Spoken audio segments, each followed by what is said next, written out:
Oh, I just need to pee really quickly and grab water. It'll take me 2 minutes. May I do that?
I do recommend Meetup to a lot of my friends that are looking for different things. Wine tasting, movies, book club. Meet a lot of new people, a lot of new friends, and it will make you more social.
What is a chess dynasty?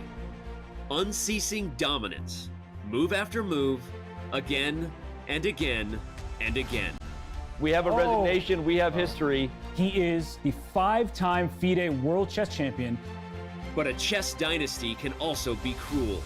It forces most to defer their dreams until next time. If there is a next time. It's losing. Oh my God, did he just blow? Yeah, he did. I'm blown away. The game is over. As the chess world turns to Kazakhstan, the Magnus Carlsen dynasty is set to close. The FIDE World Championship is finally up for grabs. For two chess superstars lying in wait, until next time is now. Jan Nepomniachtchi has methodically done what he needed to do to get another shot at the title. That's your 2022 FIDE Candidate Champion, and just an absolutely stunning performance from Jan.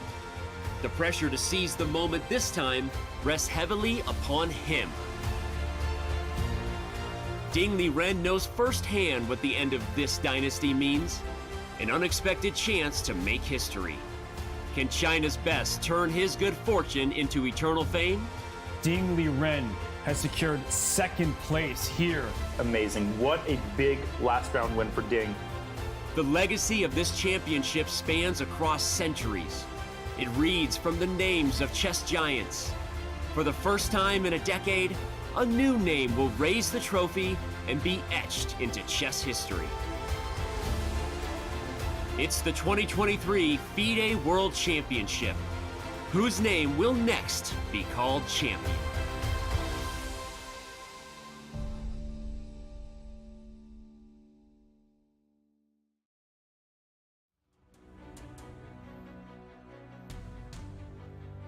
A table, a chessboard, and 2 chairs grace the elegant ballroom of the St. Regis Hotel in Astana, Kazakhstan, where exactly 12 minutes from now, at 3 p.m. local time, the 2023 FIDE World Championship will commence. And for the first time in 10 years, Magnus Carlsen will not be sitting in one of these chairs. Welcome to our coverage of this momentous event. I am your host, Grandmaster Daniel Naroditsky, and alongside me today, it is a great honor to welcome world number 6 Super Grandmaster Anish Giri. Anish, good morning to you. I can't believe we're here.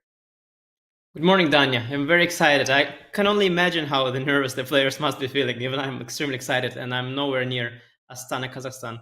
What are your thoughts? Neither am I. I was nervous this morning. I'm going to admit I'm feeling nervous. I'm feeling honored to just be sitting in the commentator's chair. We'll talk about how terrified the players must feel. But first, we need to talk about the players themselves. Ding Liren and Jan Nepomniachtchi are contesting the 2023 World Championship. And this is, by all metrics, one of the most, if not the most, evenly matched World Championship match in history. From the age perspective, from the rating perspective, 7 points set them apart. And from the perspective of their head-to-head in both classical and rapid. Anish, no matter how you slice it, this match is incredibly unpredictable. Of course, now that Magnus Carlsen is no longer there, who is dominating chess for the past decade, the match is close as ever. At the same time, you see that every little line has Nepo having a small edge. That's a nice little fun fact. Doesn't disrupt the balance much, but still. Also, the last event that they both played, Jan did just quite a bit better. So somehow. And also, I keep hearing these comments from experienced players, experienced people, grandmasters, other experts and pundits. All give, or most of them give Nepo a small extra edge. That's definitely there. I've picked up on that as well, Anish. Of course, the only experience that Nepo has over Ding, which might be a negative, is his previous experience sitting in the World Championship chair against Magnus Carlsen. Where would you put that on the spectrum between positive and negative, Anish? Is this going to impact his mentality in a good way? Hey, I've been here before. I know what this is like. Or I've been here before. It didn't go too well.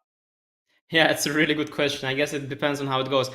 Any experience is useful for sure. But imagine if he loses game 6. I mean, somehow, just imagine. 5 draws and he loses the game 6. It's going to bring some really bad flashbacks. So that can work both ways, certainly.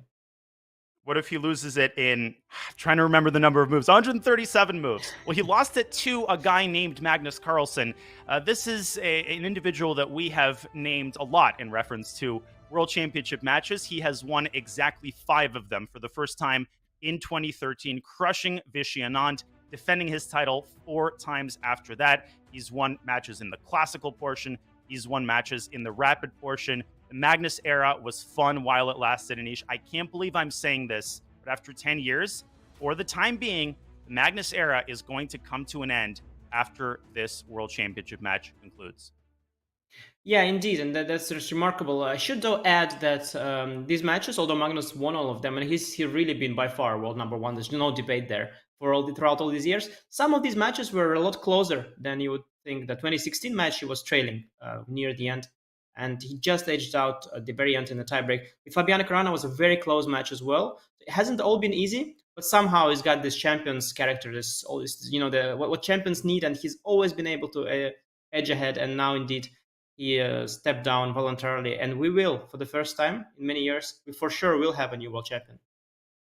Indeed, we will. One of the most dominant stretches of chess comes to an end. Not the most dominant. That honor belongs to Emanuel Lasker, who defended his title 6 times and was world champion over the course of 27 years. But for now, it's time for the world number 2 and world number 3 players to take the spotlight. And there is quite a bit at stake here other than the world champion title. There is a massive prize pool. The champion earns 1.2 million euros, and the runner-up gets a pretty decent payday as well, 800K. I think they'll take it. And of course, the world champion automatically earns the opportunity to defend their title in 2024. So, Anish, and we really don't have to belabor this point. This is massive. Yeah, of course. It's huge. World Championship title. It's a dream of every child. I guess you as well, me. We all start chess. Who do you want to become? A little Danya there, 6-year-old, or I don't know however old you were. I want to be a world champion. We're all like that, aren't we?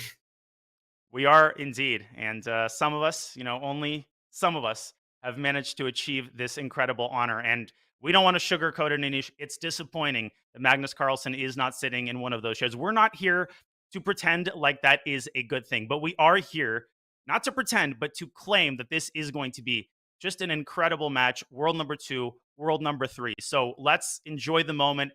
What happened has happened. Right now, we have a world championship match in front of us, and we have a match that has a pretty interesting format. There are a couple of changes from the previous world championship match, so listen very carefully. Of course, there's 1 point assigned per win and half a point per draw, as is standard. The players swap colors each game. That is a change from the previous world championship match, where there were 2 consecutive whites. A draw cannot be offered before move 40. Of course, a repetition of moves is allowed, and the most important bullet point there, the first to 7.5 points wins the championship, also known as a best of 14. Anish, I think best of 14 is a nice balance between what we've had throughout chess history. We had a best of 24 in Capablanca Lasker. We've also had best of 10. I think this represents a happy medium. What do you think? Yeah, agreed. Things moving faster with the times. You can no longer sit there for over a month and debate who is the best player in the world. That's just not in spirit of the times. That said, you do want a substantial number of games so that you feel free to take risks at the start. Even if you lose, you have enough time to come back. You don't have to be nervous. You don't have to play all too safe. And so I think, 14 games, that's what everybody sort of have, the consensus that has been established. And I think it's a fair number. And I think a big part of this consensus is the negative experience that was had in 1984 between Kasparov and Karpov, when matches used to be first to 6 wins. Of course, we know what can happen there, an endless number of draws. That match lasted for 5 months before it was canceled by FIDE president Kampamanis. So we're not doing that anymore. We're doing a set number of games. And as we've been speaking, the players have assumed their seats for the first time. They have chosen their chairs carefully. And we're 5 minutes away from the start of the 2023 World Championship. Anish, I think now is the time to talk about how the players are feeling. Do we even need to talk about how the players are feeling? Is that up for debate? No, I mean, Jan is trying to to pretend like he's all chill, but I mean, it's quite obvious. The pressure is huge. Especially, I can tell you, at least from my perspective as a player, how I feel. these minutes before the game, these are the peak of your tenseness. The once the game starts, somehow the old habits kick in, and you just focus on the process really. But now you've got nothing to do. There are 5 minutes to go, and okay, you're twirling in your chair, everything, trying to look cool, but no, the nerves are high, and I'm sure both players are very, very, very, very, very nervous right now. It's a relatable feeling. I mean, each player knows that hundreds of thousands of fans, family, friends, coaches, supporters, seconds, teammates, I mean, classmates, everybody is watching this match. Everybody's eyes are trained on Jan, on Ding, and they will be trained on the pieces in front of them. Anish, Jan has the white pieces in game one. Does that add a certain amount of pressure? Does he have to assert himself, or are you expecting a kind of slow roll? Okay, let me get settled into this match. Let me make sure I don't lose game one kind of thing. Yeah, I was thinking about it as well, actually, and there are just two ways to go about it, really. You could indeed, and as most players traditionally have done, from what I remember so far, the first game, white players treating it as something, as a warm up, but that gives a small edge to the player with the black pieces, because maybe the second game is no longer a warm up and he's got one more white. I do think it could be interesting to really go all out in the first game, just try to apply the most psychological pressure on Ding before he settles in. That's an interesting approach. That's a little bit unusual. I haven't seen people take that in the World Championship matches recently, not the ones that I watched. But I do think that's an interesting one. Maybe. And I think it's safe to say, Anish, that that decision as to whether to take risks or not is influenced by who you bring to the World Championship match with you. And of course, there's been a lot of speculation, a lot of talk about the teams that these two players have assembled. Jan is known for having a very vast team of grandmasters and seconds and supporters. Ding really on the opposite side of the map. But of course, breaking news was made by Mike Klein a couple of days ago that Ding has brought Richard Rapport to Astana with him. What do you make of that piece of news? Just very surprising. I mean, I wouldn't have guessed it if you give me 10 guesses and there are 11 names with Rapport in there. I just wouldn't be able. I mean, he's one of the greatest players of our generation, Richard, and a top player, very knowledgeable. But somehow I just couldn't. I just don't see the connection. Ding there in China, Richard from Hungary, currently in Romanian, represents Romanian chess, and just the openings don't really match. Ding has a very, very clear-cut, solid repertoire. Richard's jumping all over the place with crazy ideas. Perhaps Ding wanted that something extra, that something unusual to add to his very consistent and narrow style. So maybe that's something new, some special extra ingredient that he needs. And the World Championship is a good opportunity to bring that extra something to the table. We saw Jan debuting his Petrov at the World Championship. That became a mainstay of his repertoire. Ding is perennially an E4, E5 player, but we saw Ding make some pretty crazy changes at Tata Steel. He was playing E4, but probably that would be associated with the fact that he had to hide his preparation. There was a handshake. I don't think the players are shaking hands just yet. These are the dignitaries, the officials, the arbiters who surround the board. This is a production, Anish. These aren't just two players. There is a village that's behind this, and the first move is about to be made. Yeah, let's see what happens there. Sometimes these moves they can be taken back, so they could go like one e4 and take it back and then play d4. So it doesn't mean much what happened just now. So, but let's see for Jan to make his first move. Yeah, some players like to troll and order the dignitary to play h4, and then they retract it and play a more normal move. Sometimes the move does indeed correspond to the one that they want to play. And already an unknown to start the match. What move is Jan going to play? Anish, quickly, what's your call? e4. Did you say e4? I said. Let me see what I said. You're gonna watch it. So you're gonna see what he played. The game has started. It is in fact e4. That's what I heard. Okay. No, dodge the bullet there. No, e4 is Jan's favorite throughout his career. He's especially recently he's broadened his repertoire a lot. He also plays one c4, also the d4, the Catalan, all sorts of different openings. But I guess for the first game, it's so important. Yeah, you stick to your comfort zone, to what you know best. That's one e4. And Ding taking a couple of seconds to just settle in. And he has that couple of seconds to spare. The time control in the World Championship is vast. You've got 2 hours, 40 moves, and then 60 minutes for the next 20 moves, and then another 15 minutes after move 60 is made. And there's a 30-second increment. And that, Anish, was not a surprise. E4, E5 is on the board. Yeah, you know what's interesting about taking these 50 seconds? Maybe not only to settle in, but to make it look like he has options, and to make Jan for the next time sort of think that, you have to also be ready for other first moves. So the E5 is not the default. I am choosing E5. I have options. Maybe that's the thought. That's such a great point. Wait a second. Should I play the Sicilian or should I save that for game 3? Exactly. And knight f3, knight c6 is on the board. So no Petrov, Ding sticking to his guns, and a Rui Lopez by Jan Nepomniachtchi, Anish. Yeah, that's what Jan plays as his main weapon. He played that against Magnus Carlsen as well. I do think in this match we will see at some point the Italian, the third move bishop c4 as well. Another very, very big direction where e4 players are looking into. But for the first game, I think Spanish makes sense. He just wants to see as well, does Ding play the Marshall that he always plays, that is a6 first, or does he go perhaps for the Berlin, which is another very solid opening that Ding sometimes plays as well. That is 3 knight f6. And your earlier point, Anish, is well taken. Ding, again, takes, 30, 45 seconds there. No Berlin. He will play a6. And there is an intermediate question before the ultimate bigger question of whether Ding will play the Marshall. Of course, Jan can also deviate with an early d3, for example. There have been some changes in Rui Lopez fashion over the last couple of years, but historically, Jan has been a mainline Rui Lopez player. Yeah, indeed. And I guess within the Rui Lopez, there are other openings. There is this open Spanish so-called knight takes e4 after a short castle. And there is also these Arkhangelsk variations where the bishop comes to c5.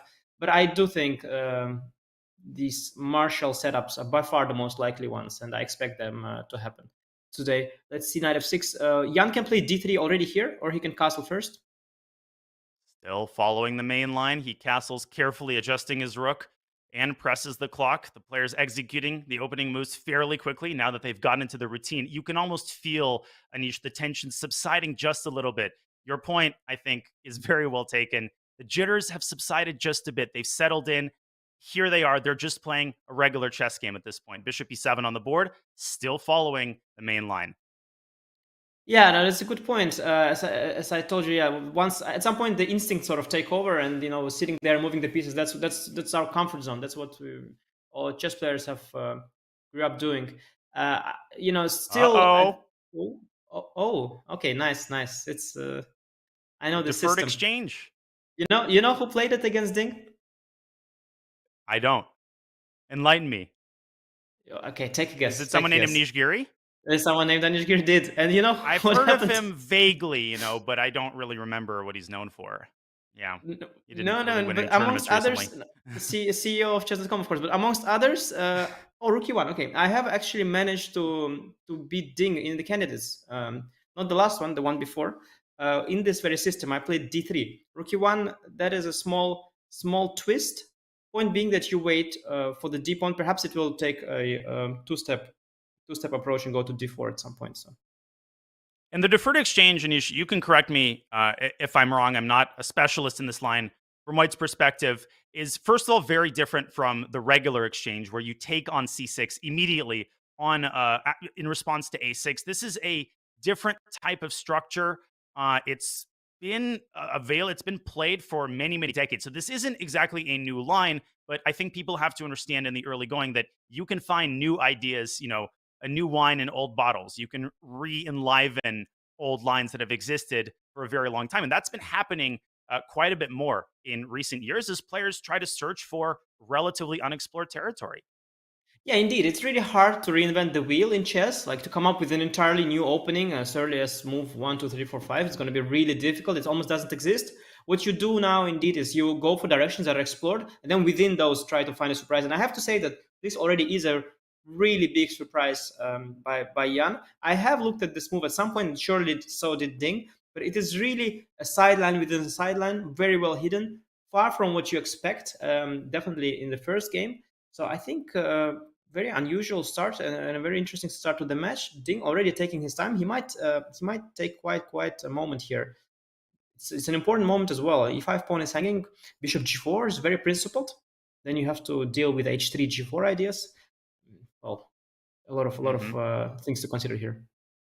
I want to ask about your insight as to what exactly he's thinking about. But before we do that, of course, it should be pointed out, as you did earlier, that blind adherence to chess principles would dictate that d3 is automatic. I mean, you're supposed to defend pawns with a pawn if possible. He defends it with a rook.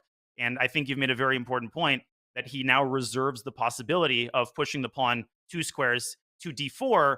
Um, are there any lines off the top of your head where that move can be played, maybe in response to knight d7? Yeah, very much so, very much so. Let's say knight d7, and now definitely d4 makes sense. Sometimes c3 d4 also makes sense. You want to support the pawn so that after e takes d4, you recapture towards the center, create these strong central pawns. That is also an idea. Certainly, there is logic behind move rook e1. Of course, the downside is that the bishop is even further from getting developed now that the pawn is blocking its way.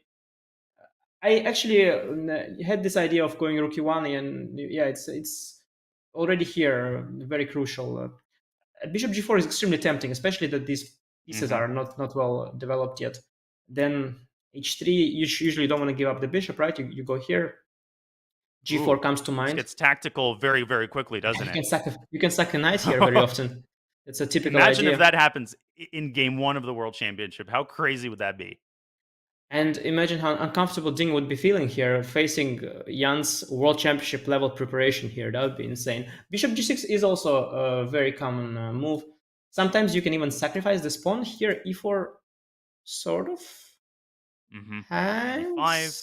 I'm not sure I can take here because bishop takes is g5.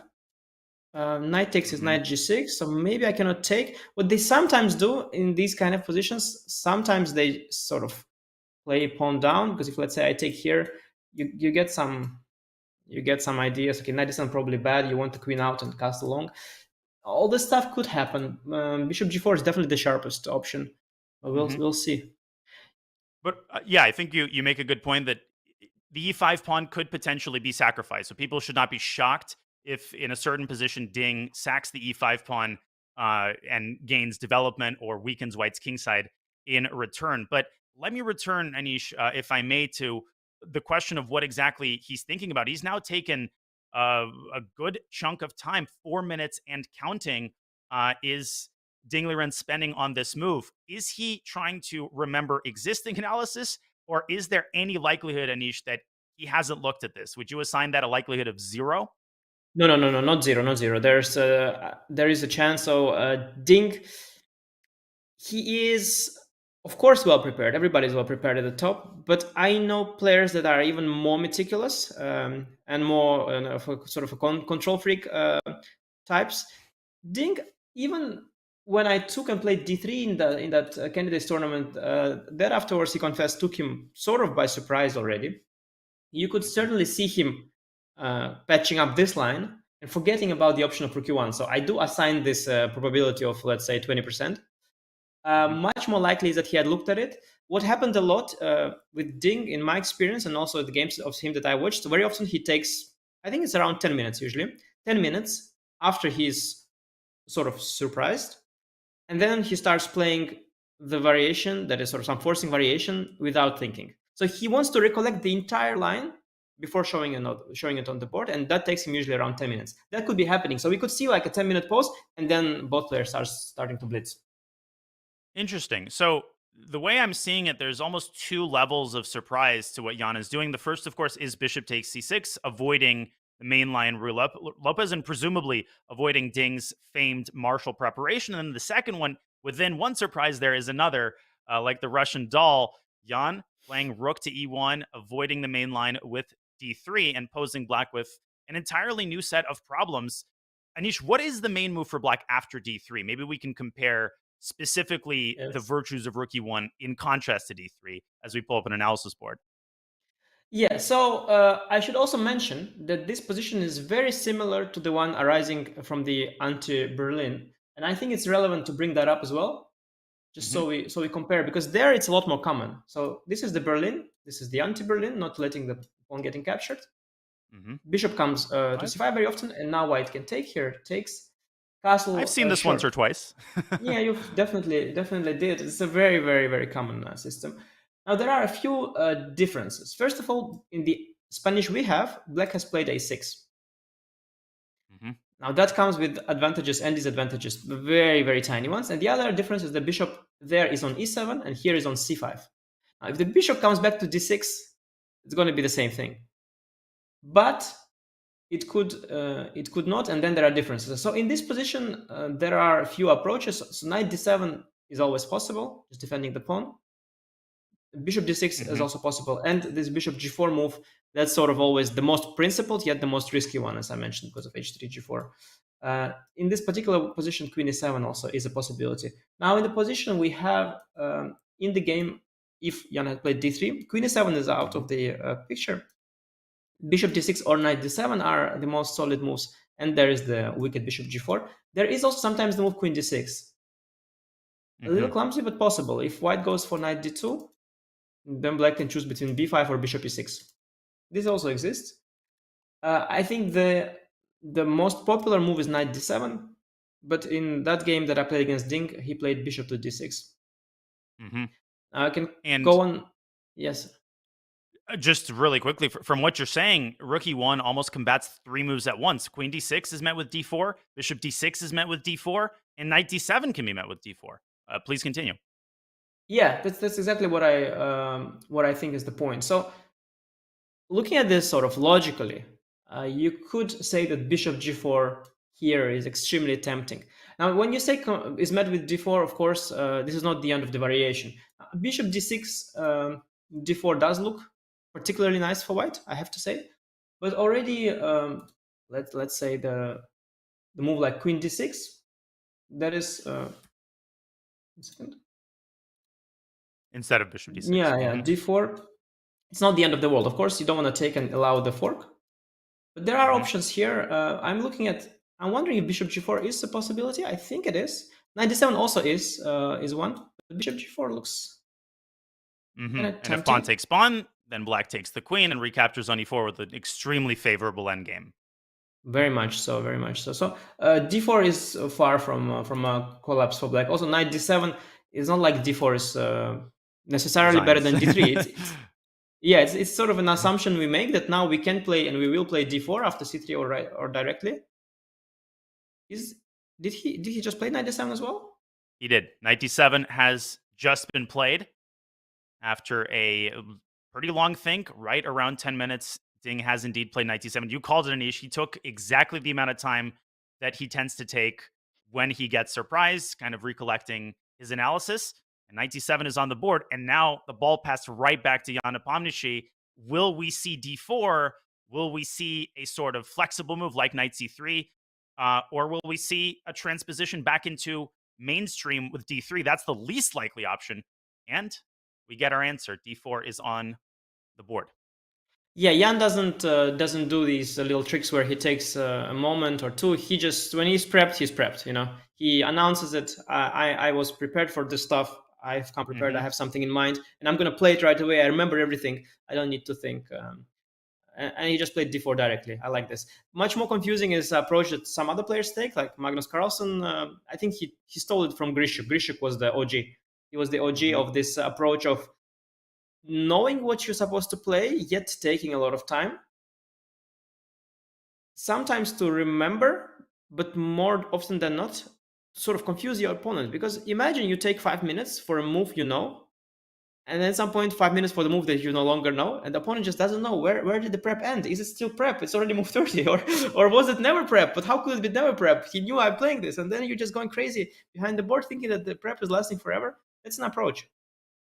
And when you're particularly eager to drag your opponent into certain territory, let's say you've prepared an incredibly dangerous tactical line, you want your opponent to not smell a rat and go into the main line confidently. Hey, clearly he's not prepared. That's where I think that method is at its most effective. Here, Ding knows that Jan didn't just pick Rookie 1 and that move fell from the sky. He just decided to play it. So I agree with Jan's approach. There's no need to play games. Jan is not one to play games. Pawn takes d4, and game 1 has reached move 9. The queen recaptures, attacking the pawn on g7. And will Ding castle short? That seems to be the only feasible option, Anish. Maybe knight f6 is a possibility. What do we think is going to happen here? Yeah, I mean, castle is very tempting. Like, generally, a good rule of thumb is when you can castle, you should castle. And it's really rare in chess in the opening that when castle is possible, it also defends the pawn on g7. You would look for an alternative. Like you mentioned, of course, there are options, especially knight f6 is probably the in alternative. And it's definitely not losing by no means. Doesn't even look terrible, but I guess our instinct is right here, just castling, right? That's what he does as well. He castles, he doesn't belabor the point, he plays quickly, and now it's right back to Jan Nepomniachtchi, who continues to blitz out his moves. The bishop comes out to f4, which one could argue is less natural, Anish, than knight to c3, but this is a let's get down to business kind of move because it immediately hits the pawn on c7 and maybe discourages black for that reason from moving the knight, let's say, to f6. Yeah, black is quite cramped. You could see that this bishop is sort of blocked by the knight.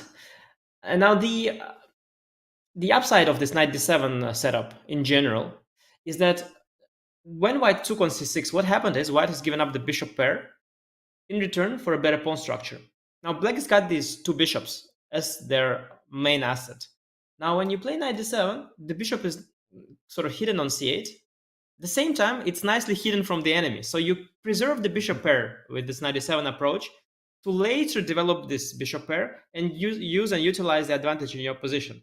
Now that said, still the short term, black has to find a way to somehow regroup his pieces because this is not harmonious right now. The sort of the back rank, the pieces are all disconnected. The rook on a8, the rooks should belong to the center files. The bishop belongs somewhere out there. So black has to somehow reshuffle their pieces. Move like knight c5 comes to mind.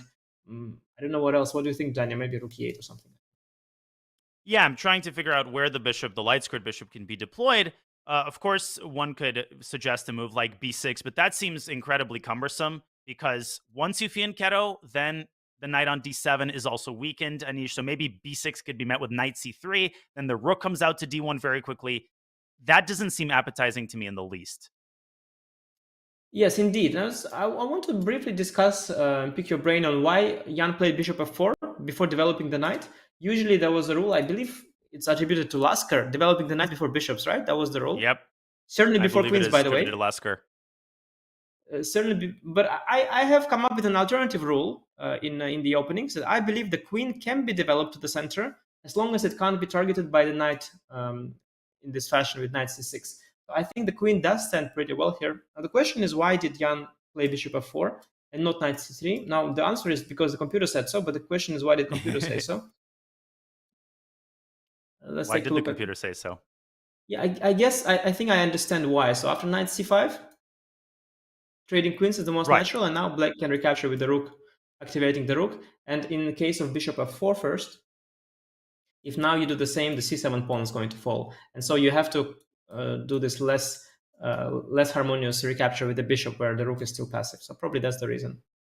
And one could say, well, is that really important? The queens are off the board. It kind of is because c7 is a very troublesome point. You want the d8 square for your rook. So now in order to change hands, you have to go knight e6, and that blocks the light squared bishop. So, it's when you're operating in a cramped space, you put a piece on one square, it hurts another piece. So Jan could be aiming for a small but enduring edge in the endgame, which Anish would be very consistent with the type of strategy that we predicted. This is kind of the ideal scenario. You settle into the match with, I don't want to call this a 2-result game, right? I don't want to jump the gun, but a position where Jan would feel very confident that he's unlikely to lose.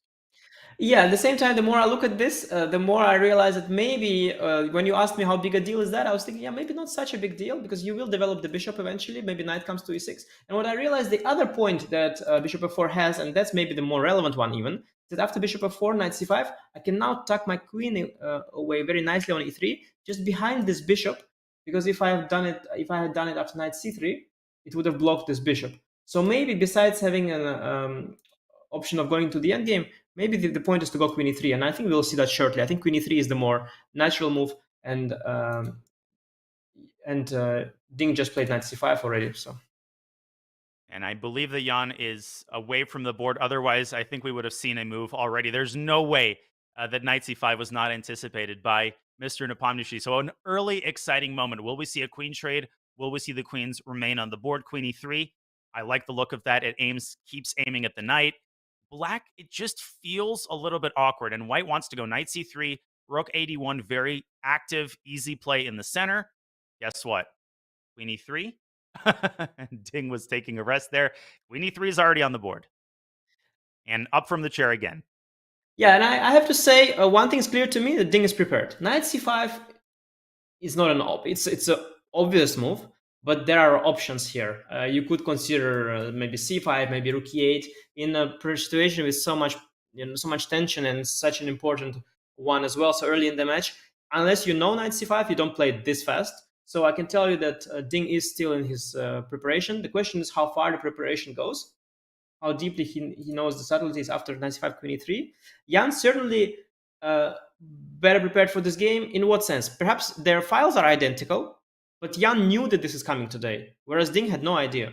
So Jan has rehearsed and delved into the details much more recently and knows them much better. So in any case, Jan is better prepared for this battle today. But maybe Ding also remembers things quite well. We'll see here, depending on how quickly he responds. Not to take our attention away from your excellent insights over the board, but Ding is not currently at the board.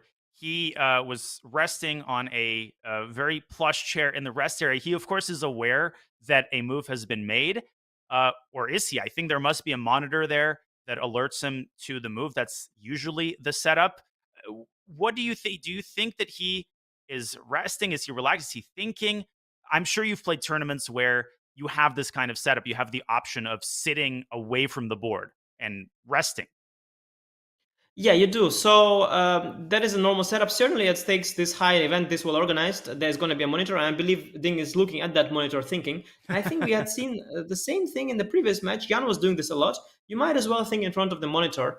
Now that with all the online chess being so popular, it's a normal kind of situation. Yeah, looking at the monitor thinking, trying to recollect. No need to be there at the board. Now, what I do wonder is if Ding is aware that there's camera in that room. I hope for him he is, because I remember that once in the match when Magnus played, he was in a very strange position in his chair, definitely not aware of the fact that he's being filmed.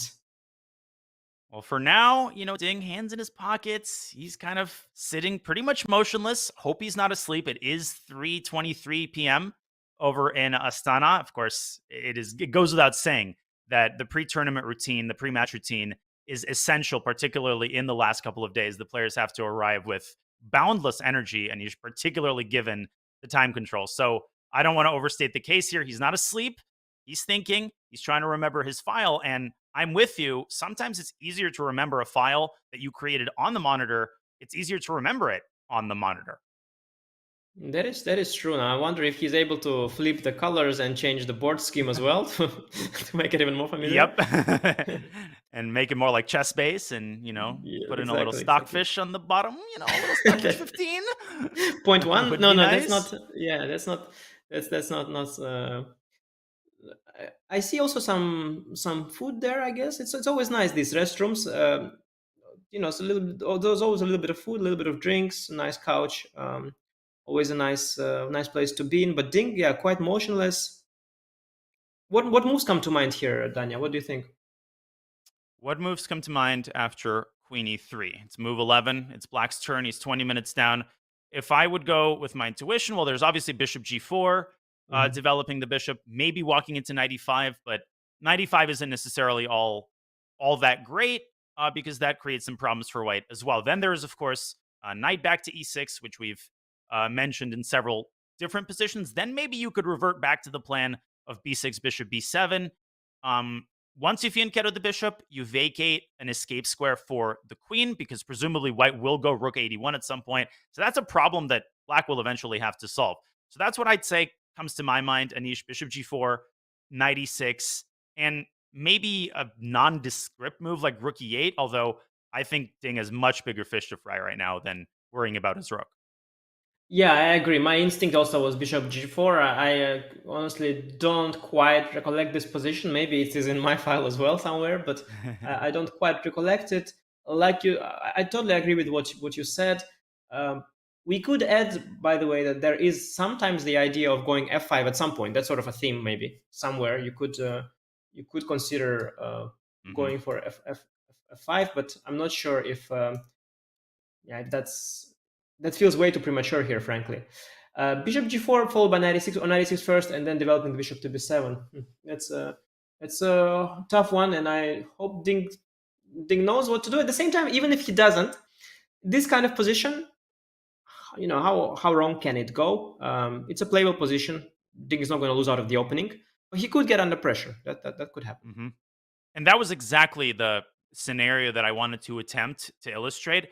If I may show a very rough sample line, we could ask ourselves, okay, what is the worst case scenario for black? Well, the worst case scenario is he plays queen d6 here. I don't think that's going to happen. Let's say he goes bishop g4. What is white's ideal setup? Well, I would imagine that white's ideal setup involves bringing the knight to c3, putting the rook on d1. But before you solve that problem, you have to decide whether or not you're playing knight to e5. The downside of knight to e5 is that black now controls the d1 square. But to just complete the topic of white's ideal setup, after bishop 2, g4, white plays knight c3. Let's make a random move for black. White plays rook a d1 and gets everything assembled in the center. If we assess, Anish, how good this is, how impressive this is, I gotta say, I think black is still solid, even if Jan makes all the quote-unquote ideal moves. What do you think about that? No, certainly. I mean, rook on d file, it is not impressing anybody too much. I'm not even sure. Indeed, if white is better here now. Currently, what bugs me, frankly, the only thing that bothers me here is the rook on a8. Had it already been on d8, I think black would have been perfectly fine. We would be able to trade rooks on the open d file, and even long term, if we speak really long term, if we ever get to an end game with a bishop pair, black could even take over the initiative. But with the rook on a8, yeah, that's frankly what bugs me here, and white could exploit it. Maybe even do something ambitious with. Maybe with even h3, g4, I dare say. Would be consistent with Jan's style. Certainly, yes. And after bishop g4, I also had the thought, I'm not sure it's good, to chase this bishop with a move like queen h3. Trying to get rid of the bishop pair. Now, if you go bishop g6, which seems to me like probably the only sensible move, I could start with knight c3 and then bring the rook and then later get rid of the bishop pair. Now, if we trade the knight for a bishop, white loses this issue of not having the bishop pair, and then positions should be one-sided, pretty much. Although even so, these doubled pawns, as we know from various openings, such as the Berlin endgame and so on, this is not the end of the world for black. Of course, with this pawn structure, we have to always realize if we enter a pawn endgame one day, white will be winning. But as long as there is a pair of light pieces on the board, it's no longer so easily winning. And in the long run, you could push all these pawns forward, and even though they're doubled, still you could generate some counterplay and sometimes undouble them later on and so on. So very subtle position. Ding, meanwhile, has played bishop g4, hasn't he? G4. All right, bishop g4 is on the board, and I think you brought up a great point about the pawn endgame. Some people, they hear that, they think, well, we're very far from a pawn endgame, but it's super important to have a general roadmap when you're playing. You have to be aware in rough terms of who benefits in the event of a queen trade, who benefits in the event of a heavy piece trade, queens and both rooks, because that helps you make decisions later down the line. Queen trade is not available right now, but it could be in a couple of moves. So next big decision for Jan. He has adopted the kind of pose, Anish, of one who is still in his preparation, or is he? His body language suggests to me that bishop g4 is suboptimal. He's giving that look of, I probably had seen that move, but it wasn't so good. Now let me try to remember what to do against it. How to refute it. Of course, the age-old question that has plagued Super Grandmasters forever. I know I looked at this move. I know it's not in the top two options, but I don't remember what to do against it. It's actually an infuriating feeling, Anish, at my, pitiful low level. I imagine that when you're playing someone of Jan's caliber and you know that you have an opportunity to punish a suboptimal move, but you don't remember how, that's got to be a frustrating sensation.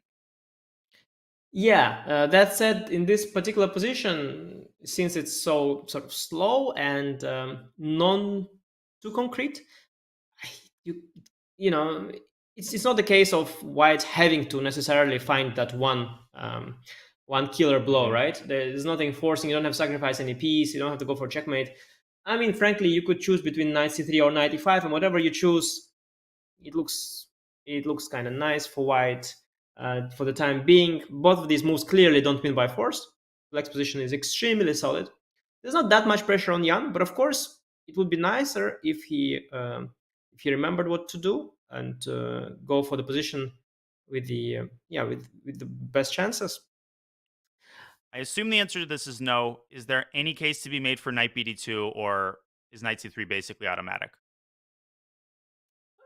Yeah, I don't know. I think knight d2 would make sense if black intended to take, so that you could recapture with a knight. But I don't think black ever wants to take. Yeah. I mean, and where's I guess the knight going? Yeah, I mean, it could go to c4 or to f1 g3. But first of all, to g3, it could go via e2 as well.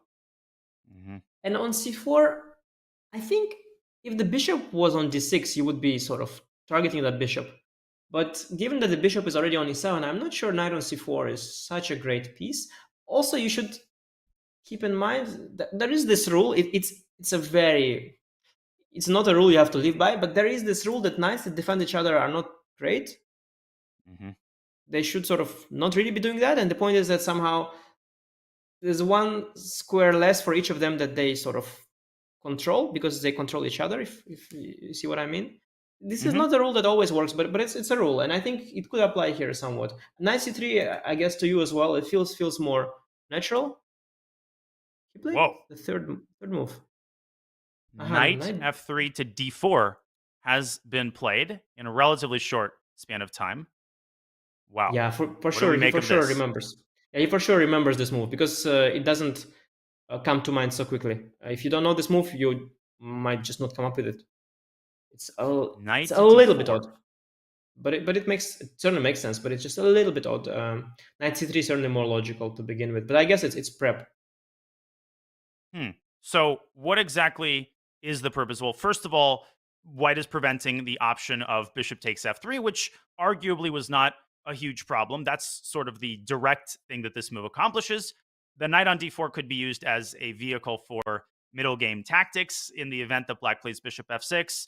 There could be some knight takes c6 ideas, not immediately, because b2 will hang there, and then you'll lose the rook in the corner. So to me, bishop f6 is the move I'd play in a bullet game, and I play a lot of those. So maybe we can take this move to just really tease out some of the finer points of knight d4.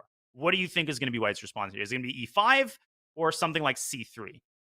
I have to say, I like I always like your instincts, your bullet instincts. I'm a big fan. I think if you just played your bullet instincts in a classical game, you would also become grandmaster. They're really, really good. And I like this move, bishop f6, a lot, because provoking e5, that's a very clever strategic idea, because now it weakens these light squares. And the only thing I have going for e5 is that maybe here, because black wastes so much time, we have good development, and perhaps can exploit some short-term factors, such as the fact that the rooks are not connected here. But bishop f6 is definitely a move that comes to mind. As you mentioned, knight c6 just doesn't work. Because at the end of the tactic, there is there's a little issue there. c3, it weakens the d3 square a bit, and it doesn't gain us time, unlike e5. So I guess at this point, I'm thinking by elimination, e5 must sort of be the way to go. And things get very interesting. Now, the question is, what are the alternatives? Now, the first move that came to my miserable mind is knight e6. My horrendous instincts to try and trade all the pieces as fast as possible are kicking in. No, it makes sense. Trade white's strongest piece. Takes, and maybe white can try. Yeah, maybe knight c3, rook d1. Along standard lines. Yeah, I would indeed start with that. And what I like for white is that at some point I'm going to make this move queen g3, targeting the c7 pawn, and also creating some chances here on the king side. This I just like this for white. It just looks slightly better to me. I mean, I like this configuration of the queen here, bishop here, this queen g3 coming in with d1. So 96, a little bit of a... it's not too bad, but it's a little bit passive, a little bit unprincipled. There is also a possibility Now, perhaps more than ever, the rook e8 Rook makes e8. sense. Makes a lot of sense here now. And after rook e8, I assume knight c3. Like knight d4 very often can be followed by the move f3, reinforcing the pawn, right, and hitting the bishop. But I would guess knight c3 first. Still more logical. And here we could go bishop f6, and after e5, now we don't have to directly retreat the. There's also the knight bishop. c6, I think. Now that the Oh, knight's on c3. that was exactly, yes. This is the moment where it works. Good point. Now Right. it works. No bishop takes b2. Yeah, so rook e8 probably just not a good move. Yeah, honestly, besides bishop f6 and knight e6, I mean, there's always this move like queen to d7, bringing the rook to d8. Maybe that's not so stupid, queen d7. I think that's totally reasonable. This is a problem you had been highlighting for a while, where the queen interrupts the natural coordination of black's rooks. You play queen d7, you reinforce the f5 square. Knight takes c6 doesn't come with tempo anymore, so there's a couple positive byproducts of this move. And after knight c3, rook d8, white doesn't have rook d1. That is a drawback of the move knight d4. You will have to chase the bishop out of g4 to enable the move rook a d1. So here it seems like white will have to act very accurately. Yeah, after queen d7, perhaps f3 or h3, and then I could do this intermezzo with rook d8. Yeah, so let's say something like, it's hard to say f3 or h3. Let's say, just for argument's sake, what I meant is after h3, I could consider rook a d8, if that makes sense. It does. Knight takes c6 is still, I said it's impossible now, but black gets this big development advantage. Yeah. Maybe the knight drops back to e6 at the end. Doesn't feel like it. Yeah, no, it feels a bit wrong. You sort of helped me develop a lot, and I'm taking over the initiative to an extent. Yeah, big moment. Now it's interesting, this is like it's one of these positions that is on one hand completely random, because I don't recall any high-level games here. I don't think there are. We could check in the Opening Explorer at some point, but I don't recollect, and certainly nothing recent. At the same time, it could sort of be a large tabia within Nepo's preparation. He could have spent hours and hours on this. So it happens a lot in modern chess. There are these positions that are, on one hand, obscure and random, because nobody played them. On the other hand, there are big tabias because people have big analysis on them in their opening files. This looks like one of those. Like, it's a very rich, important position for Jan's World Championship match. But people have, other than Jan and maybe Ding and maybe a couple more in the world, maybe Fabiano, I don't know. But people have just never seen it, It blows my mind. It's a very primitive point, but how rich and expansive of a game chess is. We're 12 moves into one of the most well-known openings, an opening that has existed since the 16th century. Ruy Lopez himself authored one of the very first chess manuscripts where he introduced the opening that is now named after him. We're 12 moves into a line, bishop takes c6, deferred exchange, that's been known for many decades. And we're basically in completely new territory, not just in terms of the position, but also ideationally, in terms of the ideas available for both sides. In the meantime, just wanted to bring your attention, Anish, to the fact that Ding, he's been taking a good chunk of time. He's already 33 minutes into his 2 hours that are allocated for the first 40 moves. He was snuggled up on that favorite chair of his in the rest area with a hoodie on. So he's getting real comfortable, but maybe not as comfortable on the board as he was on that couch. I have to say, I don't really like that. This staying in the sort of in your restroom. That's also what Jan did a lot last time. I don't know. I mean, I'm used to. I want to see players sitting there. I don't know if that's the spectator in me, but even as a player, this is just it's a little weird. I mean, I think you're supposed to sit at the board, and that's where the magic happens, if you play over the board chess. It's not over the restroom chess, right? So I don't know. It's a little unusual, and I'm hoping we won't see too much of that. But maybe that's the new World Championship way of playing. Yeah, you just sit at the restroom, think in front of your screen. I don't know. I would bet a silver dollar that Ding has spent more time on that chair than he has at the board, and I'm getting justified with every second that he's spending there. Now, Ding has spent many years trying to get to where he is today. He's had an incredible chess career, but a very topsy-turvy ride that ultimately has brought him to Astana. Let's take a somewhat deeper dive into Ding Liren's incredible path to the World Championship. Ding Liren's unpredictable path to this year's FIDE World Championship was born from the right combination of good fortune and persistent gameplay. Ding's journey to Kazakhstan almost never got started. Travel restrictions in China prevented him from qualifying for the Candidates, the gateway tournament to the World Championship. But when a spot unexpectedly opened up, Ding ground away to earn the vacated seat and punch his ticket to Madrid. His foot in the Candidates' door, Ding struggled in the first half of the tournament, failing to earn a win and falling to the eventual winner, Jan Nepomniachtchi. But that's when the magic began. In the second half, Ding began to turn things around, starting with a resounding win over Jan Krzysztof Duda. We have a victory for Ding Liren, and his candidate's chances are not gone at this time. Ding then continued his momentum with back-to-back wins over Richard Rapport and Fabiano Caruana. In his final match of the tournament, Ding squared off with Hikaru Nakamura in a battle for second place. With rumors suggesting Magnus Carlsen might step down as champion, second place at the Candidates now had an entirely new meaning. Needing a win, Ding took advantage of a missed opportunity by Hikaru on move 38 and worked steadily from there to secure the victory and second place. The second half of the tournament has been his 4 wins in 7 games. While his runner-up finish at the Candidates was certainly an accomplishment, Ding left Madrid without a seat at the World Championship. That all changed later that summer when Magnus announced he would not be defending his title. With the 5-time champion out of the mix, Ding's second place finish at the Candidates suddenly became a golden ticket to Kazakhstan, with the rare opportunity to cement his name amongst the distinguished list of FIDE World Champions.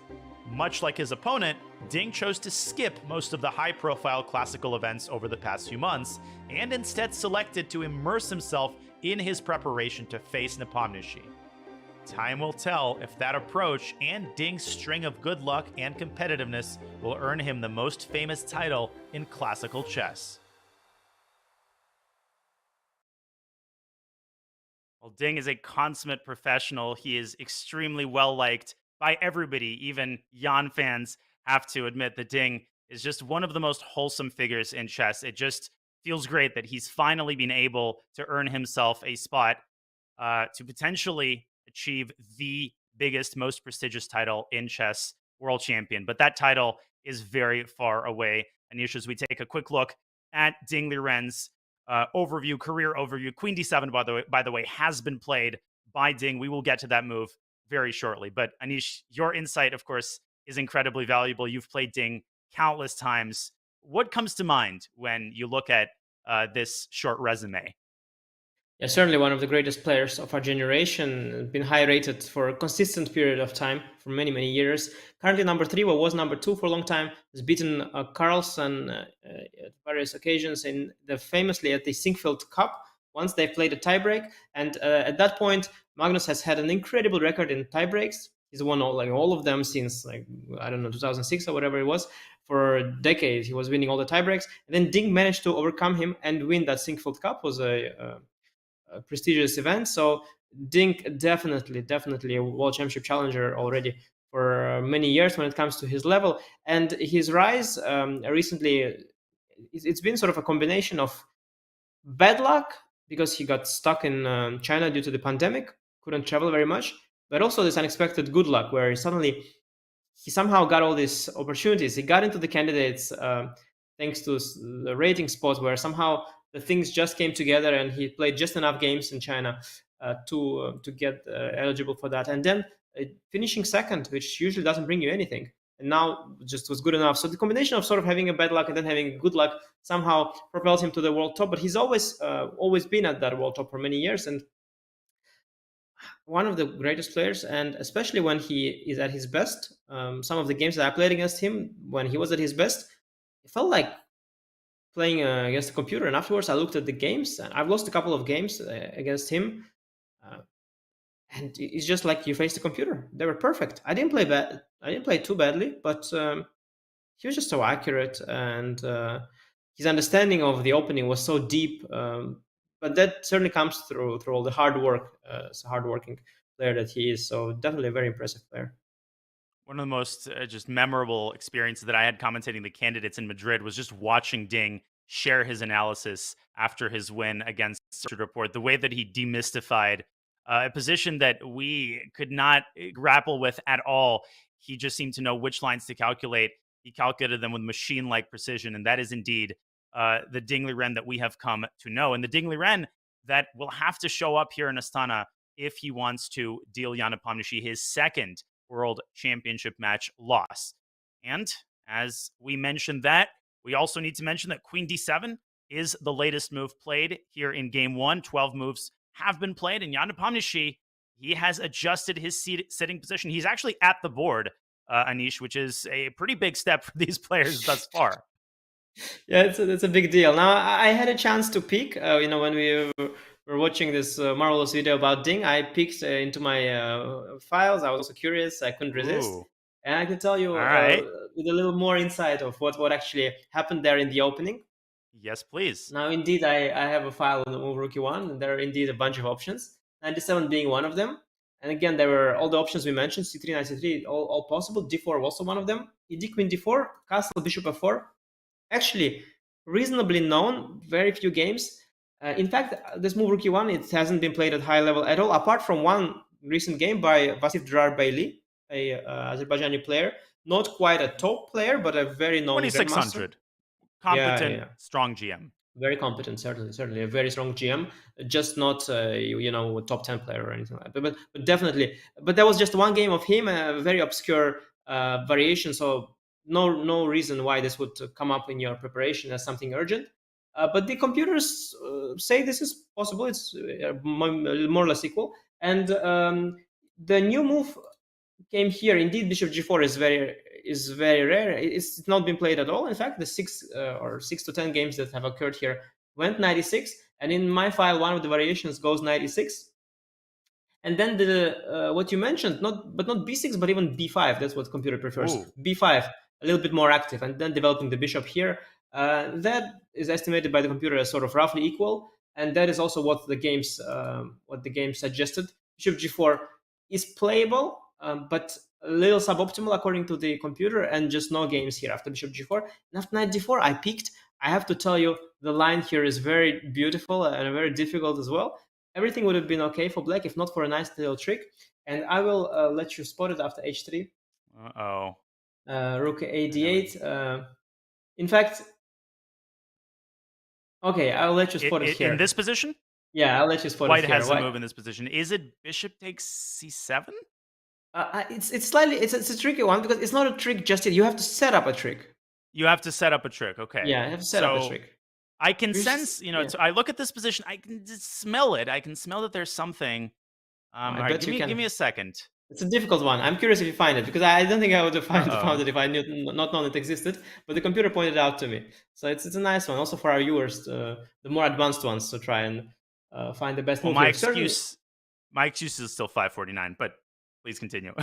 Yeah, certainly G Queen D4 is sort of the normal way to proceed, but that will be more or less equal. Bishop D7, Bishop 7 you mentioned as well, as we have pointed out before in some versions. I guess Black just has a lot of activity here for the pawn. But yeah, I have an idea. Yeah. Is it Knight B3 and Queen takes B3, Queen B7?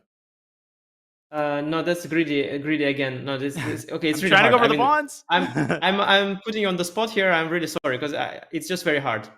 Bishop E5 was an idea that I had. Knight C3.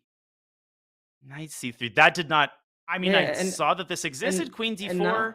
And now you get an advantage in the endgame, or no? Queen G3. No, but you could start with HG, right? Then, if you wanted the endgame. Here is the trick. And now you will spot it. Now you will spot it. I'll give you 10 seconds. Knight D5. Knight D5. Oh my god. Yeah, it's really difficult stuff. I mean, I just didn't see it coming. It's incredible. But that's important. In fact, the computer even starts with Knight C3 for some subtle reason. And after Rook A8, now H3. intending queen d4, knight That's d5. insane. And that is the reason why white is better. And Jan maybe doesn't know it because queen d7 is not liked because of it. And if he doesn't know There's it, no way he wow. finds this. None. I don't know. No, I mean, possible. Well, he knows that this is good for white, and he's got a lot of time. So, you know, he's a world championship challenger, so he might find it, but it's not going to be easy at all. And you know what the issue is? You mentioned the bishop c7 suboptimal. I feel like when there are these red herrings, it actually makes it much, much harder. If there wasn't the option of winning a pawn two different ways, I think the likelihood he would find this increases tremendously. I hate the situation where you know that you can win a pawn, but you don't know if it's the refutation. So what are the facts you know? You know that this is suboptimal for black. You know that there exists some sort of punishment, but you don't know what form this punishment takes. Do you win the pawn, or is this more tactical? Is it more positional? We talked about it. It's an infuriating feeling. Yeah, and knight c3 is actually none of the above. It's positional based on the tactical. It's just really hard. And you made a very good point. I mean, if you know that there is refutation, and I told you that there is something as well. Bishop c7 indeed comes to mind. The winning the pawn, but it's also hard for a human to judge. Like, does black have enough compensation? Because if I get knight to d2 and pawn to c3, it will not be enough. But I guess what comes to mind here is takes a knight e6. Maybe that is the way to regain the pawn. That's a really pretty idea, because you seem to give white control of the center, but it's very concrete. White just doesn't have the horsepower, literally, to defend the d4 pawn. Because the horse is not on d2 yet. The horse is a bit far from the power. Yeah, exactly. No, Jan doesn't know this. That makes it actually very, very exciting, because I will be hugely impressed. And if he finds that h3 knight c3, I would think that he might even have it in the file. And I don't know if he should have it in the file. Now I should mention how many options black has before the move bishop g4. There is even the option, like the incredibly beautiful one I have in my file here. There's some g5 move here. It makes sense apparently as well. No way. Why? I mean, it's a bishop g3 and g4 or something. I mean, it's pushing the pieces back, and then I guess then knight 5. But that's also in my file, and that's probably in Jan's file as well. There's all sorts of options. And instead of knight d7, every move is possible there. As we mentioned, queen d6 and bishop g4 are very valid, and the trio of variations becomes very wide, and the file is very big, and both sides have a lot of options. And from all these different trees, there is a small branch which goes, well, this is still a big branch, but then there is the small branch of bishop g4, within which knight d4, within which there is another suboptimal move, queen d7. Could be in that huge file, but could be not. Could be in the file, but not in Jan's head, because often what I experience when I have these huge files from my seconds, I don't have the time or the energy to go through the entire file. I go through the things that I find most relevant, and this is a sideline of a sideline. He might just not have clicked through it. And now, the pressure is on him to find this incredible idea of knight c3, h3, and knight to d5. To quote my high school physics teacher, remembering a line like this is like trying to find a fly in a cathedral. And I think a lot of viewers, they tend to assume that top players are immune to human influences like, memory loss and the inability to remember 8 million different lines and subvariations. Absolutely not. They spend much more time than, your average grandmaster, even reviewing, studying, memorizing. I'm sure you can co-sign this point, Anish, but, that does not mean that they will automatically remember everything, even in a world championship match. And I think it's safe to say Jan is going to invest a good deal of time to try to figure out the proper way to squeeze the most out of this position. It's an incredibly exciting moment. The stakes could not be higher. Will he find this beautiful idea with knight d5? That remains to be seen. And folks, this is a good opportunity for us to take our first break. You are watching the 2023 FIDE World Championship between Jan Nepomniachtchi and Ding Liren. This is game one. Do not go anywhere. We will be back with more World Championship action on the other side of this short break.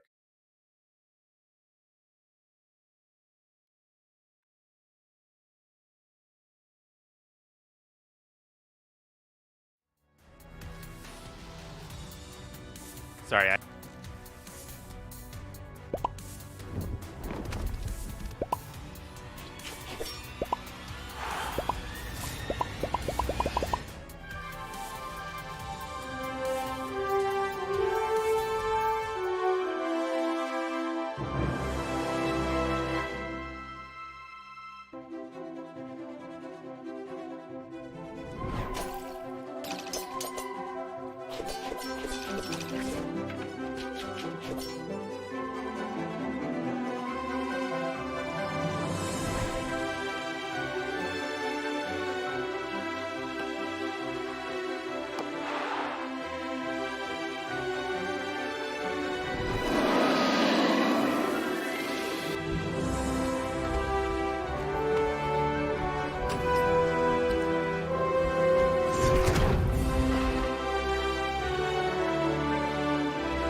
Welcome back to the 2023 FIDE World Championship. This is game one of this incredibly exciting match between world number 2, Jan Nepomniachtchi, world number 3, Ding Liren. And yes, if you're just joining us, if you're new to the chess scene, Magnus Carlsen, for the first time in 10 years, is not participating in the World Championship match. He has abdicated the throne to one of these two players. GM Anish Giri, GM Daniel Naroditsky chopping it up for you today as the game enters its second hour. Anish, we left, Jan was thinking. We arrive, Jan is still thinking. But it's not a surprise because the idea that he has to find if he wants to squeeze the most out of this position is beyond complex. Yeah, we mentioned we show this it idea. again? Yeah. Let's just show it again. Knight c3, rook d8, h3 in some order. I think after h3 first. Ding certainly intends rook a d8 as well. This queen d7 rook d8 idea I really liked, as you did as well. When we first found it. And now this incredible tactical resource, knight c3, queen d4, and knight d5 intermezzo, disrupting the connection between the rook and the queen. And if takes, you've got this intermediate check, knight d7 check, and then you recapture with a bishop, and that actually is a crucial cog in the machine because now Black has two minor pieces hanging at the same time. Yeah, it's incredible stuff. Now, I was wondering now, okay, so let's suppose Jan doesn't see it, which is normal because a human doesn't see it. Now, what things come to mind here? And I was thinking, I kind of wanted to disrupt this diagonal because I want my rook on d1. So one thought was f3, the other thought was knight 1 to d2 and knight to f3, perhaps?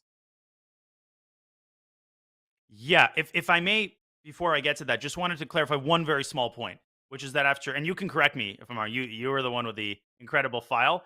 After knight c3, rook a d8, h3, one would wonder, what happens if Black just goes bishop h5? I just wanted to show that White does have the incredibly nasty knight f5, putting huge pressure on Black's bishop, the g7 pawn, etc. Sorry, that's just what I wanted to clarify. That's why queen takes d4 is just kind of obligatory if you want to, keep the flames of White's initiative at bay, except you don't. Yeah, I also noticed this move bishop h3. I assume the idea here is the same, gh and knight d5. I guess, or maybe not. Is there some sort of bishop f6 sacrifice here? Bishop f6 maybe is the point. Knight f6, and if bishop g5, there's queen g6. Oof. Yeah, the g pawn is kind of missing. You win the bishop back. Queen c5, yeah, I win it back. Yeah, with a move like h6 in the worst case. Yeah. But man, the computer was not happy with something, so there was some refutation here. Let's see. Could it be rook a d1?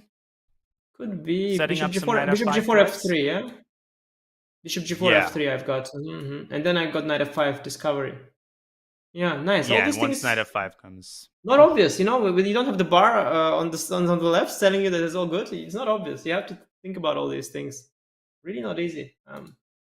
Yeah, I'm wondering what Jan is thinking about here. So, how bad is this move f3?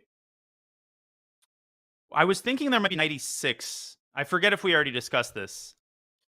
Not in this particular version, I guess. Yeah, that makes sense here. And then now when I take you, I just feel like the initiative loses its luster once once the knights are traded. Maybe a minuscule little something for White, but I feel like Ding would hold this position. Very little for two reasons. First of all, compared to a position we looked at earlier today, first of all, Black got the rook in, so the queen is now nicely tucked away. And the other thing is that this pawn on f3 actually disrupts this queen g3 idea, which was really nice. Not sure it's a good version for White. Indeed, f3, yeah, f3 just doesn't feel very nice. Knight 1, d2, that's also, I don't know. I'm not impressed with that move. Possible, yeah, though. So process of elimination would dictate. I feel like he's going to play h3. You think so, yeah? I mean, knight d2 and knight to f3. You see the engine, the eval bar also doesn't hate it. Maybe it's a move to consider. It feels a little bit, I don't know, a little bit off, a little bit wrong, perhaps. Not the most ambitious. But yeah, h3, okay. But h3, I mean, he knows the rook a8 is coming. That is because bishop h5, as you mentioned, knight f5. So he knows rook a8 is coming. And you play h3 if you have something in mind for rook a8. It better be something good like that, because the other things are bishop c7, as we saw, was nothing thrilling. We discussed the line, queen takes c7, and at the very least, maybe Black has other ways, but at the very least, forced line, you just regain the pawn, looks kind of equal on the the first eye test, let's say. And otherwise, this hg move was not too impressive, right? Queen d4. You take, okay, you can go Yeah, for this endgame. You can, by the way, you takes. can play this endgame. You can play this endgame. Knight c3 maybe now, or Yeah, I think the former world champion would, salivate at the prospect of a position like this with white. and with black. Yeah, exactly. You would win this with either color. Yeah. It was salivate, just either way, just because he's very good at everything. But in terms of computer didn't like knight c3. Yeah? The bar went down. I'm thinking, is that something to do with some sort of Yeah, rook direct b4 is what I was before? thinking. Some tactics with Yeah, rook takes probably. b2, maybe. Yeah, because you can never play e5 because of rook takes f4, probably. And not obvious. I mean, knight c3 is by far the most natural move. So what does the bar want me to play? Does it want me to play f3 or I think it is probably. knight What was the d2? bar giving an advantage to white? Not really. I mean, you can see the lines here. And okay, knight d2 is the one with the small, or yeah. This is really far from impressive now. Black has got a slightly worse pawn structure, of course, but so active. The knight's nice, the rooks on the Yeah, d file are nice. I wouldn't be scared and at all. you could lose control of such a position with white. Like some knight a4 move could come, and then bishop f6. This just doesn't feel like it has the Played knight weight, c3. of something he's going to choose. Knight c3 has been He played. played knight c3. Yeah, and he Ooh. that is even the right order, by the way. That's even the right move order, in fact. That's what the engine But suggested to me. but let's, as the expression goes, count the chickens when they've hatched, because after rook a d8, from our No other perspective, chickens. h3, no other chickens, no knight There's the only b3. chicken here. There's no other chickens here after rook a8. So they've already hatched. Knight b3 here. Is there any case to be made for that? I don't Come think on. so. Now, of course, No, not I mean, Jan. Jan doesn't Maybe play knight it. f3. No, but this is I think knight miserable. f3 maybe is No. appealing to him because of No, knight it's e5 miserable. now. It's miserable. Knight Yeah. came from f3 to d4, remember? And now it went back Yeah. to Oh f3? yeah. It's Makes no ridiculous. sense. Makes no sense at all. No. The chickens have hatched. The game is on. Wow. Because Jan has spotted the idea. What is really possible, I tell you that. It is in the file. And he was thinking. What happens a lot to me personally. So I'm thinking, I think I've never seen it before. And I calculate. Suddenly I think, oh my God, I'm a genius. Knight c3, rook d8, h3, queen d4, knight d5 occurs to me. Okay, I'm a genius. And then I'm like, wait a second, I've seen this before. Wasn't it yesterday Where did I evening see that it? Yeah, wasn't it yesterday evening that I'd seen it before? Am I such a genius? And they're like, oh yeah, this was actually in my file. This probably what happened, very likely what happened to Jan as well. It takes you sometimes 10, 20 minutes, but then it comes back to you as you calculate, and at the same time, your calculation and memory, they sort of click together. And that's beautiful, because that's what you want. You don't want memory to be separate from calculation. You want that your memory calculation to be clicked. You're like a cyborg that has the AI, in the prep, and the human brain during the game, and you are that cyborg who is very mighty. And he played rook a8, not seeing h3 knight d5, I suspect. Now, one more thing that I don't think we mentioned. After h3, could you dial it back with bishop e6? Could that be a form of damage control? Or knight. Oh, or knight e6, yeah. Maybe even better, because bishop e6 allows rook a to d1. Whoa. The bar just went +4. I mean, because white is just crushing in the center. Yeah, I guess. also queen g3. Yeah. I mean, everything. We got everything. Your whole bishop g4 maneuver the bishop never belonged on e6. So this is just really bad. The rook is protected, so there is some x-ray issue. There is queen g3 issue as well. I think the damage control move maybe is knight e6, in fact. Could that be the damage control idea? Also not. Yeah, bar is also not a happy. little bit of damage control. Yeah, but it's no. This a little bit, but queen g3 is still g3. very, very bad. Yeah. Too many threats here. The point you made about f3 is really well taken, because we had a line where white had f3 included, and here we see how crucial the move queen g3 is to the success of white's strategy. You Absolutely can't get the advantage without it. Absolutely, compared to the line where we had the pawn on f3 here, yeah, when we couldn't have swung here the queen. That was almost nothing, and here we are crushing. So, yeah, what would be the damage control move after h3? Oh, wow. Wow. Oh, wow, that's a nice one. I think our reaction is one and the same. That's and that's prophylaxis against the defense of the bishop. Nice. No, this is high class. This is high class. Rook f to e8. Oh my gosh. Nice. And now after h queen d4, knight d5 no longer comes with the same effect, because we can take, and now the bishop is protected. Beautiful stuff. Wow. I have a theory that... Yeah, go ahead. I was about to say that I think Ding will have to find that by elimination. I think he will, but it is really, really, really beautiful and hard. But speaking of beautiful and hard, first of all, Nepo still has to play h3. He has the face of someone who is, he's literally salivating at the prospect, I think, of making this move as he looks to the side. Was this in my file? Is this actually what I looked at? Yes, Jan, it is. And we are fully expecting at this point the move h3. What a disappointment it would be, Anish. What a royal disappointment it would be if he didn't play it, if he played something like queen g3 or knight b3.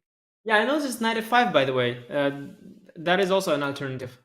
Takes. It doesn't look... it looks actually quite interesting. Maybe rook e8, maybe f6 or something. Ooh. I don't know. Your bullet instincts must be enjoying this whole... oh yeah, this is the 30. Bishop f8, okay. Yeah, but okay. Yeah. Yes. Yeah, bishop f8, and it's complicated. Complicated, but it is also tempting. But Jan, indeed, in this position, I think he realizes queen d4 knight d5 is a theme now. He has a position in front of him with the right move order as well. So, oh no, we thought too high. It's your fault. You see, before you mentioned this move, he would have played h3, and then you put it into his mind, and knight f5 is on the board. Yeah, I mean, okay, it was a really hard idea, and it probably wasn't in the file, or even if it was, he has never seen it, because if he had ever seen it, it would have come to him. Knight f5, yeah. When I opened the engine with the moves, the list of moves, I saw this knight f5 as one of the moves, and that is also a little bit better for white, and I was like, oh, you got the feeling that this might be the one that he's attracted to. Because it is nice as well. It is nice. If it wasn't nice, you would have no options. Because knight b3 that we suggested, knight f3, that was second-rate stuff. You don't want to play that. That's sad. Knight f5, that's also going forward. That's also exciting. That's something that you might be lured into, and then you just don't see this knight d5 idea. I mean, good to see that everybody is human, and it wasn't really, really difficult. I mean, if you hadn't seen it, even knowing that it's there, it's logical that it doesn't occur to a player even like Jan. But this is still challenging. So the line we looked at, let's continue that. Yeah, if we could bring him in an else board. This line looked really promising, actually. So bishop f6 not possible because you dropped the knight on c5. That's why f6 is so powerful. And gf, we should also point out that gf is maybe a reasonable candidate move, actually. But by the way, yeah, I assume that it looks like it's mate, but it's actually not, because once the king is here, the rook is here. It's okay. It's okay. Yeah, gf's possible. But of course, the classy move is bishop f8, right? That's the classy move. And then after queen g3, now you're thinking here. I mean, it doesn't impress too much, but it could get tempting for white. This could get tempting. I don't know, g6 or c7? c7? You snap the pawn off on c7, Yeah. Probably that's his idea. Yeah, maybe, yeah. I mean... that pawn was kind of dead weight anyway, though. So it's almost like black gets a tempo and can use this tempo. Queen d2 maybe, but probably the tactics fail there for black. I'm wondering if I just play like that, this f6 pawn, I mean, if I had a queen on h6, delivering checkmate on g7, had bishop not been on f8, that would have been a huge asset. But if we actually trade stuff and bishop remains on f8, it's a weakness, and it's kind of doomed, I think, pretty much. I'm going to pick it up eventually. And then the situation will become very equal. So yeah, not sure this is too promising. Maybe f6 is a little rushed. Maybe there are some other ideas like queen g3 first, perhaps. Although 5 is hanging, by the way. I should not forget that 5 is hanging. Is it? Yeah, it is. It is, yeah? There's no tricks here.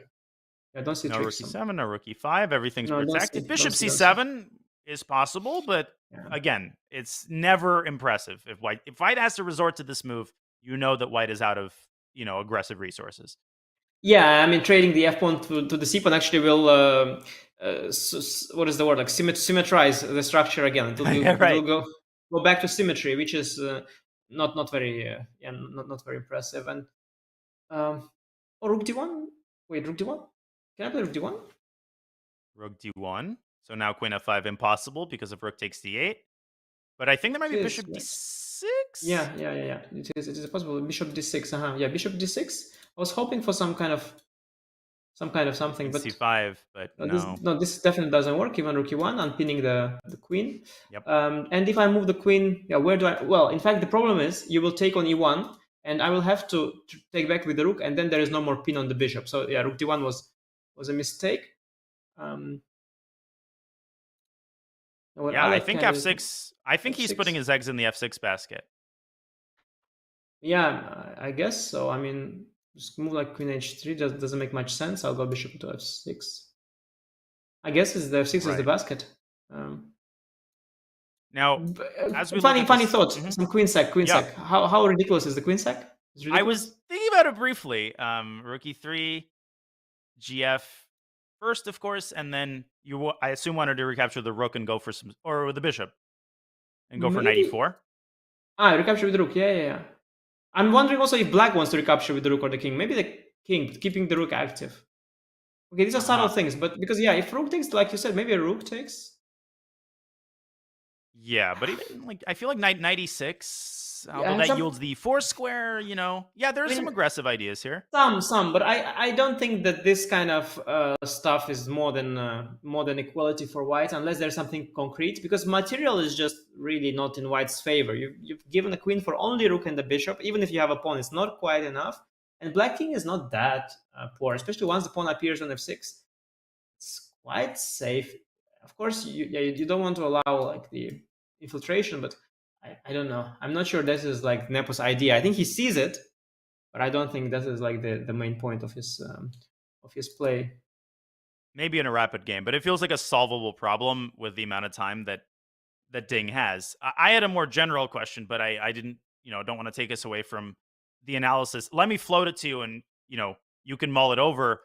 I want to proceed very delicately because everybody, knows that I hold these players in the absolute highest of regards. But in terms of weaknesses and, the self-assessment conducted by these players, the so-called pundits have claimed throughout Jan's career that he can tend towards superficiality. Sometimes he's a very fast player. He's always played really fast. Do you think that there's any merit to the idea that that has cost him? Or is this what makes him Jan Nepomniachtchi? Or both? Yeah, I guess it's always both, right? I mean, you notice that with in life, like everywhere, your weaknesses are extensions of your strength, and same with Jan. I mean, he puts so much pressure. He's so quick, but at the same time, the other side of the coin is that he is indeed sometimes too superficial. Well, what surprised both myself and Jan here, he made a visible surprise gesture 96. after 96. He expected He didn't bishop take the f5. knight. I think Ding got somewhat scared, scared by this f6 business, and he went for knight e6, which is solid, but now white can sort of recapture the bishop. There no longer is a bishop pair on the board, and so white doesn't risk anything anymore. There's just the pawn majority. If I get to stabilize, I don't know. Will I be slightly better, or is that not enough? It feels like black has maybe knight d4 and some piece activity. Yeah, kind of like the endgames that we looked at. That's why I said if I get to stabilize, because right now indeed maybe you have some options. But I'm thinking, if I trade even everything, even the knight somehow, I will be slightly better because your c7 pawn will be doomed in the end. But I should keep the queens on the board. Now, if you imagine hypothetically, just for the argument's sake, I play f3, I trade the knights. I don't need to trade rooks, but I could even. But if I get like bishop to f4, queen to g3, king to h2, you'll never touch me, and I'll hit your c7 pawn, and that'll be very nice. So white has something to look forward to, I guess. Question is, that looks very pleasant. I think the knight is the engine of black's counterplay here. You have to try knight d4, and you have to try to protect the knight from a trade. Maybe with c5, but then that yields the d5 square. Yes. So once we establish that white wants something, then we know that black should try to put sticks into our wheels and try to disturb our long-term plan of trading all the right pieces. Indeed, 96. The question is, do I have to take right away? Now, unfortunately, I don't have that rook d1 tempo because the bishop is hitting that point. Now, the clever intermezzo f3 is not so clever after bishop c5. Yeah. The hunter becomes the hunted. Yeah, very much. So into G3 Yeah, allows queen takes G3 and occurred to takes. me takes and takes. Right. Yeah, just not very good. Yeah, just takes and takes, and then okay, this bishop is very strong. Mm. And bishop E5, I thought was the other Oh yeah, maybe that. possibility. That looks nice. That looks nice. I like it. I Just like it a sort of lot, by the keeping the way. status quo. Yeah, that puts a lot of pressure, doesn't it? F6 maybe, maybe F6. Hmm. Some clever Ooh. intermezzos here, maybe, or is Wow. not so Things get clever. really tactical there. Bang, Well, bang, just bang, lots of bang. trades, lots of takes, and Logical. logical. So not so much Logical. here. Not so much here going on. Any other tricks? It looks like there are tactics here, but it's hard Let to me put your just. finger on something. Yeah. I don't quite see it because if I go back, you allow bishop c5, so maybe I can take. Oh yeah, I can maybe Take take now. first. Yeah, and just And say that go you've back. induced a small weakness. Yeah, maybe. Maybe. I mean, it's very hard to say if f6 is a weakness, or a slightly useful move. It's really hard to say. Yeah, It's a double-sided coin, just like yeah, Jan's rapid play. exactly. It's not too obvious. It's very subtle, but possible. Yeah. So I guess that's what Jan is choosing. So are we correct to say that Jan is basically choosing whether to take and go bishop g3 directly or induce f6? Is that the point here? Yeah, so bishop, I think he also has to establish that after bishop e5 f6 there are no juicy tactics. So I think that's probably step 1, is to look at all the queen g3s of the world and then to conclude, okay, I have to play knight e7. Then step 2 is, okay, do I induce f6 or do I play knight e7 immediately? This is world championship chess right here, ladies and gentlemen. Do I induce this tiny pawn move that could be good, it could be bad, it could decide the game, it could not? This is what Jan has to occupy his mind with. Well, Jan has been very occupied in the last year or so to get to where he is right now. This is his second appearance at the World Championship. He lost to Magnus in Dubai 2021, but he's got to keep that out of his head. And he's keeping his knight in his hand and he's capturing the bishop. No f6 induced. Yeah, I just unfortunately sort of Jan played this move because just as I was about to prune the check whether the engine suggests that we miss some tactics, we actually missed a resource here. There's a beautiful idea of bishop h6, which is really cool. Ooh, definitely Very analysis board needed for this. Yeah, just a very cool idea. If you go gh, I go knight h6, which is a double attack, and if you go bishop f5, I go ef, and now I target your knight as well. So this is very interesting option that is far from obvious to me and didn't probably occur to Jan, because if it did, he probably would spend more time, or maybe he dismissed it on the account of bishop f6.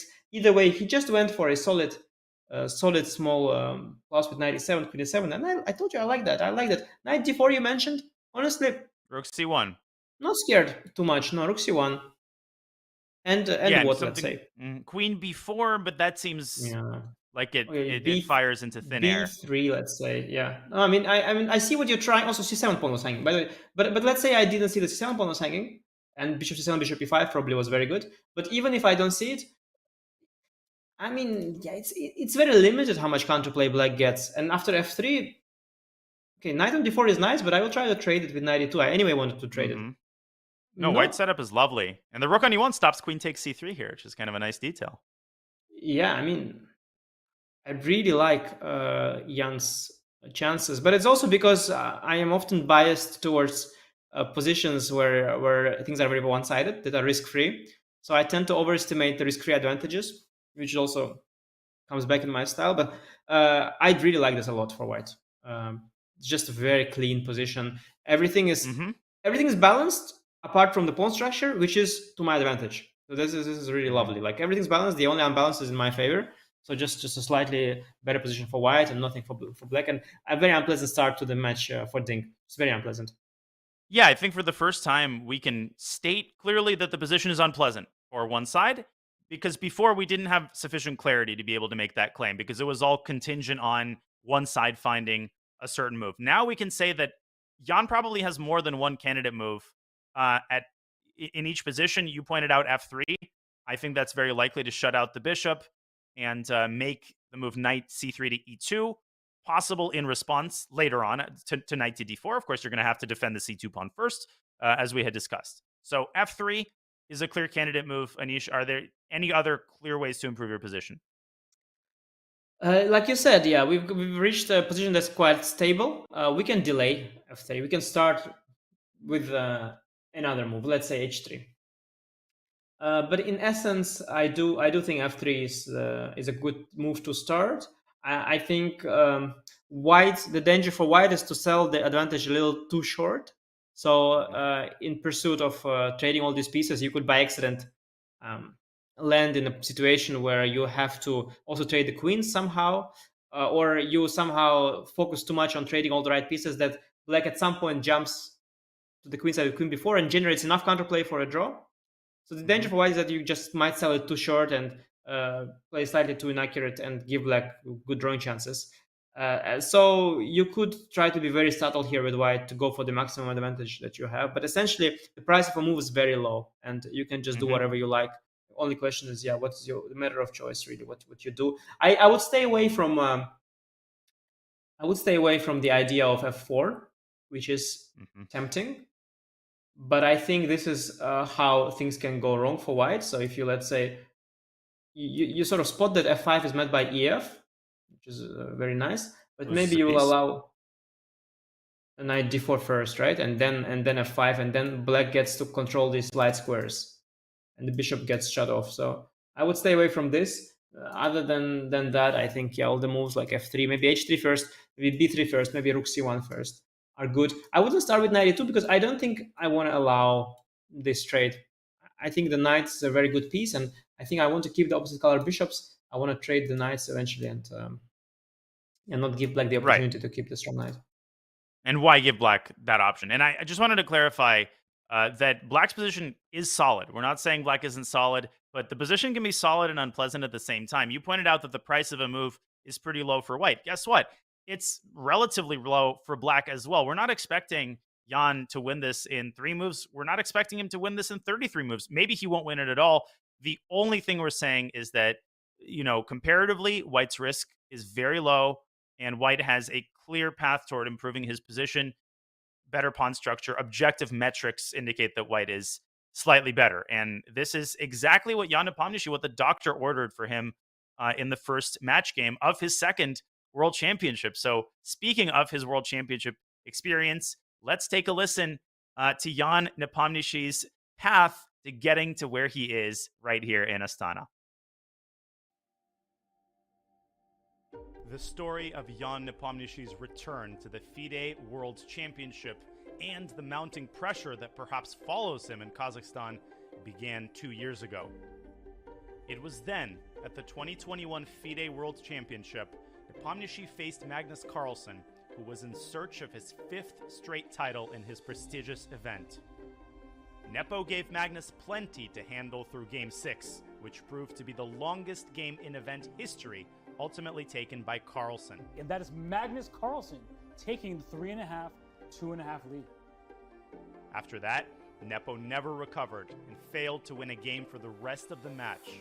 Magnus had his 5th World Chess Championship, and Nepomniachtchi left Dubai with a bitter taste of unfinished business.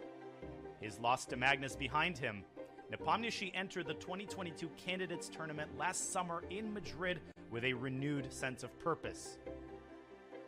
With rumors bouncing about Magnus not wanting to defend, Nepo managed a steady and at times dominant performance. We have a massive victory for Jan Nepomniachtchi. What did you say, Almira? Catch me if you can.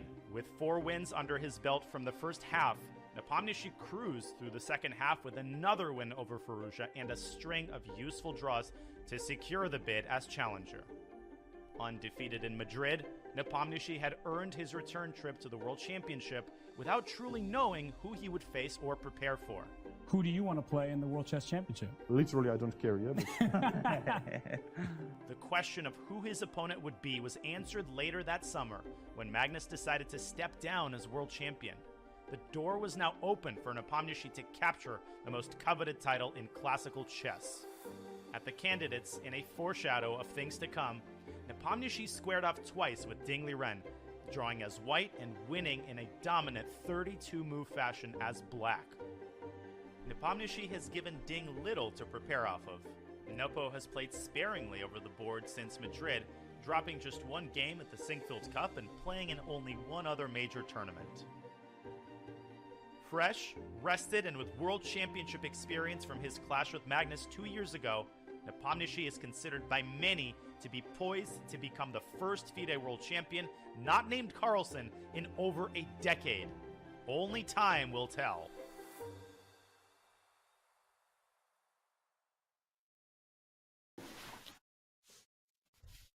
Well, the longest game in any World Championship match was 136 moves. That was the famous 6th match game of the last Carlsen-Nepo match. That's where the wheels really started to come off for Jan Nepomniachtchi. But Anish, I think what's often missed in the conversation about Jan's first match, you might disagree with this, but before Game 6, he actually had some serious chances for advantages. We always seem to talk about this like it's deterministic. This is how things had to happen. But guess what? If Jan had saved the 6th game, do you think there's any merit to the idea that that match might have looked completely different? Yeah, obviously, absolutely. And I feel there are two Jan Nepomniachtchis. There is the one that is playing incredible chess and is one of the best players in the world. The one that can challenge Magnus Carlsen on equal terms and put a lot of pressure. But then there is the one who collapses once things don't go his way. But you have to understand that things have to first not go his way for that to happen.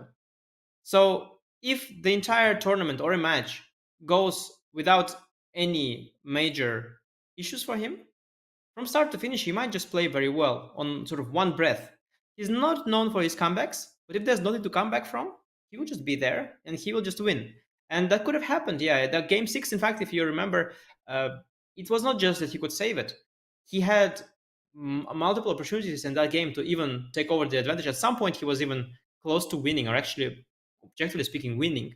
So if he had won that game, I mean, Magnus is a great fighter, and who knows, obviously, but it would be a different Jan. And the energy as well. Like, you get tired, but positive emotions, they give so much energy, so much boost you can achieve by just having these positive emotions. And I think things could have gone very differently. It's a good point you bring to our attention. Yeah, and it doesn't mean Magnus isn't the superior player. He obviously is. Magnus is the best player in the world. But we know that these matches, they can go in unexpected ways because there's so much more at play, no pun intended, than just the playing strength taken in a vacuum. In the meantime, F3 has been played by Jan, and Ding, he says, I like that idea. He plays the same type of move, F7, F6. Of course, the idea from Ding's perspective is different than the mirror image. Jan played F3 to open up the D1 square for his rook, to cut off Black's bishop on H5, which no longer controls D1, to create a pawn chain. Why did Ding play F6? And now Yepo plays H3. So some pawn play on the king side. What do we make of this? Yeah, I liked it. As I told you before, this H3, King H2, I mean, I love the construction here. Nothing can ever touch the king. Jan doesn't rush with knight e2, knight e4, which feels right. I think H3 feels very good. Now, the move F6 is just a move. Not too much to say about it. I should mention we skipped an important moment here. This particular position. All moves are similar for Black, apart from one. There was the opportunity to go for F5, which is a very interesting idea. And after F3 or H3, there is F4, intermezzo. Oh. And okay, E5 would be a strategic mistake. Okay, also tactical mistake and a strategic mistake. Even if, let's say, you allowed White to go for F4, this would be really bad for White, since the knight on E6 is beautiful. His pawns are blocked now forever. What White probably would have done is taking on F5. Then you can take with the bishop and protect the knight. Have some counterplay against C2 pawn. Change the pawn I'll tell you why structure. I'm laughing in a second. Because Sure. Ding just played H6, by the way, the same move that Nepo played. But please continue. This is obviously a very serious candidate move. That Ding probably didn't take too seriously given the speed with which he played Bishop H5. Yeah, and I think that was a big moment. But once you skip that moment, once you choose not to go for F5, then yes, you can just make commentators happy and copycat each other's moves, or or not. Or I mean, it's a matter of taste. But with every it's there is something about this. There's an interesting point about this F3, F6, H3, H6 thing, and it's very instructive, in fact. So in positions where you have a long-term advantage, these small useful moves, they are not of equal value. So with every f3, f6, h3, h6, every little consolidating move, white is gaining something. He's getting closer to consolidating the big long-term strategic advantage. So I'm pretty sure that when f3, f6, and h3, h6 happens, it is Jan that gets happier and happier with every such move. Because if you get king h2 and you go king h7, I go rook c1 and you go rook c8, I go 92, 94. Like, I am coming closer to my end goal, to get my desired position, which is to trade the right pieces and establish a one-sided advantage. Whereas black is actually just standing and waiting, because black at some point runs out of ways to improve his position. So I think that this the fact that they copy each other doesn't mean that the position is equal. I think it gets nicer and nicer for Jan with every move, in fact.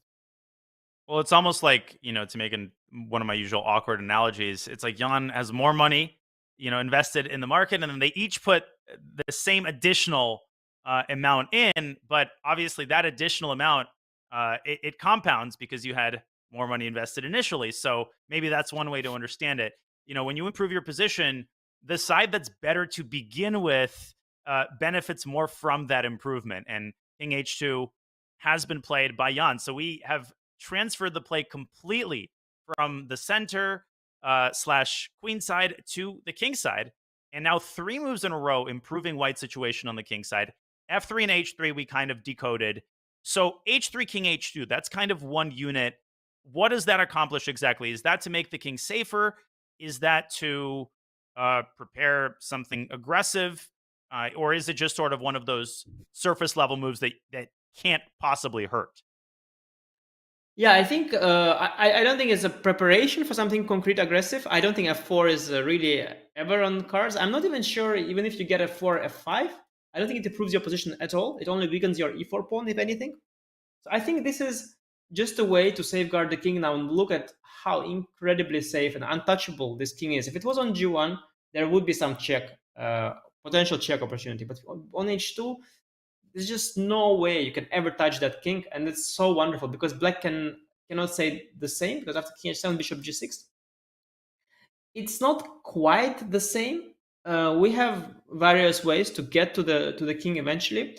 Now I think these moves were automatic so far, but it's the next one that will be of the next one that will actually determine what Jan wants to do. And I think he has the choice of either getting himself ready for a rook trade or this knight trade, and I don't know which path he will choose, but either way, it's just very pleasant for white, I believe.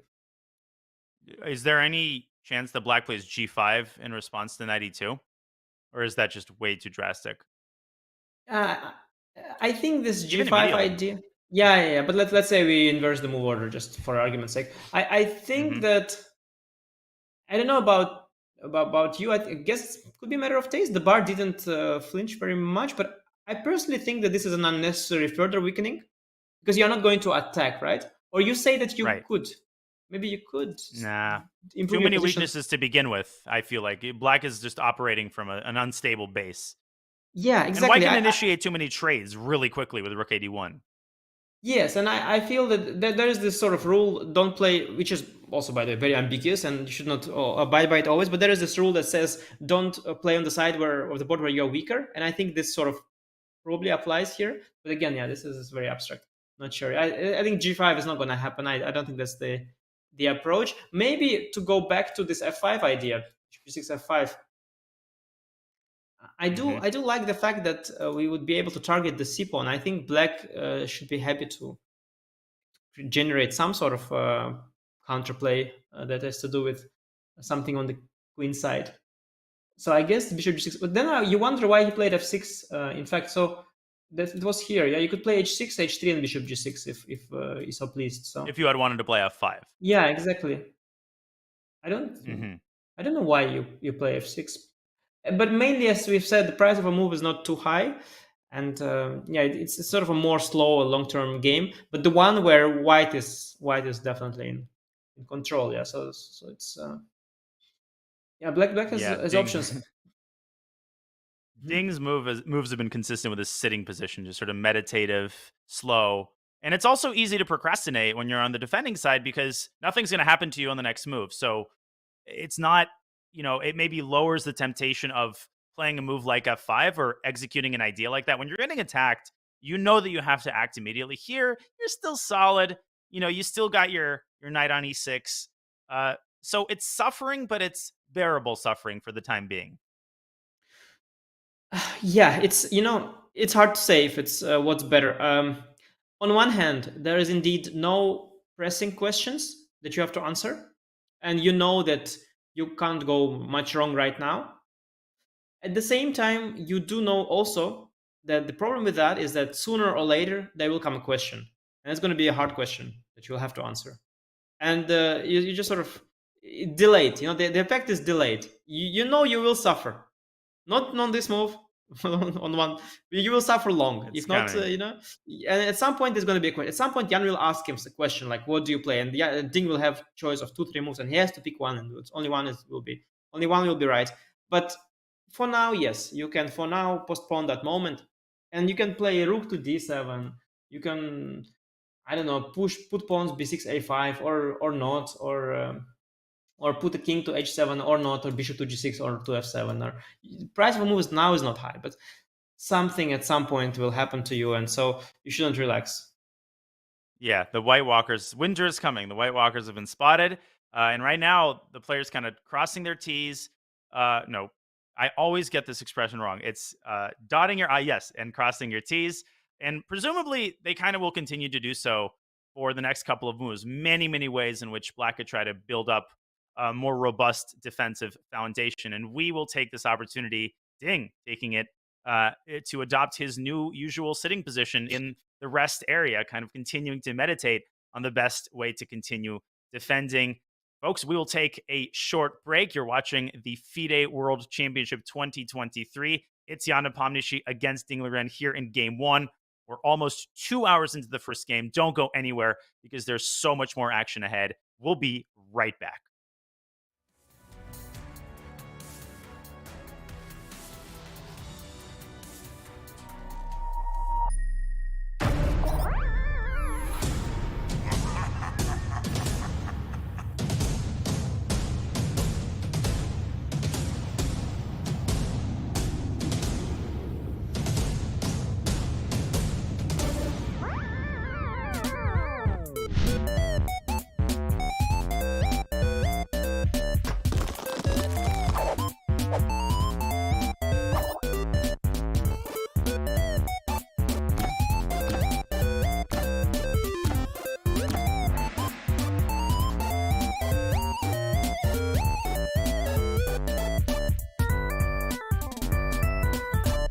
This right here is how I use Chessable and why. I've been using it for a long time. I mean, if you look up here, I actually have my streak. It says 1,231 days, right? You're gonna forget a lot of the things that are in the book. Chessable came around. When I got on Chessable, it's literally, I was already doing that. So this is now a game changer because I can do it faster. It's online, it's in front of me. All of my books are here. But there's gonna be folders now so I can categorize by white, black, and tactics in game. But I literally have everything in one area. As you see, I'm scrolling here. This is why I like this. So they're like, how many Chessable books you got? I'm like, all of them. How I use Chessable is actually, I do a lot for the opening training. I do tactics on here. I do calculation. I do in-game. I do everything but the database. All my training on here all the time. Chessable is the wave. This is why I like to use Chessable. It's actually helped me. I remember even online, I was only like capping out at 2350, almost 2400 in Blitz and Bullet. My chess comm is 26 with a high of 2774 in Bullet. And I blame all of this, like success really is just working on Chessable. Just being honest with you. Welcome to Check with Mates, the only podcast by chess pieces for chess pieces. I'm a rook and I'm a pawn. Let me ask you this. You ever feel like you're undervalued? Absolutely. Everyone's like, oh, pawns, they can only move one square. They can't go backwards. Maybe we don't want to go backwards, you know? Maybe we're focused on the future. Yeah, I feel that. Sometimes I wonder why we're even protecting a king. He wasn't elected through a democratic process. Maybe I want to be king. Dude, I think about that every day. Yeah, Okay, real quick shout out to our sponsor, HelloFresh. I don't use them because I'm a chess piece, but I'm sure they're great.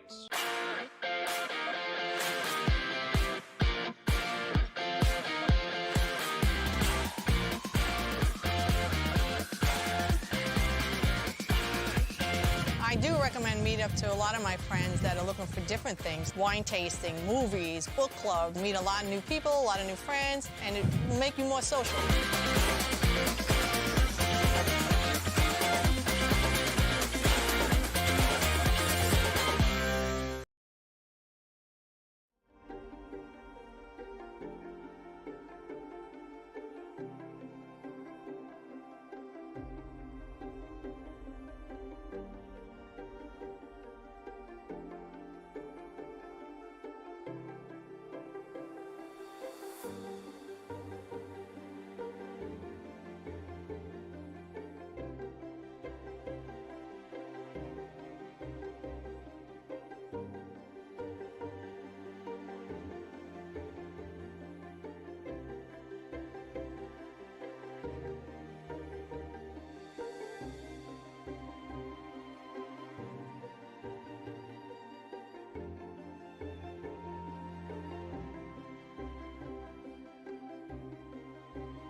Welcome back, ladies and gentlemen, to the FIDE World Championship 2023. It is Jan Nepomniachtchi's second appearance here in the most prestigious event. He lost to Magnus Carlsen in 2021. This time, he tries to defeat Ding Liren to take the chess throne. This is the first game, and we are only 19 moves in, so all of the action is still ahead. Grandmaster Anish Giri, world number 6, and GM Daniel Naroditsky, world number I don't even want to say, bringing you commentary today. We hope you're enjoying the show, folks. Once again, you got to keep your seatbelts fastened because it's only going to get more fascinating from here. Anish, I think you put it best during the break. It's almost like you can divide this game into phases. And I'm not talking opening, middle game, different types of phases, faster and slower. We've entered kind of a slower, more chill phase. Yeah, absolutely. Not so much is happening, not many forcing concrete lines. Both sides are, black is mostly waiting, white is mostly choosing which pieces to trade, which slightly better position to go for. And eventually things will implode. But one thing I should mention now, especially for Ding, is I believe in a position like that, which is eventually going to get unpleasant, a mistake you could make is to spend too much time here. Because no matter what move you make, you're not going to be able to equalize. So you shouldn't also get down on the clock. At the same time, you shouldn't play too quickly because that will set up a wrong habit of, and get you out of the playing rhythm. But I think, especially playing against Jan, Ding should not overdo the time spending and just make some move. Maybe play Rook G7 and don't overthink it. I had a more general question on the broad subject of overthinking. From your perch on, the Mount Olympus of chess, I think fans in general are really interested in the question of form and how top players decide and determine form. How early in a tournament would you say you feel pretty certain about whether your form is good, or is it something that you don't really introspect on until the tournament ends? Do you tell that to yourself during a tournament? Man, this isn't my tournament. I'm not in good form. I need to adjust my playing style. Or is that invalid? Yeah, the question is really, really interesting. And I think so. One question is, what do I do? The other thing, what should I be doing? I think inevitably you notice that you are either in a good form or a bad form, or rather you sort of think that you notice, and that impacts the way you play. Whether that's good or bad, I don't know. I think it's more often than not isn't very good, because when you are thinking you are in a bad shape, it hurts your confidence. That means you start adjusting your otherwise pretty well tuned values. You start to be maybe more defensive, which is really could be really bad. Or you start to play slower because you double triple check stuff. You start to play more passive for some reason. You become even less ambitious. So I think generally realizing or thinking that you are in a bad shape, it's a big issue. But inevitably, I think players do. You just see how the game goes, and it just gets in your head. And it could happen as early as game one if the game one goes really well or really badly. It could also happen much later if the games are pretty neutral. If let's say today Ding will defend pretty well, he will think that okay, he's in fine shape. Opening didn't go well, but everything is okay. Whereas if Ding loses, he will think that okay, it's just well, I mean, even if you are in a good shape, if you lost, it's a problem. So losing is bad news. Yeah, when it happens after round one, or it just depends. Sometimes you have games not like this one where just not much happens. Somehow the players meet each other in some theoretical battle, and then they somehow don't make big mistakes, and the game sort of peters into some sort of a draw. And that could happen for 1, 2, 3, 4 games, and then nobody knows who is in good shape. I mean, you can only tell that okay, the memory works, some basic instincts are there, but nobody's in a great shape. Whereas today, I think we will see.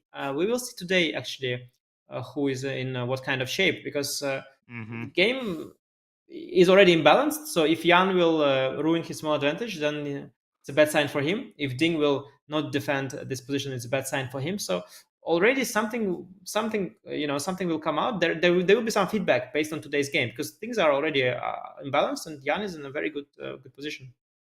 Yeah, I think compared to some of the previous World Championship game ones that we've had, and decisive results were not uncommon throughout World Championship history.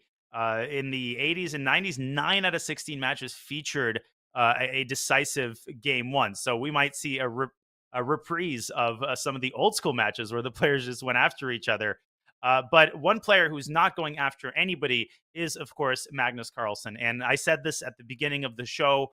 We're not here to to say things that everybody knows is untrue. It's a disappointment that Magnus Carlsen is not playing in this match. I think it's safe to say that it's an objective negative. It doesn't mean that this match is anything less than absolutely fascinating and that the title is anything less than legitimate. It is, and it is. But as we look at the Magnus machine and his 10-year reign of the World Championship title, and it still sometimes doesn't add up in my head that no, Magnus is not going to be the world champion after this match concludes. Yeah, we'll have to get used to that, and that's been the case before in history. It's not the first time. We don't have to look too far back. The last time that happened is when Magnus was world number one already for a few years, and the world champion was still Vishy Anand, who is a legend of chess, a great player. Certainly was the world number one at some point at various points probably in his career.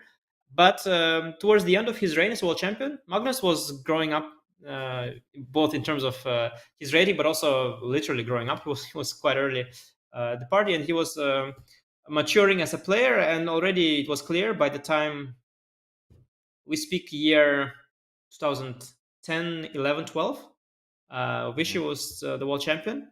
Magnus was the world number one, and everybody knew that, best player in the world, probably Magnus. He was winning most of the tournaments. He had by far a high rating. But Vishy was a world champion. He was a legitimate world champion. And world number one and the world champion were two slightly different, slightly different. I mean, entirely different people. And that is okay. That happened. And in history before, it happened many times. In fact, even when Kramnik has beaten Kasparov, he has proven that he is a legitimate world champion. He literally beat Kasparov in an incredible match. Still, following that, played many tournaments. Kasparov remained world number one. He won most of the tournaments. He was the best player in the world by all these objective metrics. But it was Kramnik who has beaten him and became the world champion. So such things occur in history. And we also had the case of Fischer, who walked away from chess entirely while being at the peak. So nothing entirely new, but certainly something we'll have to get used to, because indeed, for the past 10 years, we've had the best player in the world and the highest rated player in the world all in one, and the one with the best haircut as well. So it was just Magnus all over, and now we have to get used to some other people running the show. Bishop F7 has been played, and we'll get to the move in a moment. I just wanted to ask you, do you remember the first game that you played against Magnus? Is that, something that you'll put in your memoirs years down the line? Certainly. It was a very memorable game for me because I actually won that game, and I haven't beaten Magnus since that until just January this year in Vaikanze, and I think it was 12 years in between these two. So first of all, I'm really grateful that you bring back these memories. So we can talk about this topic for a long time. And it's a very important topic in chess history as well. It was Vaikanze. Both times it was a Tata Steel tournament. It was my first year in the Masters group. It was called Group A at the time, and I was a player rated 2670. I think that is somewhere in the world, maybe top 70 or something like that. And I played Magnus in round 3 with the black pieces, so nothing was nothing was suspicious about that. He was world number 1. I was playing black, so nobody expected me to do well there. Certainly not to win the game, but somehow things really went my way. I was extremely fortunate with everything. The opening went my way, and then he blundered inexplicably, blundered the piece around move 20 and resigned around move 23 or something. So it was an incredible day for me, and I won that game. And testament to Magnus' strength is that I haven't beaten him after that for years and years until I managed to beat him this year in Vaikanze again. And that took 12 years.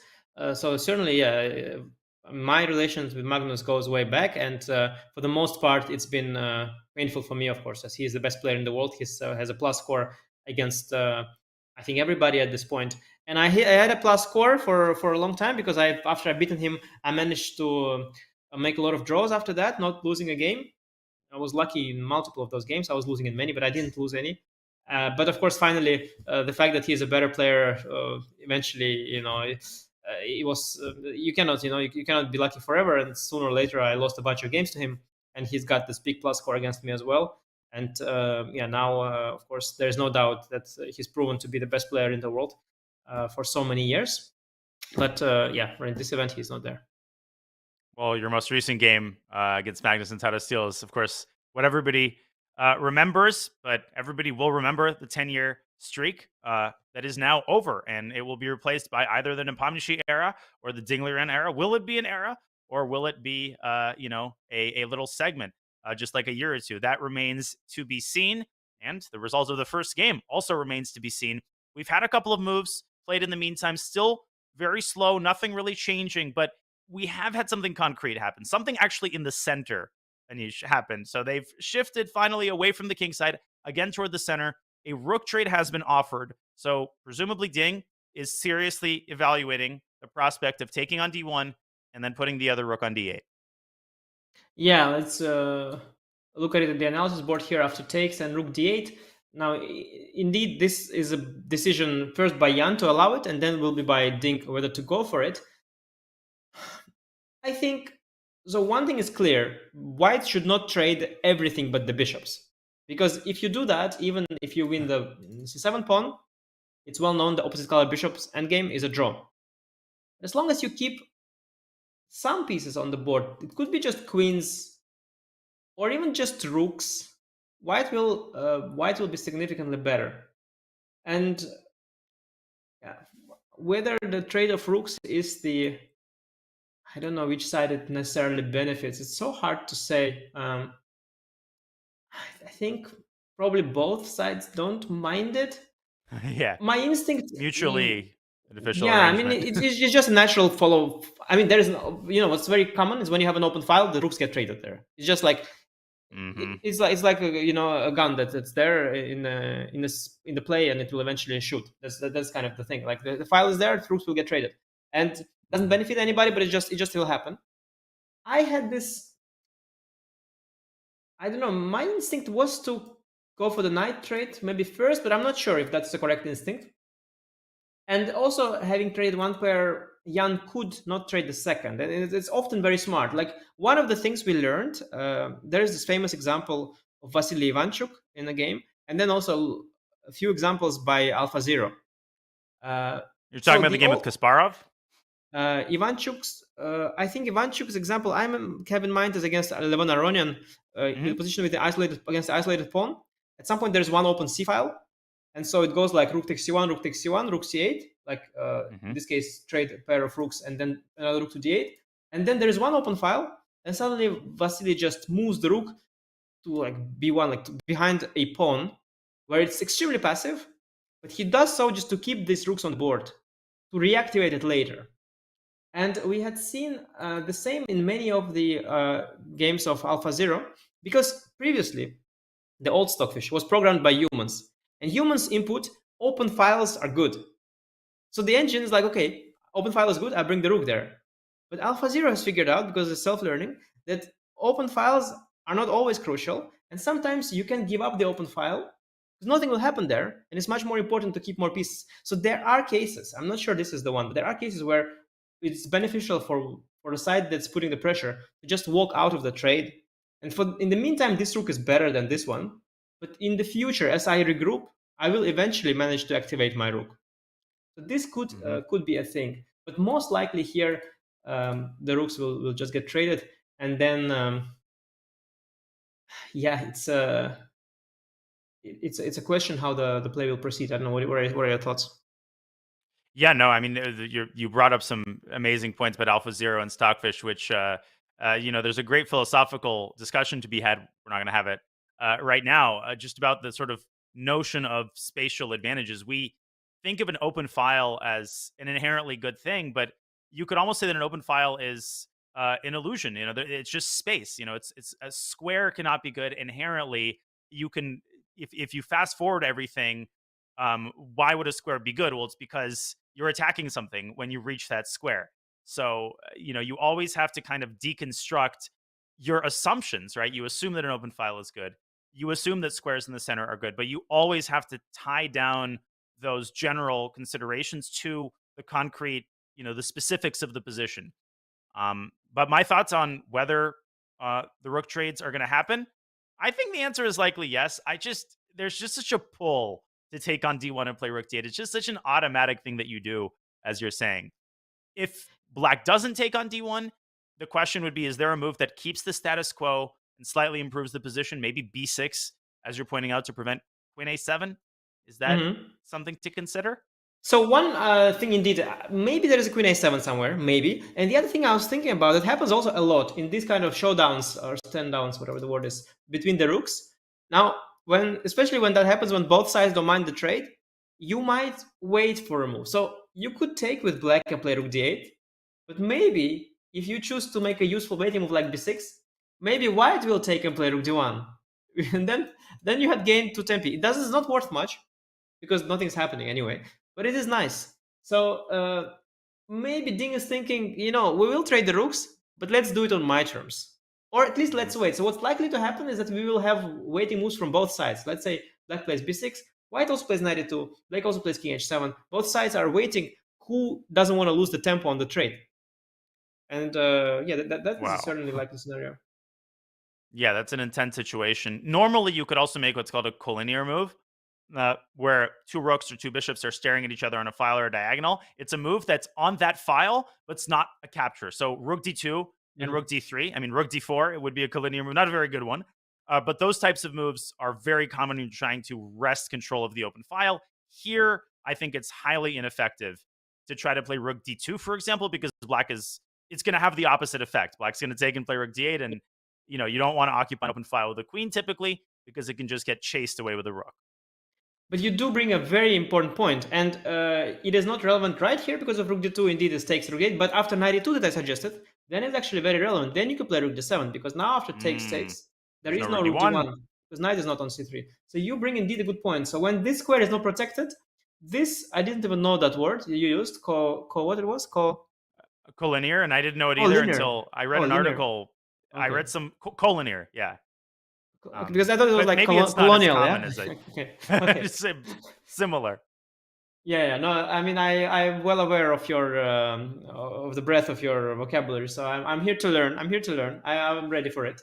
But yeah, indeed, this idea is a way to fight for the open file. There are multiple cool gimmicks. Like there's also this famous idea of Anatoly Karpov, where he had a rook on a1 and a file and some other file. Black had a rook on the a file, and somewhere he made this move.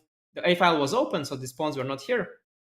And white played this move bishop to a7 in front of this rook to then comfortably double the rooks and then retract the bishop back and get that file. So there are all these nice little gimmicks and tricks to do with open files. And meanwhile, Ding just made a waiting move, and it's now up to Jan. I don't know if a3 is... oh, God. Are we going to do the same thing on the queen side that we did on the king side? Yeah, I'm not sure if a3 is useful. Short term for sure, because you want to not see the queen appear here. But like if you think very long term, how do you want to position these pawns? Hard to say, because if you want to position them on the dark squares, they will be never attacked by the bishop. But then the bishop has this b3 square in the future that will control the d file, let's say. So b3, on the other hand, it kind of is like a granite for this f7 bishop. But at the same time, it might later get challenged by c4. So these are these abstract thoughts that you should be having here, because there's nothing short-term going on. I mean, a3 or b3, nothing like queen b4, queen a3 is not a big deal. But just long-term, you have to think like, how do I want my pawns? What are the consequences? Just a very slow, abstract stuff, basically. And Jan, speaking of abstract stuff, he is deep in some sort of meditation, 30 moves into the line that he's calculating, kind of leaning back in his chair. Ding has not been at the board, virtually at all. I mean, he has made a home at the rest area. So the players, kind of revealing their habits early on in the match. It will be interesting to see how their habits change. But right now, big decision for Jan. Does he roll up his sleeves? Is this the time to play knight e2? Or does he keep playing the waiting game? At some point, he's the one who's going to have to press the button, because Ding is more than happy to screw around for a little while and make some improving moves. He's kind of waiting for Jan to press on the gas pedal and get on with it, start the tension. Yeah, and when we were talking about waiting moves, I had an interesting thought. Okay, I don't think it's good here, but somewhere the move queen to g1 could make sense to reconnect with the rooks. I mean, here it allows queen b4, but let's say in a scenario like this, knight e2 takes rook d8. Here, most likely move probably is rook d2, using that same idea. But also queen g1 comes to mind. And in case of rook d7, yeah, then this move queen g1, it sort of might make sense. You could also consider taking and then going knight c3 back. Now you again fight for the file. But essentially, it's just a way to get a trade of rooks in a favorable version, pretty much. I don't know. I want this knight to knight e4, but it's my instinct to trade off the only piece that could potentially jump. Again, it doesn't mean it's a good move. It's just my instinct is to trade off this knight. I had a game recently against the Gukesh, was very similar, opposite color bishops, and I traded his knight as well. I gave a lecture after that saying it's a great idea. I'm not sure it was, but this is how I treat these positions. But maybe there are other ways. Well, it's clear that c7 is much easier to attack in the absence of the knight. So we can start with that basic fact. Also, just operating in the center, maybe e4, e5. If you trade the knights with the heavy pieces still on the board, maybe there will be some attacking chances on the king. And that's the interesting thing about opposite colored bishops, is the famous kind of double-sided nature of them. Take the queens off, take the heavy pieces off, very, very drawish. Put the queens back on, you have a lot of famous games. There's a Kasparov-Karpov game where opposite colored bishops favored the attacker, obviously, because you have access to a whole uncontested set of squares. So the queen-bishop battery with opposite colored bishops is tremendously effective. Exactly, and even rook bishop against rook bishop, and I'd noticed a lot of it in this AlphaZero game in the book by Matthew Sadler, I believe. He looked at these games, and there's a chapter there, I think, about the opposite color bishops and how many times and how many games rook bishop against rook bishop is actually not drawish at all, and how many of them were won by the side that is pressing. Even when the side is not the upper pawn, like here, it just has a better pawn structure. And I had a game with Gukesh, that one I mentioned, and I also reached a position with rook bishop against rook bishop. And I thought I was better, of course. I didn't manage to win, but I never could imagine I was winning at any point. And when I analyzed the game later with the engine, I realized I missed a win, and to my surprise, there were positions there where material is equal. We have rook bishop against rook bishop opposite colors, and I have this deep tendency to believe that it has to be drawish because of this opposite color bishop thing, because you cannot trade rooks. But sometimes you'll just never trade rooks. And so not only queen bishop, but even the rook bishop can often be really, really huge for the side that's pressing. So I would not at all be bothered with white to trade the knights, because of course if you keep the knights on, the drawish tendency is a lot less. But I think trading knights is a safe bet here. I think trading knights would have gone better in the combination with keeping the rooks on the board. So more conceptually speaking, I think my dream scenario would have been to trade the knights only. Get the bishop to f4, queen to g3, as I told you a long time ago. I don't need the d file. I think I don't need the d file. I think I prefer rooks just to have them. I think my maximum for white would be to just trade the knights and keep the rooks. And as the game is progressing, I think they will trade rooks. I think it only makes it a little bit more drawish. But still, yeah, even if you trade rooks and the knights and get the queen to g3, hard to say. Even let's say we have to imagine I win the c7 pawn. We keep queen and the bishop. We go b5. I win c7 pawn. You will probably go f5 somewhere. We probably trade these two. Am I going to win that position? So what are the constraints again? So we trade knight. Okay, let's just trade knights. Do it. Let's just do it for fun. I also wanted to look at knight d5, which is a tactical attempt, but let's look at this first. Yeah. Because that's an attempt. That's an attempt that sort of is. And a3 has been played in the meantime. Yeah. Good call so by that's you. skipped. Yeah. Because knight d5 is an accidental thing. Let's say this is sort of a more conceptual. Let's just say, okay, I'll make some bad moves just for argument's sake. I will just make all these bad moves. I lose this pawn. Okay, this position. Are you going to win it with white? I would call this like a classic 50-50 position. Yeah, maybe even less. Maybe 70-30 in favor of black. Yeah, I would go with that. I mean, I played enough games with Hikaru to tell you that this is not a 50-50 situation.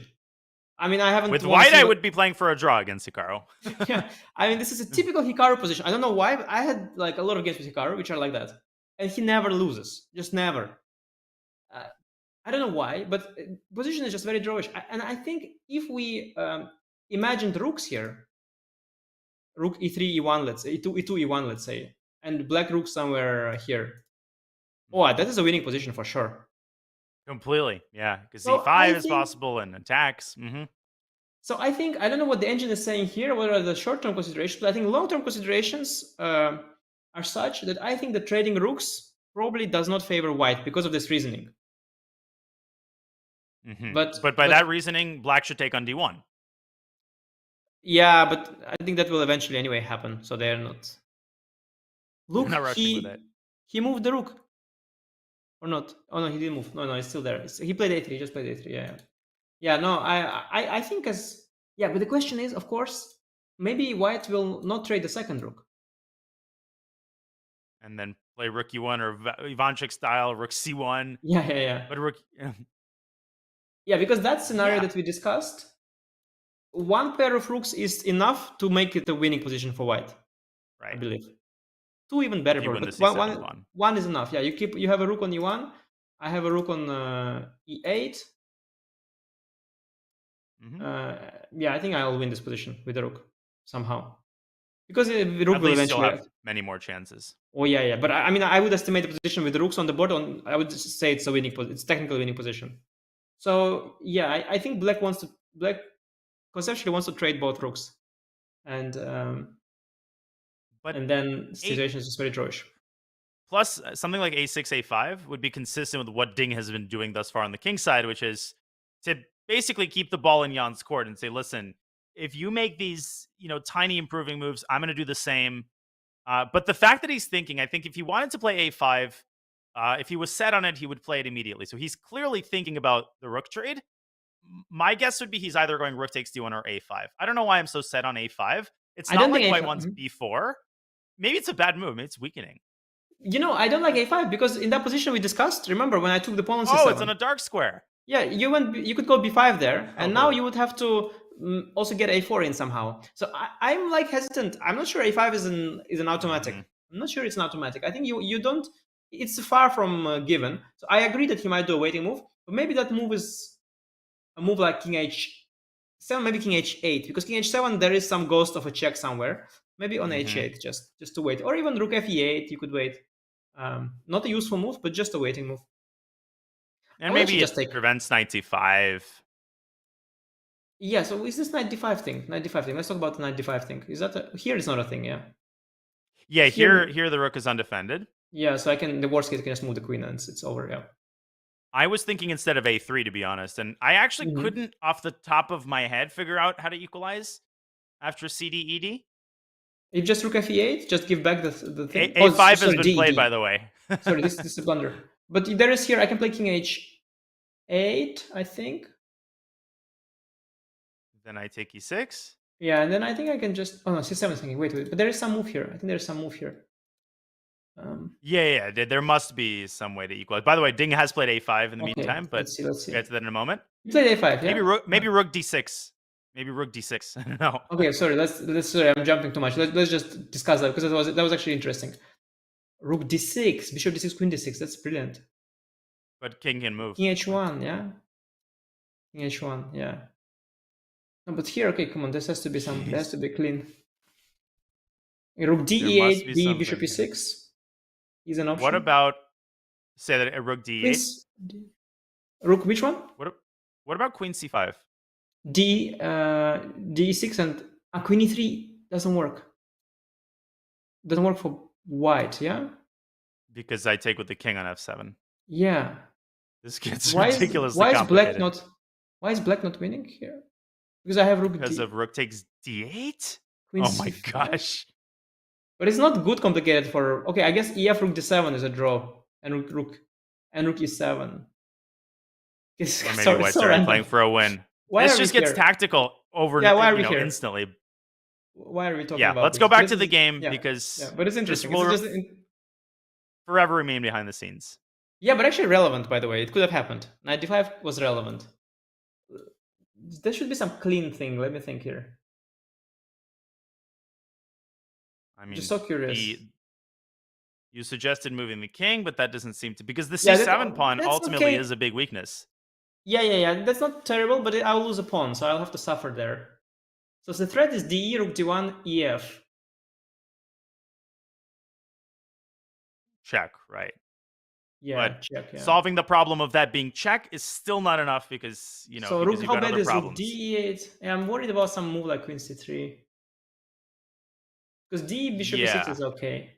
I mean, the thing is, it's anyway very little. Even if you win the c pawn, like just for argument's sake, even if I play king h8, which is bad, even if I do this, it's little. I mean, it's even though rooks are on the board. Yeah, but this kind of pawn structure is somehow not dangerous for black. And yeah, well, the king side is super safe. The queen side, you just have a one passed pawn. This is not the dangerous one. The dangerous one is if white has the pawn on e4. Right. No, because here the rook gets to c2 and black gets really active. Yeah, this is just nothing. So the knight d5 was nothing anyway. And he just played the slow waiting move. And he did play a5. Yeah, okay. I mean, you could see like I'm thinking much more I'm thinking kind of very long term, yeah. The players are a bit more concrete maybe, but somehow long term I am both skeptical about the rook trade and about this move a5. Maybe I'm reading too much into the position. And maybe while I'm thinking about some long term things, short term there will something concrete will happen somewhere. We'll see. I mean, once you pointed out that the pawn on a5, imagine a white bishop on c7, black might lose a second pawn. I started to understand the drawbacks of a5, and not to keep coming back to this knight d5 idea, but all of the lines we just looked at with knight d5, that endgame that we ended with maybe is a little bit more promising for white. Probably still a draw, but I agree with that pawn on a5. It's a little bit more exciting. Even a rook trade could potentially be possible because with two extra pawns on the queen side, even an opposite colored bishop endgame without the rooks, pure OCB endgame, might be winning. Yeah, exactly. At the same time, I just realized when we were talking about it that, okay, the pawn on a6, it's kind of in the air. So if I ever attacked it with queen e2 or something, it would probably anyway have to go to a5, or maybe you could go b5. Yeah, I don't know. Move b6 also is not actually ideal in that sense, but b6 I guess was played to prevent queen a7. Yeah. Yeah, Yeah, but he did put 2 pawns on dark squares. Yeah, this theme of, by the way, these pawns being potentially weak, it plays itself in a Berlin endgame. Sometimes you have this pawn on a7 and you get this Berlin endgame structure. White has a pawn on e5 and black has a pawn on f7. And then white plays a4, black responds naturally with a5. And then white goes e6, gives up this pawn and takes c7 and collects pawn here on the queen side. So this a5 being a weakness is actually an existing theme. So it could really be a weakness. Yeah, we'll see about this eventually. It's one of these moves that you make and then okay, 92. Yeah, finally. So Nepo, he gets down to business. 92 is on the board, aiming for the knight trade and choosing this opportunity to do so, clearly trying to punish Ding for a5, right? He waited for that move. Now he's trying to get, as you're showing, the ideal construction after knight f4, queen f4. I think the point I just made, Anish, about the queen's coming off the board, it would be an unquestionable draw with the pawn on a6. Now, who knows? Maybe it's still a draw. There's positions down 3 pawns where you have a blockade, unlimited number of pawns. But here, absolutely impossible to evaluate with certainty. I would, I mean, I would say 90% winning for white. Yeah, 90%. Yeah, because the kingside pawns are also on dark squares. Yeah. This I would be shocked if this is not lost. But speaking more concrete, in this position, black can play a move like a4, and this is no longer an issue. So this a6 pawn could sort of jump through a5 to a4, and then again it's all fine. This is again fine. So it could work out all right. Wow. I think Ding will trade rooks. Yeah, I mean, what else? Why not? Let's trade rooks. Now's as good of a time as any. I think after knight e2, white obviously threatening knight f4, going after the c7 pawn, but trading rooks is a committal decision. So that probably means a little bit more time spent for Ding, who has burned through over half of his clock, and they still have 18 more moves to make. So we will leave Ding to this very important moment. We might see a mass trade. Nepo is pushing for the win. This is basically a 2-result game. And we will take this opportunity to go on another short break. Folks, you're watching the World Championship 2023. It's Nepo. It's Ding. It's super hype. This is game 1. And a lot of the action is still ahead. We will be back with more action from Nepo Ding in just a couple of moments.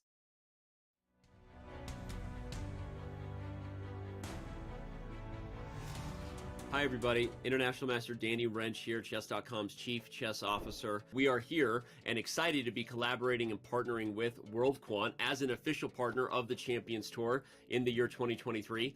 I'm now speaking with Chief Strategy Officer for World Quant, Natish Maini. The people have met us, and now time for the big questions. Jumping right into the basics, tell everybody a little more about World Quant and what exactly is it that World Quant does? Thank you for having me, Danny. And you already introduced me. I'm the Chief Strategy Officer at WorldQuant. WorldQuant is a global asset management organization. It was founded by Igor Tulchinsky in 2007. WorldQuant today has over 850 employees who are working towards designing investment strategies in multiple asset classes across global markets. WorldQuant believes in empowering the ideas of the talent across the globe, and we have 23 offices in 13 countries today. Amazing stuff. So tell us now a little bit more about this project called World Quant Brain. So World Quant is built on the belief that talent is global, but opportunity is not. And we strive to take this opportunity to everyone around the globe. World Quant Brain has been designed as a tool which empowers us to take that opportunity to anyone. That's fantastic. Seriously, that's amazing. I had no idea about that, learning about this along with our viewers, and obviously as a website and a company with a mission to also connect global communities and increase the opportunity for chess, that makes it even more of a natural partnership. Tell me a little bit more from World Quant's perspective why you guys run the IQC. So World Quant has this mission of democratizing quantitative finance. And International Quant Championship is one of the tools we have to spread the message about this opportunity which World Quant is offering to everyone to be a quant in the world of in the quantitative space. And International Quant Championship empowers the individuals to utilize their ideas and show that they can do it, and gives us an opportunity to take this message to them wherever they are. That's great. Now, you said the finals will be in person. Was I right that it'll be in the Bahamas? That sounds like a pretty great location. Can I come? Yeah, absolutely. Absolutely. And I can? Okay. So I don't know that I'm qualified to be in the IQC, but tell everybody a little more. So the finals are going to be in the Bahamas. What will that be like for those who make it?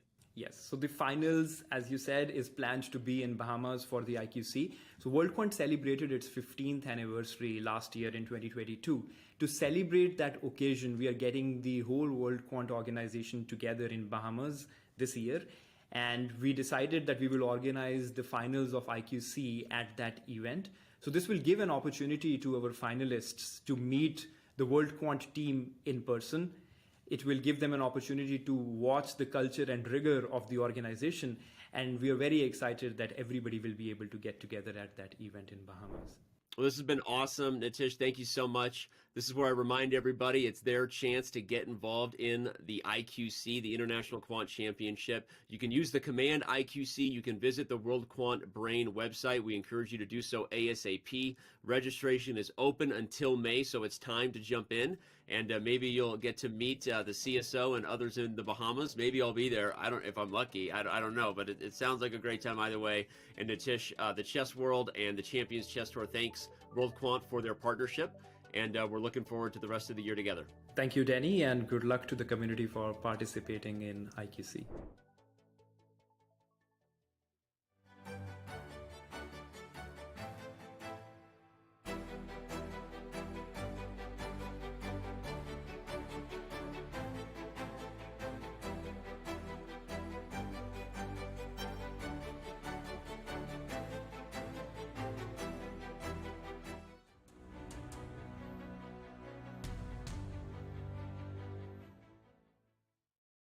Welcome back to the 2023 FIDE World Championship. World Quant is an official partner of the chess.com broadcast of the FIDE World Championship that you are currently watching.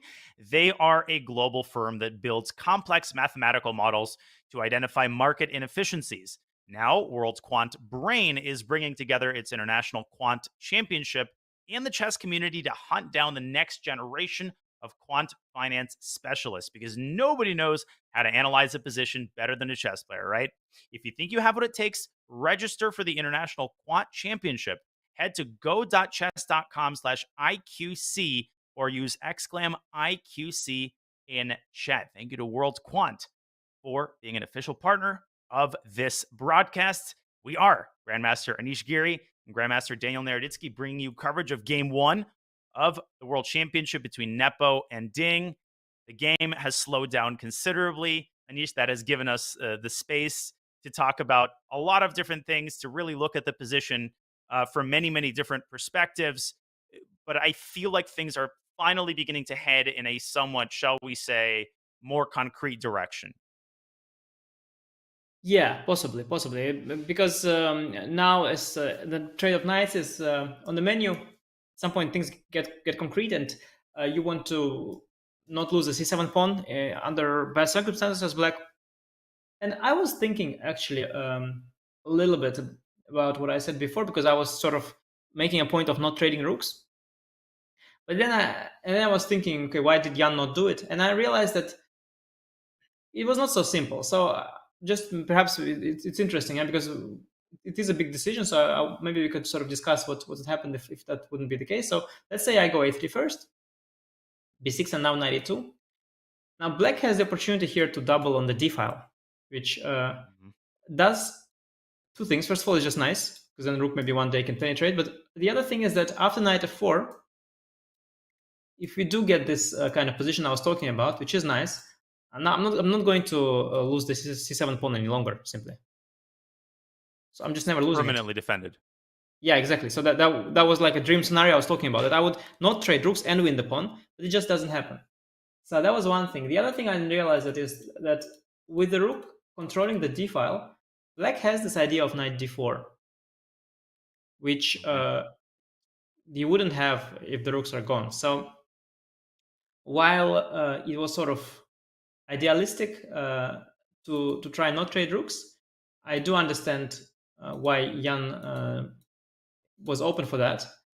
And yeah, to be honest, I do like his position, but I do think now the draw is sort of a more likely outcome, because if we speak about concrete lines, let's say, I don't know, what is your thought here? Knight d4 or rook d8? What is the idea? I think the sort of kind of stock execution of the idea is to play rook takes d8, queen takes d8, knight f4, but there actually might be something like queen d4, and White's initiative ends before it even begins, I think. I mean, you're not even getting to the c7 pawn here. Yeah, if you indeed, if we look at it from a concrete sense, that's the case. And also just taking, honestly, your idea, a4, yeah. Or yeah, queen f4, a4. Probably you should take with the bishop here, in fact, and then do this. And probably I will lose that pawn. So let's say a4, queen f2. Let's say queen d7. Let's say king h7, and we've got this situation that I was talking about. The pawn a6, even better on a4 actually. Yeah, this pawn chain now only has one weakness. This c6 pawn. I think this is nice for White. I will play this forever, but I think draw is more likely here. So Ding indeed does take on d1. Here they go. And rook to d8 is the immediate follow-up, offering a trade of the second pair of rooks. And my guess is that Jan, he's going to invest a little bit of time thinking about, Ivanchik's name really stuck in my head as an example of moving a rook away from an open file. I remember my former coach, Gregory Kaidanov, at a U.S. chess school lecture. He told an entire lecture on moves that involved forcibly moving a rook voluntarily away from an open file. Very hard thing to do psychologically, but could allow for more winning chances. There's that collinear move, though, that we had mentioned earlier. It seems to make more sense here. Rook d3 on the board. Yeah, very interesting. I noticed it as well. I was actually thinking about it. I am wondering, after rook d3, is the point to just grab the file, which is like very little relevance here? Is that the point? Or does he want to change the pawn structure with CD? Spicy. Yeah, as spicy as things get in this position. c5 to clamp down on the d4 is why this was bad earlier, but now there's a knight on e2, which maybe makes this more palatable for White. Maybe f4. Yeah, but I'm not impressed with this for White. f4 maybe because you get f5. Yeah, I just need to somehow defend this pawn because you're threatening f5 and queen f4. I need to reroute my knight to some square.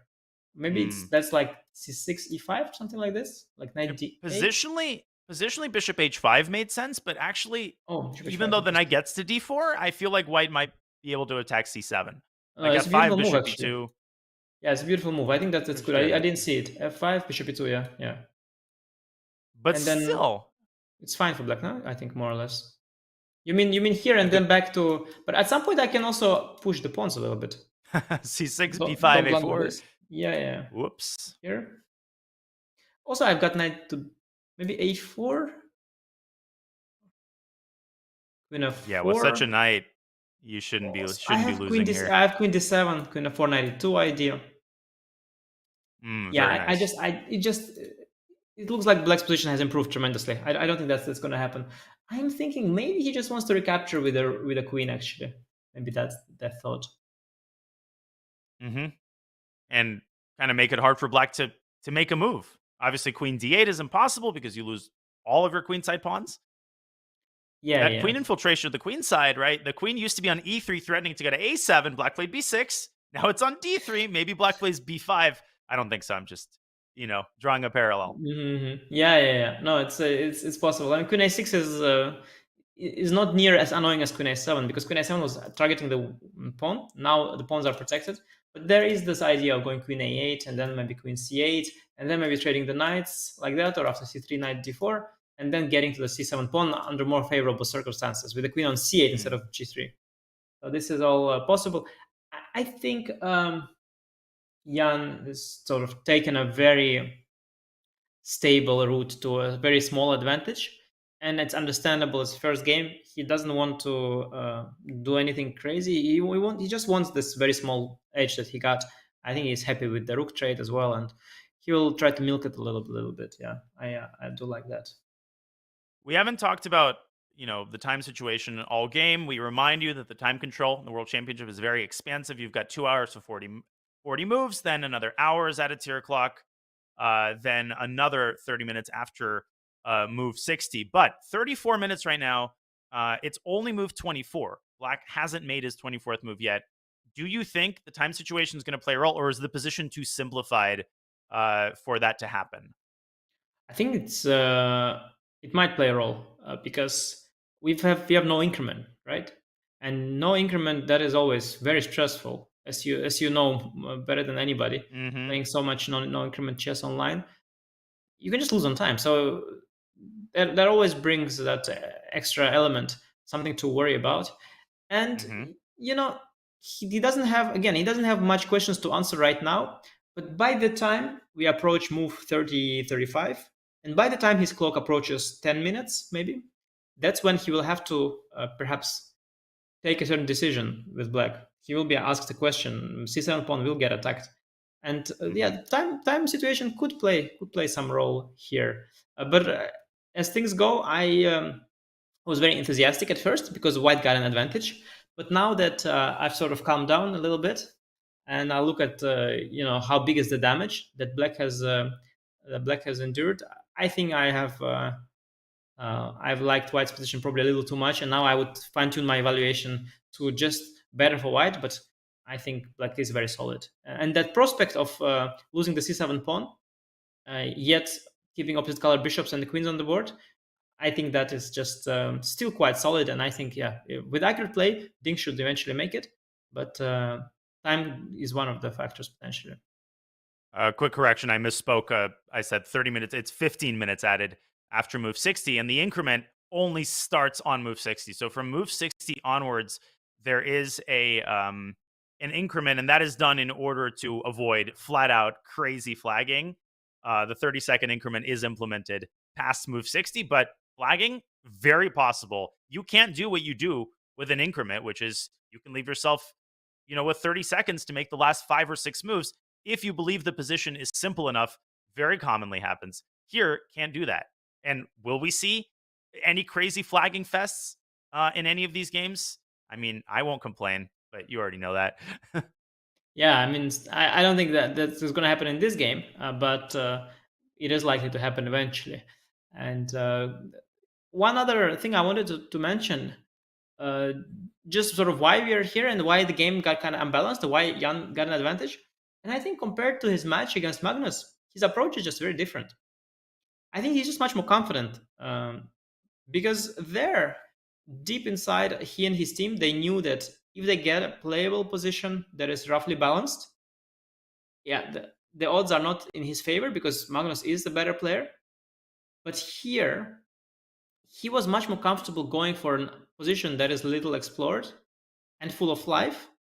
So I think he allows himself more risk in the opening in this tournament, in this match, because this is just game one, and already he allowed all these options, went for this position that is far from being forced. And I think that is a good sign for us looking ahead in the match in general. I think we're going to see Jan taking more risks than against Magnus, and I think that is correct, both what he did there and what he did here.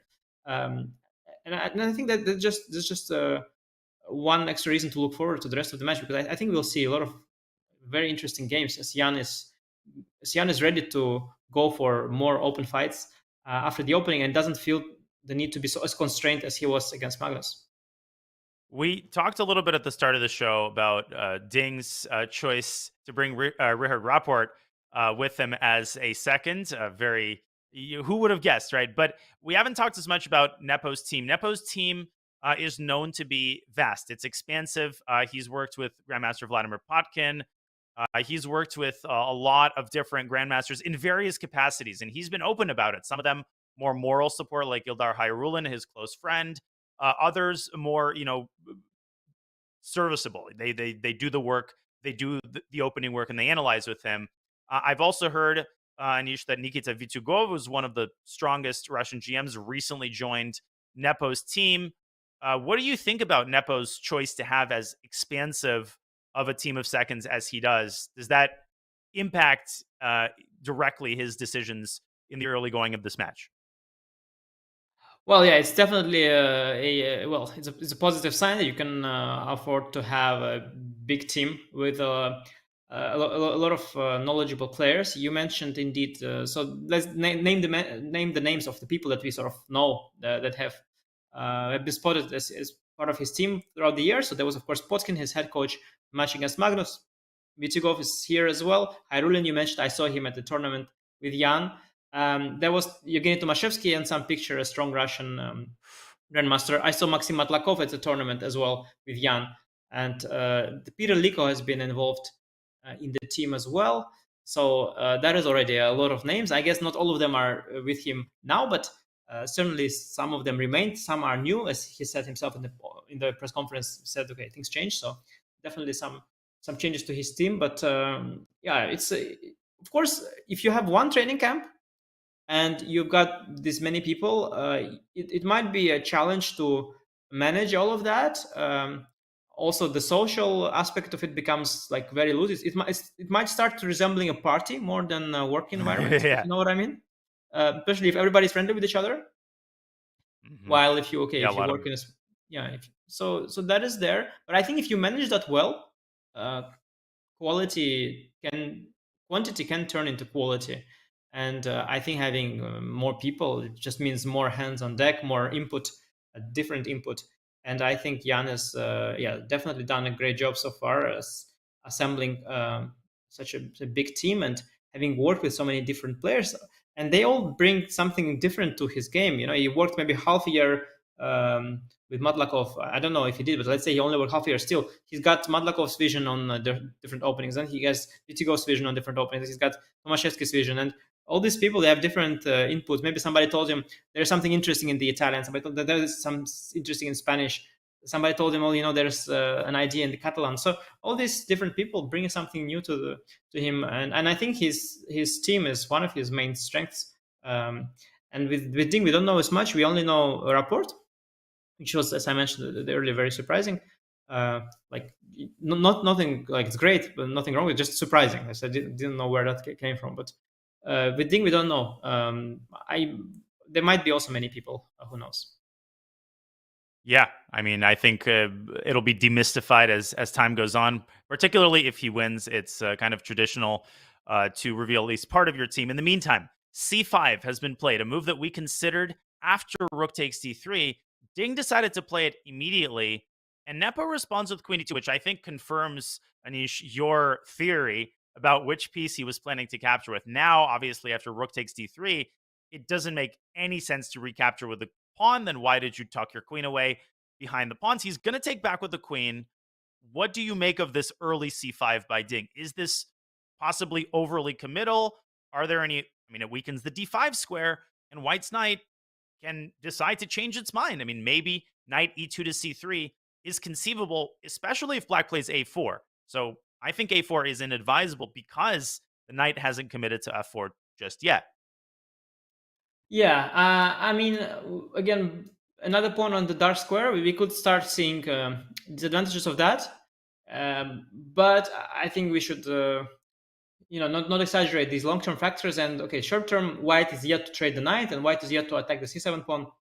And when it comes to d5 square, I mean, if you go by c3, you allow me to plant a knight on d4. Mm-hmm. So all that is quite abstract. And if ever White now attacks the c7 pawn, so in a hypothetical scenario, let's just make the moves just to illustrate the point I want to make. If this kind of thing happens, let's just, for argument's sake, I'll just make all the moves that I want to show. If this thing happens, I actually have an opportunity to save the pawn for now with c6. I mean, I might lose one later anyway, but I could, let's say, okay, just to illustrate even better, I could play a4 here, and here goes c6. And if I had my queen already on e8, I would be able to save all of my pawns, It's the point I'm trying to make. So nothing wrong with putting a pawn on c5. If anything, it could even save you that c-pawn. Not that it changes much. Anyway, it's a doubled useless pawn, but okay, it just shows that c5 is a very solid move. I think it's all right, yeah. And I think that the point of rook d3 was, never to take with the c-pawn. The point was just to get this sort of d-file and force black to take, because if you wait now, I will take, you can no longer take with the queen. So I do get access to some squares, let's say. And if you have to take with a knight, that's a huge concession. Then White's knight, the world opens up to white's knight, knight f4, knight c3. Both moves are now possible.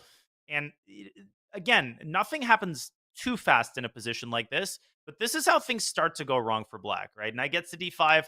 It's clear that white has made progress compared to the position 3 or 4 moves ago. I think that's how you judge the trend of the game when you talk about tiny advantages. It's not, okay, white's still probably not much better, but white's better than he was, 2 or 3 moves ago. Yeah, no, I have a lot of experience playing games where my position keeps improving, and then it ends in a draw anyway. But yeah. it happens a lot. I totally get what you're saying. Yeah, yeah, but it's getting better, better. Oh, it's a game. No, I have that a lot. Like my position keeps improving, and everything is great. And at some point, I realize, okay, so now we reached its peak. Now let's convert, and then I see, okay, well, there's nothing more to improve, and I've reached my peak. That's it. My position peaked. So that is a danger here for white. But in short term, yeah, I don't think knight takes d8 is what you want. I think you want to take on d3 here actually. Mm-hmm. And but what now? Yeah, there's nothing exciting. Nothing exciting. I mean, I don't know, some random move. I mean, I have to react as black. I don't need to do much. Okay, what is my waiting move? Let's say it's king h8. What is your move? Yeah. So here, I was flirting briefly with the idea of e5, but it doesn't feel that dangerous. Maybe to generate some attacking chances, because black doesn't have f5, right? Earlier, black could play f5 and keep the blockade. Here, he doesn't have it. Maybe. Yeah, I like that. I didn't see this actually, and that's because I was used to the idea of f5, and now it no longer is possible. And this could be this is a welcome change for white, because you get access to the pawn. It's a very long way to go. I mean, you still never beat Hikaru from this position, from my experience. But absolutely.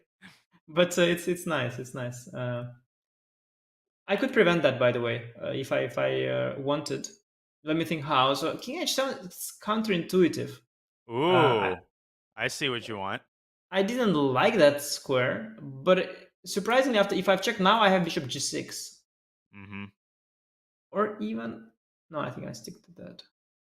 And ef queen takes f6. Yeah, you have ef stable. You have EF. But at least I activated my bishop, so it's just slightly better version of that. I could also prevent it entirely if you want. Let's go back bishop g6. Then I prevent e5 entirely. Can I poke you with queen d5? Yeah, I didn't like that you get some queens somewhere. I mean, maybe it's okay. Queen c6, maybe I'm okay. There's no threat, but I'm giving you some. But again, it territory. Feels like the trend of the game is just a tiny bit starting to favor white here. Yeah. 24 minutes, by the way, on Ding's clock. And, with every minute, we're starting to get into more concerning territory. He's got a lot of decisions to make. First of all, on this move, does he take on d3 or not? And then suddenly we're having a hard time finding a move that checks all the boxes. Exactly. Now imagine that we land here somewhere, and knight c3 is coming. And now it's you have 10 minutes. 30. Yes, and it's now not you even have 10 30 minutes. here. It's 28. This is becoming problematic for Ding. Yeah, and now suddenly there is a question, because knight c9 d5 is a question. There is no answer, and there are only 10 minutes, and there are 12 moves. Suddenly it all comes, and that's how you lose games. When somehow the question is asked at the wrong time, it's exactly how you lose this kind of games. Because I've lost some of those, like not many. I've won some, not many. But when you win or lose, that's what happens. Somehow you get lucky that the question is asked at the right time. There is little time on the opponent's clock, and it all comes together. You get nervous because you see the clock, you see the position, and that's when you can, you can struggle. But we are not there yet. Maybe Ding will find a way to make a more favorable. Get a more favorable version. I think maybe e5 is not a big deal. Maybe we should have allowed e5 rather than allowed the queen to b7. Maybe. What are the alternatives, by the way? What is he thinking about? Because if not rook that's d3, exactly what I was going to bring up. So all of what we were considering is after rook takes d3, we have established that white has a positional threat of rook takes d8, which would force black to compromise the position of his knight. Is there a way to circumvent that? I mean, c6 looks... Ugh. I am not sure about that, actually. So is that really such a big deal? Because I'm thinking maybe I want to reroute the knight to c6, e5. What do you play here? Okay. So let's say, first of all, the bishop versus knight endgame has to be valid. So let's say I go knight f4 and I try to force you into that. Knight d5? Knight d5? I don't have to. I kind of have to, because if I play queen d7, there is this. There's knight f6, yeah. Yeah, so if I have queen d8, you take with the tempo. So yeah, I have to take. You take with And then I thought what? maybe queen Queen. d5, and I try to go for f4, e5. Try to get the passer. Yeah, this changes the position a lot, but okay, I'll start with knight d4. Mm-hmm. And This then is if one of the c3, you want to... ways how Hikaru draws these games, by the way. One of the many ways. C3 And or then he wins. He gets his knight to e2 and his queen to g1, and then it's mate. yes. So let's say c3. Yeah, C3. I'm thinking, if I switch to passive defense, okay, you'll definitely massage me here. No, I'm not. For sure. I'm not thrilled. By the way, I'm not thrilled with this. I never thought I'm equalizing here, and I don't like the look of it. And in fact, this drawing tendency is kind of gone because of the opposite color bishops being gone. Not a fan. Not a fan. Yeah. Uh-oh. c5. So Ding's 24th move. Rather than taking on d3, he procrastinated one move. Why does c5 make things so much worse? Is it because of the d5 square? Why do I feel like with the pawn on c6, everything was fine, and now suddenly all of the lines are problematic? What is the nature of the difference? By the way, just to because I was trying to go back indeed, as you mentioned, c5, and I realized that the reason he played a5 is actually that after takes rook d8, Jan of course wanted to go rook d3, and now in case of the same thing happening, pawn is hanging. Although I realize now I can play knight c5 and back. Maybe that would be maybe that is kind of the most solid way to defend. Yeah, he tried to eliminate all of the problems, but when you're defending, e2. you close some doors, others open. Yeah, it's always very hard. Queen e2, I'm threatening before. b5 is also committal. Maybe after all, you go a5 anyway. Yeah, okay, not sure. All these are such. That's the thing about these positions. It's all so little, but c5. Yeah, it's one thing is a plus, another thing is a minus. You regret each of your smallest decisions, and it's tough. It's tough. That's why that's why suffering is no fun. And okay, this is the position on the board. And yeah, some questions to be answered. Just one thing I wanted to point out, by the way. Just how terrible is this? That has to be decided. Under 20 minutes, by the way, now for Ding. And I think the reason it's terrible is because my pawns are on the dark color here, and I cannot get them to the light squares so easily. Because if I did, I think I would be happy to just give you this. I mean, with black at some point. Just okay to, to not have these dangers with queen b7, queen c6, knight d5, like all the stuff. Just to give you this and say, okay, let's compromise. You get your pawn, I get my opposite color bishop drawing chances, and let's just play this out. I get my defensive clarity, but you can go b5, but queen a7. It's like what they said about Mikhail Tal sacrifices. Like you can only take one piece at one time. Here you can only push one pawn at a time, and you can't push them all to the right squares fast enough. Exactly. So it doesn't achieve the desired goal. It just gives the pawn, but it doesn't give me that clarity. So knight d4 is not the move yet, but it's an idea to keep in mind. So I think allowing e5 might be the way. Queen e8, or maybe I like this queen e8 move. Maybe I don't know. Just nice move maybe. So Ding has finally made a move. It took me a second to realize, Anish, what happened. He was not at the board again. He was thinking from his rest area, and c6, which I dismissed.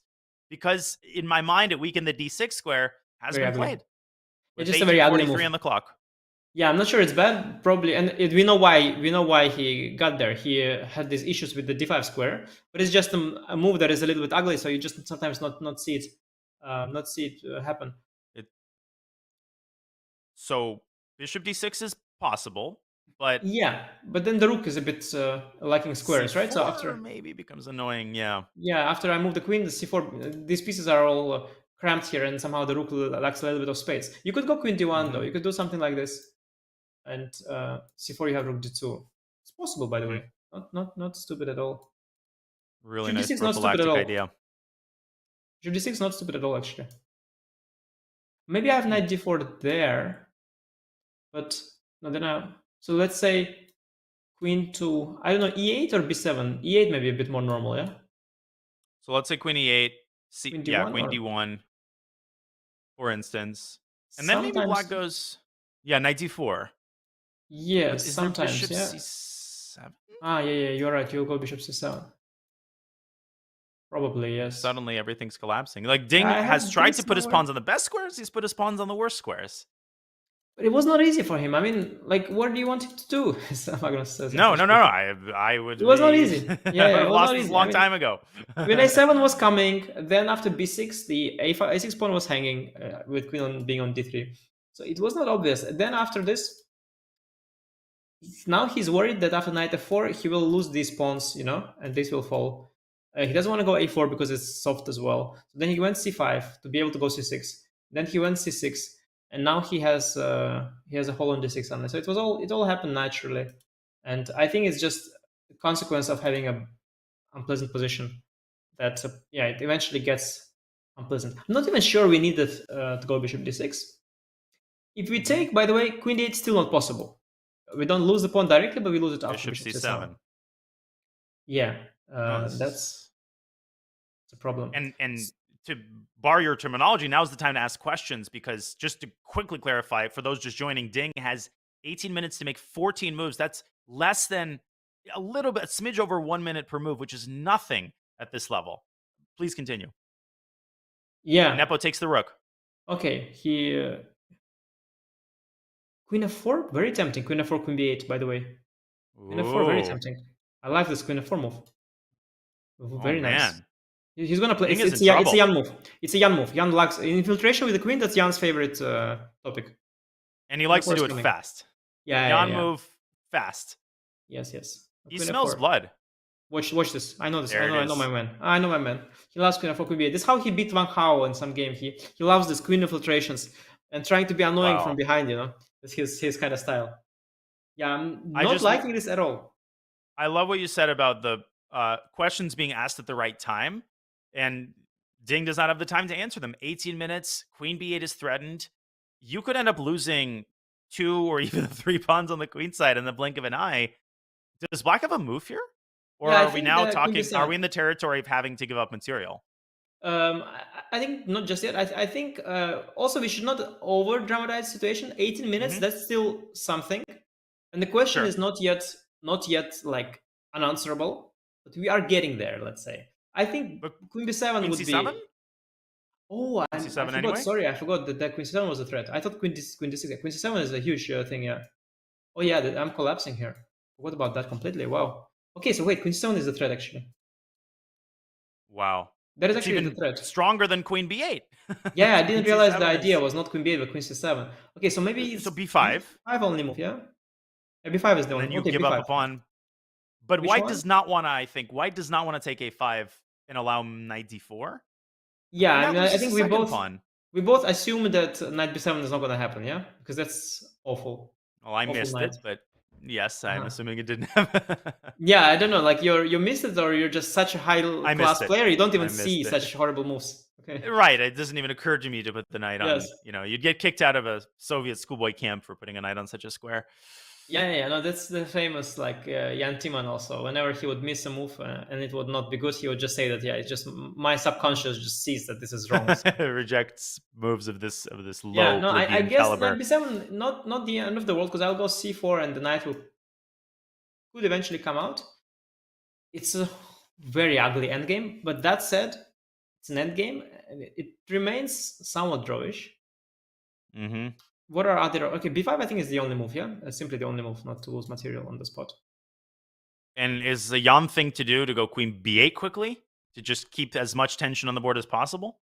Yeah, I thought that was the actual threat. And okay, I have bishop d6 next. Bishop d7 is the bigger threat, so I guess you have to move the king.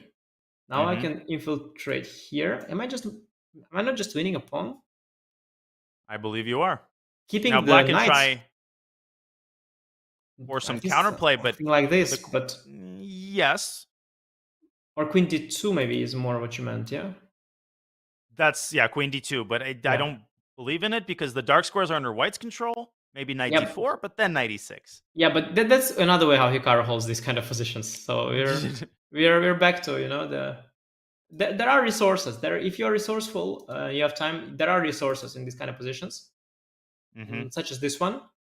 But it is very dicey because you lost the pawn without having traded the knights. So it is not as drawish as it was. Well, luckily you have this queen d2 thing. You probably forced trade of the knights, but Maybe white could improve on this line. Maybe could delay bishop d6. Yeah. And imperceptibly, I mean, as we're talking, bang, another 3 minutes off the clock. Now you basically have 1 minute per move. And Ding is going to have to take some more time because at this point, we're in the territory of high value of mistake. If you make one mistake, you're dead on the spot. That was not the case for Ding just a little while ago. And so, folks, we will likely get a time scramble, at least a one-sided time scramble as we head to move 30. So we're going to take this opportunity to take one more very quick break, folks. We promise we will be back very soon with Ding's attempt to save a position that has been getting worse and worse. Will we see a decisive game in round 1 of the FIDE World Championship? That remains to be seen, and we will continue to bring the action for you in just a couple of short minutes.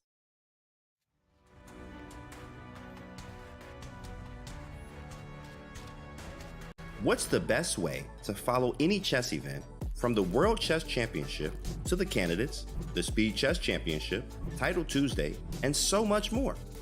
Chess.com/events has all of the top chess tournaments played both over the board and online. Analyze and review games from the world's greatest players with live commentary, cloud analysis, opening explorer, and table bases. Find all the key event information, including schedules, prizes, results, news reports, player bios, tie breaks, and more. Even compete by voting for your predicted results. Explore chess.com/events today on web or with our iOS and Android apps and experience chess like never before.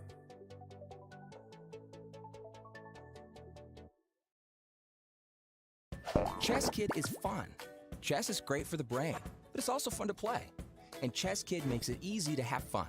Whether your child is a total beginner or a prodigy, they can hop on and find a well-matched opponent from around the world at any time. Chess Kid is the safe, parent-approved way for your child to play chess online. Chess Kid is educational. To kids, it feels just like playing, but chess is a great way to learn patience, strategy, and critical thinking. Chess Kid features a comprehensive training program that guides kids to level up on their way to mastery. There are more than 50,000 chess puzzles and a whole library of entertaining videos that teach strategies, tactics, openings, and endgames specifically for kids. Chess Kid is easy. Whether you're a parent helping your child, a coach managing dozens of kids, or a school of hundreds. Signing up is free and easy, so what are you waiting for?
Welcome back to the 2023 FIDE World Championship. Game 1 between Ding and Nepo is heating up in a very, very big way.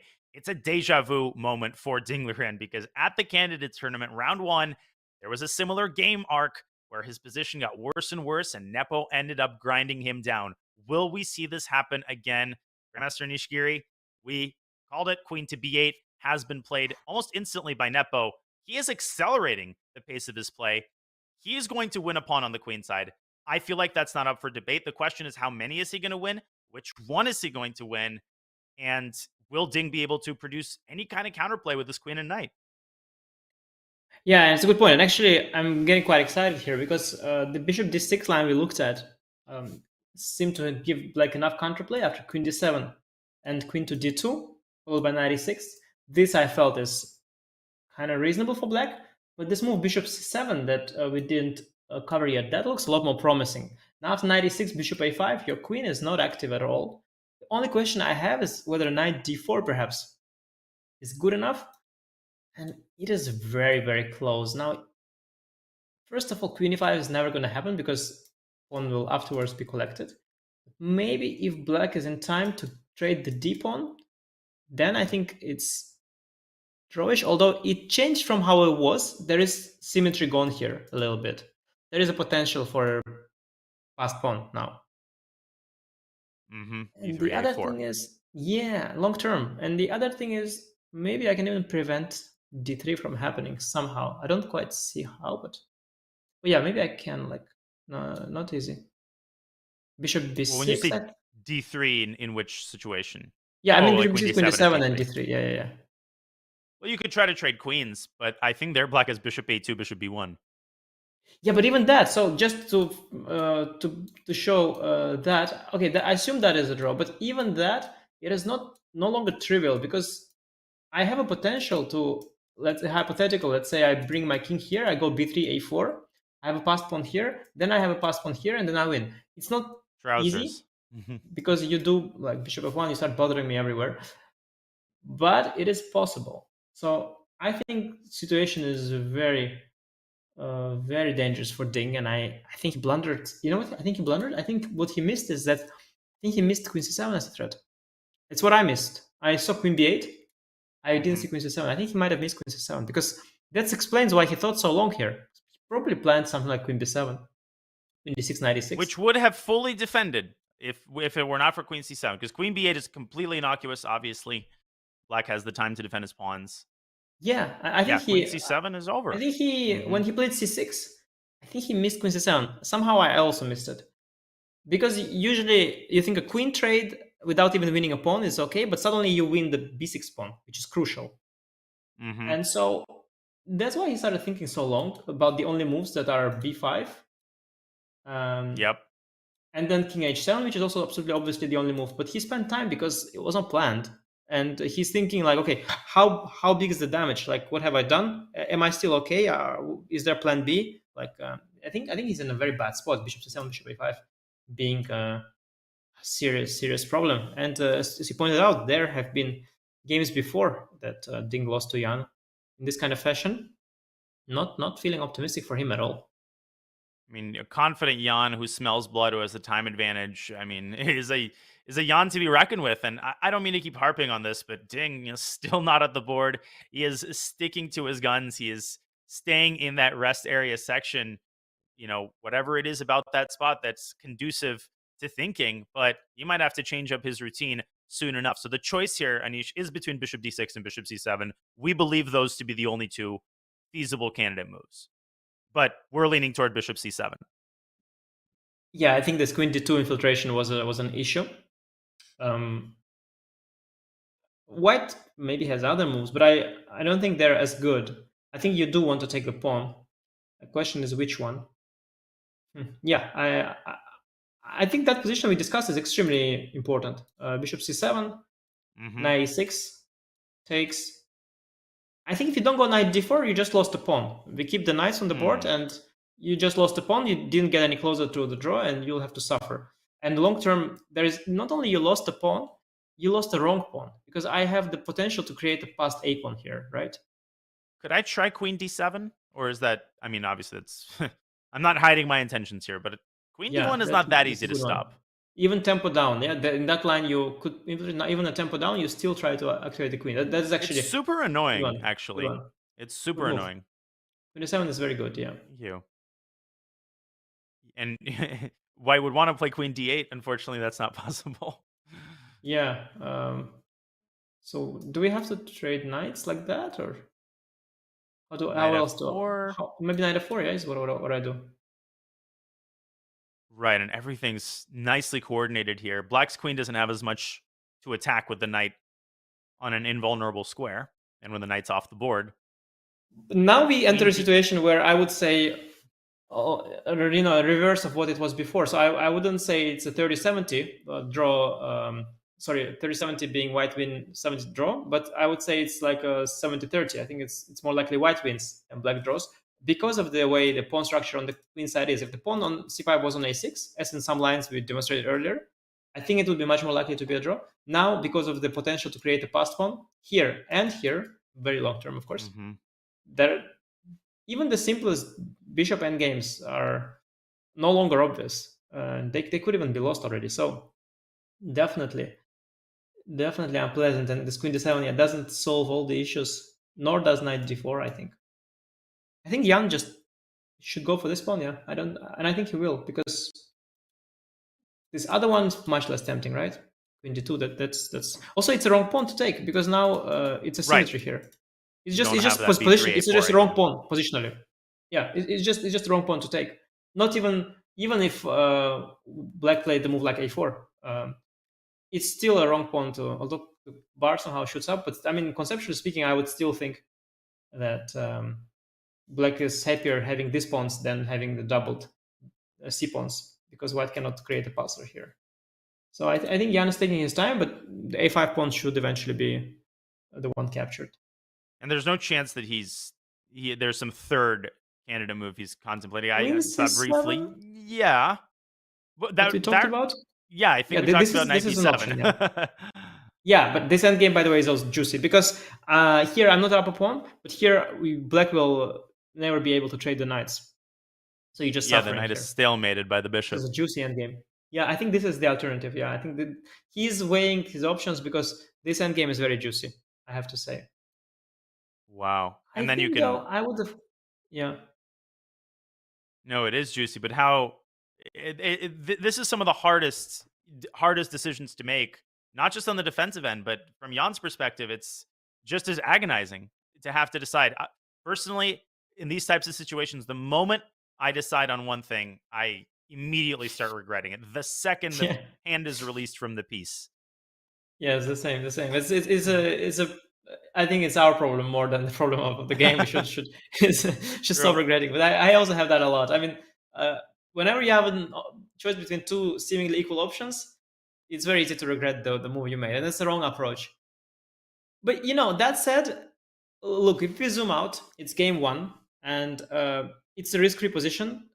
I think agonizing is a big word. Overstating it a little bit, yeah. Overstating it a little. I mean, Jan is in a much more comfortable. Yeah, I mean, it's okay. Draw will be fine. It's okay. Afterwards he will say press conference. Yeah, I was better pressing. It's draw is okay.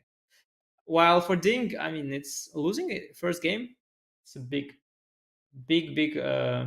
disaster. And he's down on the clock as well. So, wow. I mean, big disaster indeed. And Grandmaster Nakeson's in the chat made a good point that if he does lose the first game, we might see some early blood being spilled. We might see Ding kind of drastically change his routine, his openings. But we should point out that losing the first game of a World Championship match, that's obviously not necessarily a death sentence. The first World Championship match ever held in Havana in 1889, when Steinitz defeated Chigorin to become world champion. Wilhelm Steinitz got destroyed in the first game. Then he won the second.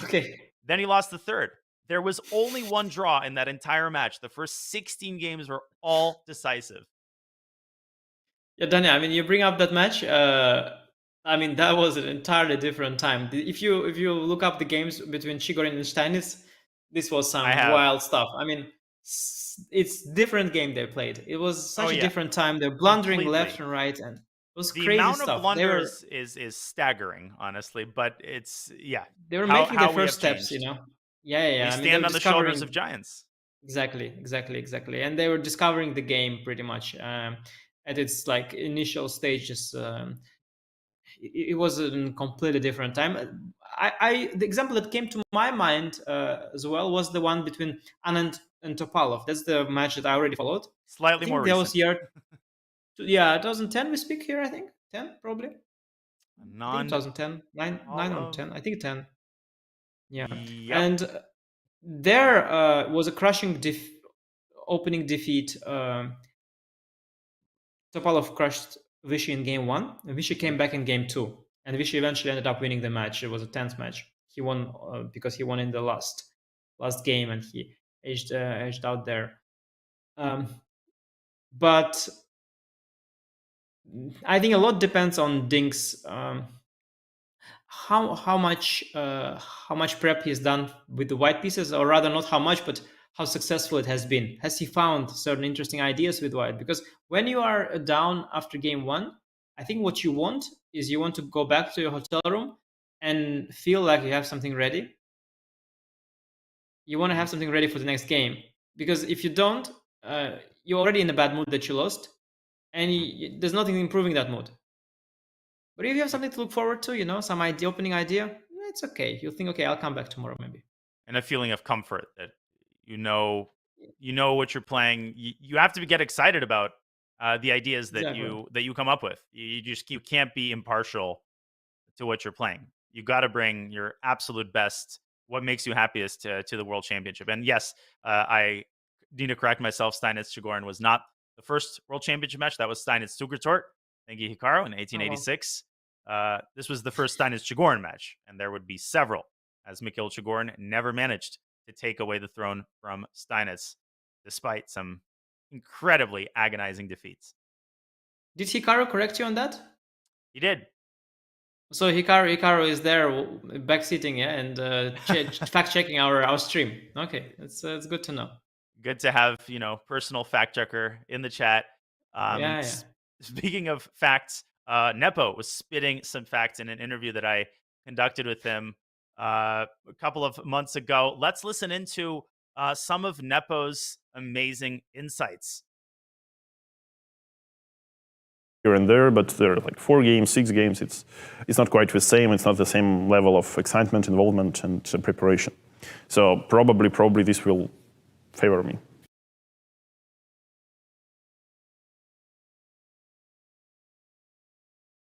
About talking about the format of the match, he's confident, and his confidence, Anish, is something that I've noticed, I think, has increased since his match with Carlsen, when everybody was shoveling dirt on him. That's it. He's broken. He doesn't believe he can win a world championship match. Suddenly, all of those people are gone. Yeah, I think Jan, one thing we have to give him, I think his confidence is unshattered, and he's always been very confident in himself, and for good reasons, obviously.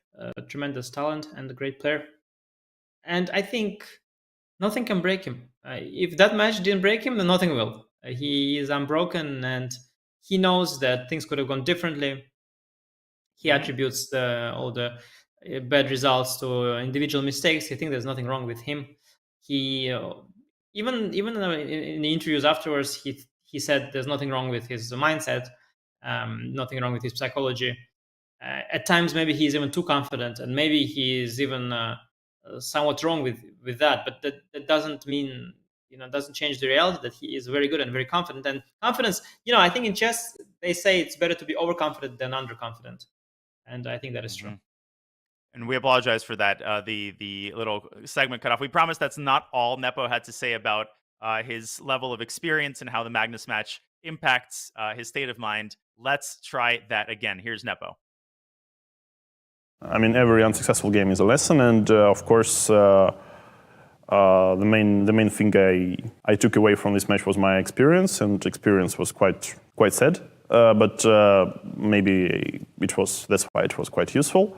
Yeah, I mean, even like in the middle of the match, I would say, even until I started, let's say, like blundering everything in one move, I would say that I came to sort of the conclusion that, okay, it's pretty much different comparing to what I have, to what I have expected. So now I'm like, in a way, can model, let's say, the match, how it goes, how it might go. So, for example, my general idea, all right, so to win candidates, you should win 3 or 4 games. To win match, you should win 1 game and lose 0, yes.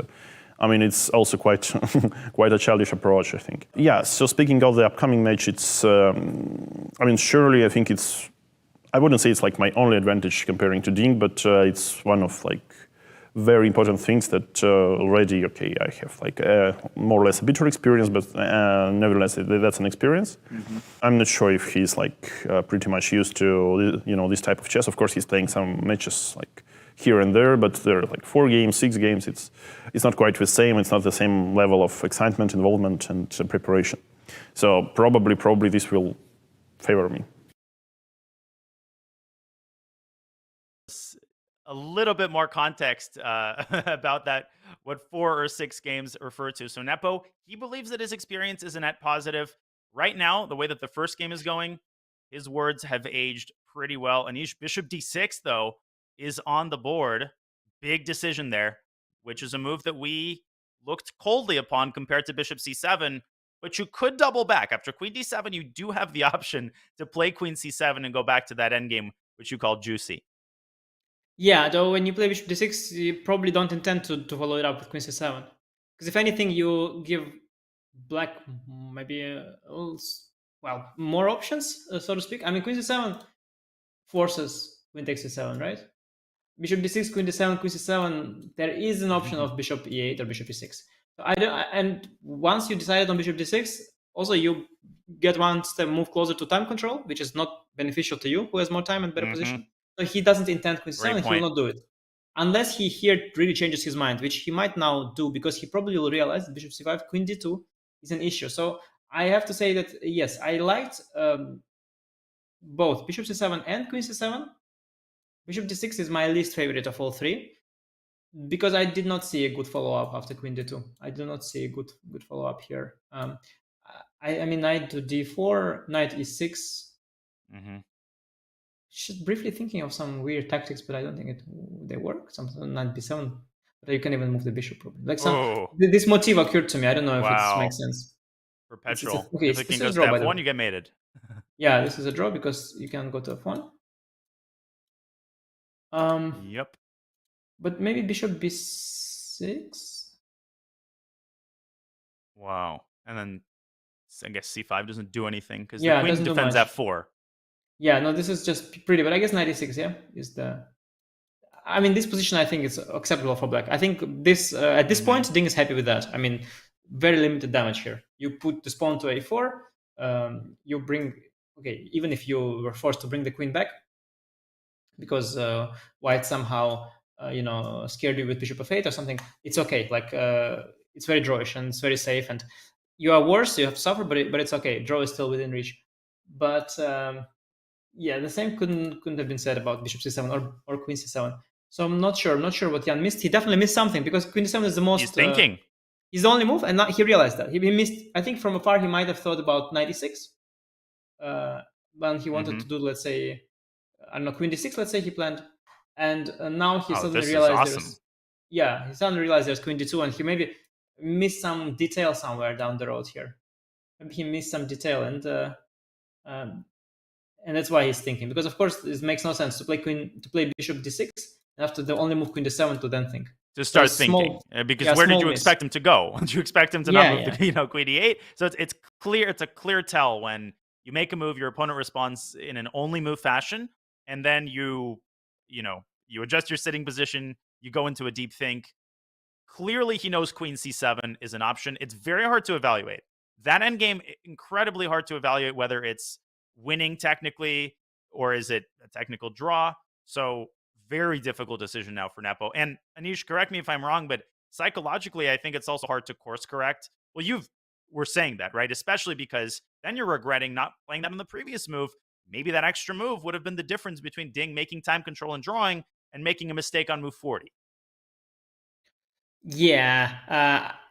Although we should also not exaggerate the importance of this one move, especially in an endgame like Queen C7. But I do think it is a small setback, small negative emotion there, because Jan probably anyway regrets even Queen C7. He probably thinks now that Bishop C7 was the best option. That's what he probably thinks. Maybe that is also the case. And so now he realizes that, okay, Bishop C5 is bad, but plan B Queen C7 is a compromise, but it's not what he had wanted. I'm not sure he regrets that extra move to the time control. I think he probably regrets not having gone Bishop C7. And when you are pressing like that, and I don't know if you have the same, but I definitely have that as well in classical chess, especially. Each time you have this negative emotion, you are upset that you've done something slightly wrong. Somehow, it just ruins the vibe, and somehow you want to play a perfect game. You understand? And so far, he thinks so far he maybe played the perfect game. And now he knows, okay, this was imperfect. He knows it's imperfect. And the first imperfection, that's a small psychological blow there to your winning chances as well, I think. I experienced that, I think, in a slightly different way, in the sense that I will replay it constantly. It's like your tongue searching for, that space or the tooth fella. It's like I would constantly replay the scenario where I do go Bishop C7 and I would have won the game and I would have been happy. And then you keep adding on to that narrative. And it's sometimes hard to get that out of your mind, because you just keep telling yourself, all I had to do was trust my instincts and play that one move.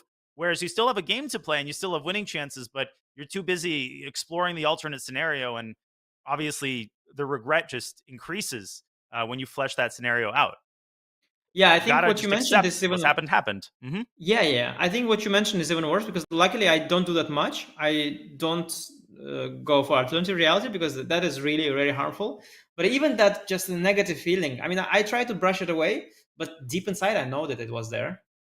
Okay, something entirely different has been played. Interesting. G3. Okay, that's very interesting. It's just keeping the tension all together. Doesn't want to go for the pawn at all. It's a cool move. I actually like that concept a lot. Yeah, not what we thought about, because we were thinking more short term, grabbing some pawn, forcing some endgame. But also this move actually somewhat justifies the previous move. Because Queen C7 is an admission of being wrong or having a different intent. And Knight G3 is kind of the principled way forward. He's like, no, this was the plan. I wanted to get the bishop to D6 and knight to G3. Yep, who needs pawns? How good is this? Yes, how good is this? So knight to E6, I guess? Yeah. Knight to... Is knight F5 Is knight D4 possible? And then... Looks fine. I was going to suggest... I always want to suggest knight E7 because I'm used to that pattern, but there's a bishop on F7 guarding G8, so it's not effective. I don't know. There's no... Also, after Queen F8, I have Queen E8. Let's say I take, you take... You go here, there... Oh, sorry. This is hanging. Everything... Okay. Oh, it's check. Wow. Yeah. Anyway, let's say you would go bishop C5 first. That doesn't work. So there's no point to knight on E7. Too clunky. Oh, maybe C3 first. Maybe C3. Just protect. Prophylaxis. Positional. But then black can take the tempo and improve. Question is how? Maybe C4 I was thinking bishop G6 to take the sting out of knight F5, but maybe it has the opposite effect. It's coming anyway, yeah? But then maybe takes a knight. Ooh, knight where? Knight doesn't have too many options. G5. Knight G5. Knight G5. Okay, it's rerouting. The queen's coming out. Back. I didn't realize the knight at F7. Maybe knight D8 also. Oh yeah. Same effect. I'm not sure knight F5 was needed. Now H4 can be thrown in. Maybe is F4 a thing? F4. It absolutely is a thing. I mean, black is almost out of squares for his minor pieces. Yeah, you got to go back, I think. Or no, the engine shoots up. Not happy. First of all, is it F5 and you trap the knight? Oh, H4. I just literally trapped the knight. Knight D8, bishop C7. Okay, I just didn't realize. We just literally trapped the knight suddenly. Yeah. Okay, now I understand what I've done. I should put the bishop on E8, and then I would have F7 square for the knight. In either case, yeah, I just completely forgot that somehow the knight could run out of squares.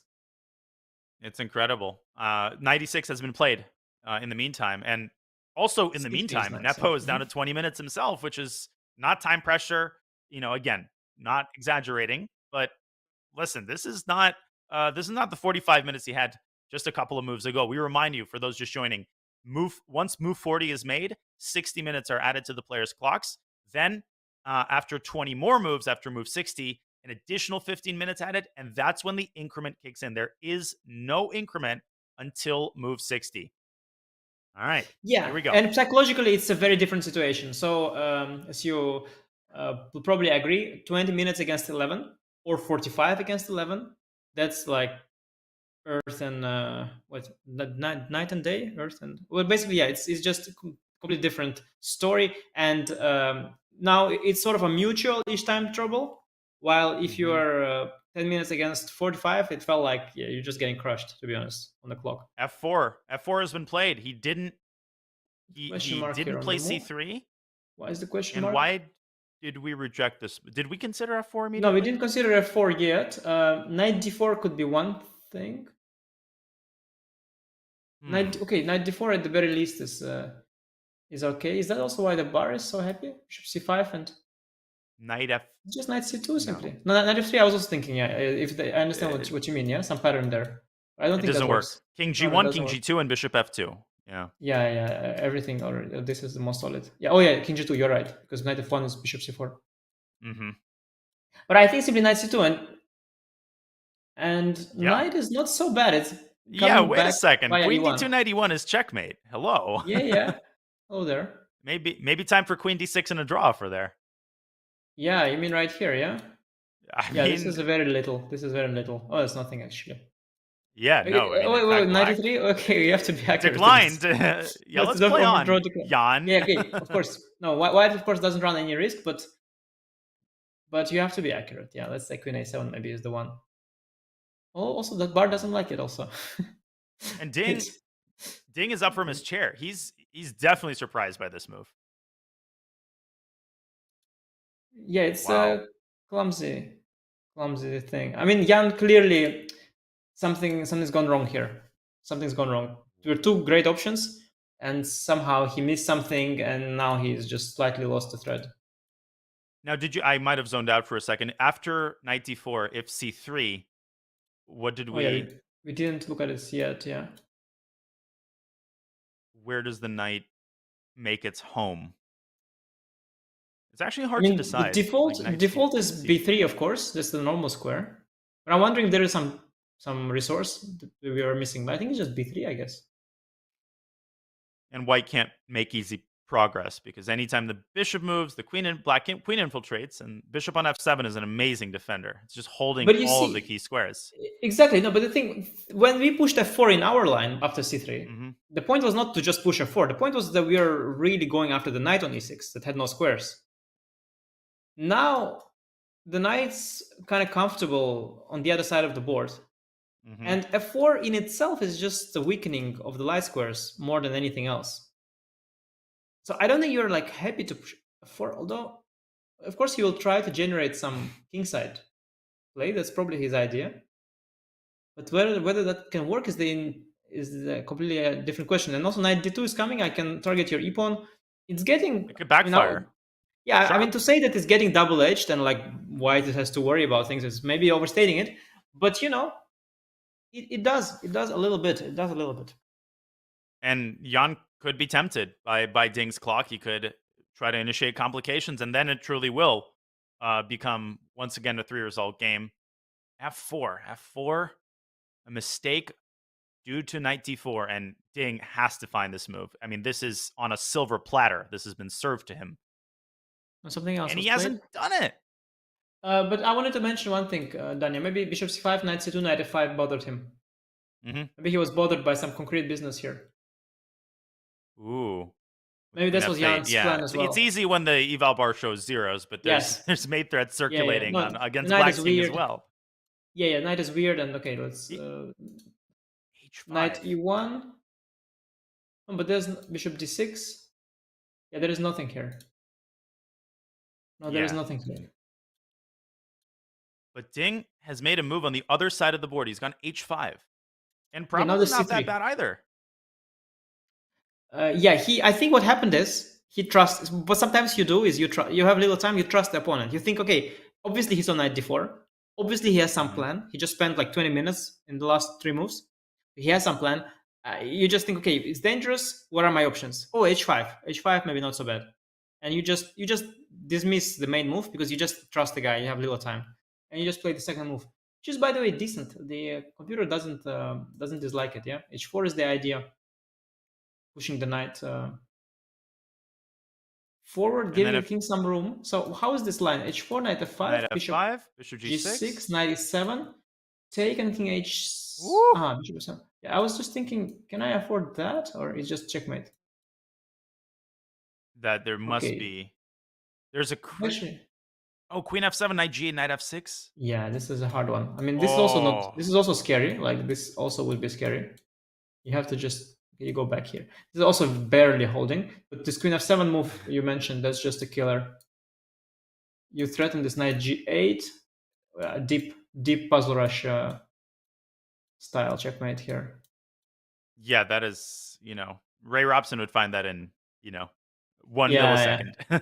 Yes, but anybody and everybody less talented than Ray would also realize bishop e4 is too dangerous anyway, and just play bishop f7 or bishop e8 even. Yeah, the computer likes both moves. Yeah, and bishop e8 is just a shutdown move, just shut down White's pieces completely. And they're actually, in fact, they're all defending each other, but it's very clumsy construction. They're not attacking anything. They're just defending each other. Jan instead plays Jan plays c3, and now we are heading for this variation after h4. Now the knight doesn't have to jump to f5. Paradoxically, knight h1, knight f2 could be this positional idea to play prophylactically, make it hard for black to find useful moves. Yeah, of course you can do that. But let's just establish one thing. Things sort of have gone out of Jan's control somewhat anyway. Like, this was not the plan, and it looked really good. Here he had a choice between a very beautiful endgame or winning a pawn. Instead, he wanted to win a pawn. Then he realized that this is a wrong pawn to win. There's queen d2, and then things just sort of spiraled slightly out of control. And now it's just and you're not going to win any pawns. Yeah, he's just making moves, and you're not winning any pawn. The pawn structure has become no longer this clear cut. The White's e4 pawn is potentially weak. Things just spiraled out of control, and I guess it's just okay for black somehow. And Ding has not gone h4. Instead, he has pushed the pawn on the other side of the board. He's gone c4. Trying to fix the problem of that weak pawn. Obviously, we see that the developer is not a fan of that move. But wait, we talked about this. It's blundering in a different... Oh, no. It's a different position. f5, I have h4 intermezzo. Oh, but it's an very only similar move. And wait a second. Yeah. If we continue this line, knight e2... Knight g5, though, no? Is that okay for black? Oh, and maybe knight h1, knight f2. Maybe it's time for that prophylactic. But still, it's lackluster. It's lackluster. Queen e8 even. Yeah, h4 is nice. Like, compared to the line we had just before, pawn on h6, this was losing a piece, remember? Knight d8, bishop 7, knight g5, h4. But now, yeah, this h4 is an important resource. So Ding reserves the move h4 for desperate times. And of course, White can go h4, but that creates this huge hole on g4. Yeah, I was also thinking about that, yeah. But you cannot really use this, though, at the moment. And f5 is a threat. So, and if you drop the knight away? Yeah, you can you could give the knight the space, as we know, with bishop e8 idea. Or you could also trade queens and go for this endgame after all, which is nice for White. Yeah, it's a nice endgame, even f5, bishop c7. I don't know how much it is, but it's nice. Yeah, maybe this bishop e8 idea. Maybe that. Now I have the square. Bishop c7, I know. Oh, and before you know it, my knight is actually approaching a juicy square here. h5 hangs, though. h5 hangs. But anyway, knight h6, knight h4. Looks like enough counterplay for black somehow. It's getting absolutely crazy here. Knight f4? Yeah, it's concrete, yeah? You'll attack my knight. The king will protect itself. And maybe there is no checkmate, yeah? Wow. Maybe bishop d6. Bishop d6 to cut off the king. Yeah, and just there's just no play. So bishop d6, and suddenly you realize there's just no play and you're dead lost. Or you got excited a bit before, but it's just not happening. Yeah, things can get concrete, and the time situation is becoming... If you're Jan, you're banking mostly on the time situation at this point. H4, I like the move H4 from a practical perspective. The wider the decision tree is for black, Yeah. obviously the bigger the chance that a mistake happens before move 40 and H4 is played. Whew. How is this G6 move? How bad is this move G6? Oh no, Queen He's D8. played Queen D8 instantly. Okay, If okay. he believes that this is a salvageable endgame, he feels confidently that that's the case. Queen trade is forced. Yeah, well, either that or he thinks that this is the best he's got, and he's lucky that he at least has an endgame that doesn't lose 3. Because because he might just have been really worried about this prospects of the F5 push, and now he's just happy to go into some sort of an endgame.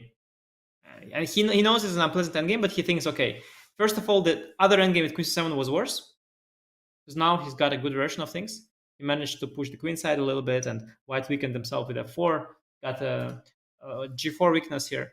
So he's thinking, okay, things are not too bad, let's go for an endgame.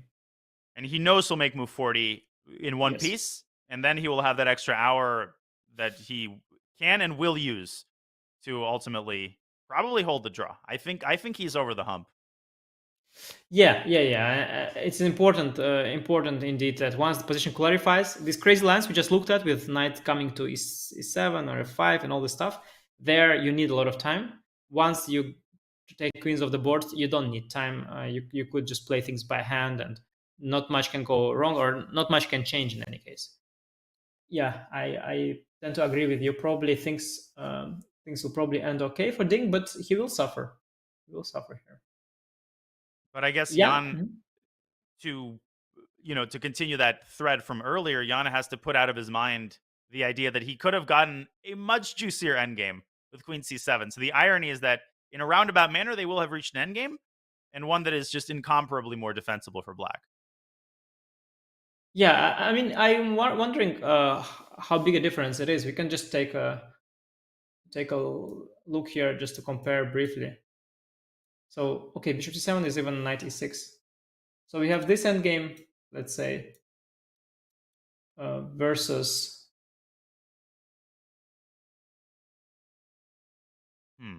Here the knight, I guess, has a pathway to c5. Why did the knight not have c5 there? I guess because there's a pawn there. Yeah, there's the answer. The pawns are already here, which is commitment by white. White can keep the pawns much more fluid, and black has already gotten c4, and I think a4. Yeah, a4 and 2, but black has already gotten c4 there. So there's definitely some differences, and the differences favor black somewhat. You can tell that for sure. And Jan is thinking, I guess, about which version of the endgame to go for. Yeah, so whether to play f5. Obviously, I briefly considered Queen b7, but it's no, it doesn't work. Same here. Also thought about Queen b7. There's this Queen g7, Knight f5 idea at the end. Yes, I thought about the same.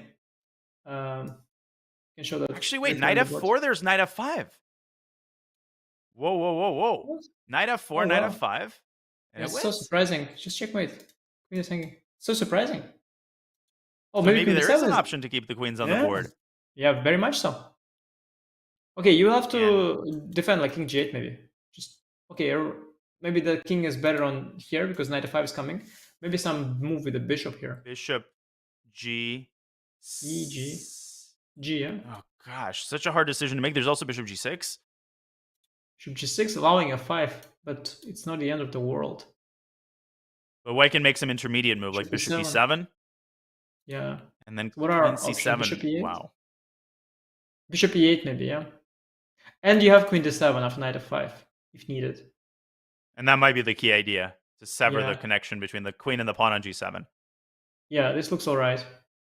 Yeah, so Queen B7, a little scare there you might have, but probably not a big deal after Bishop E8.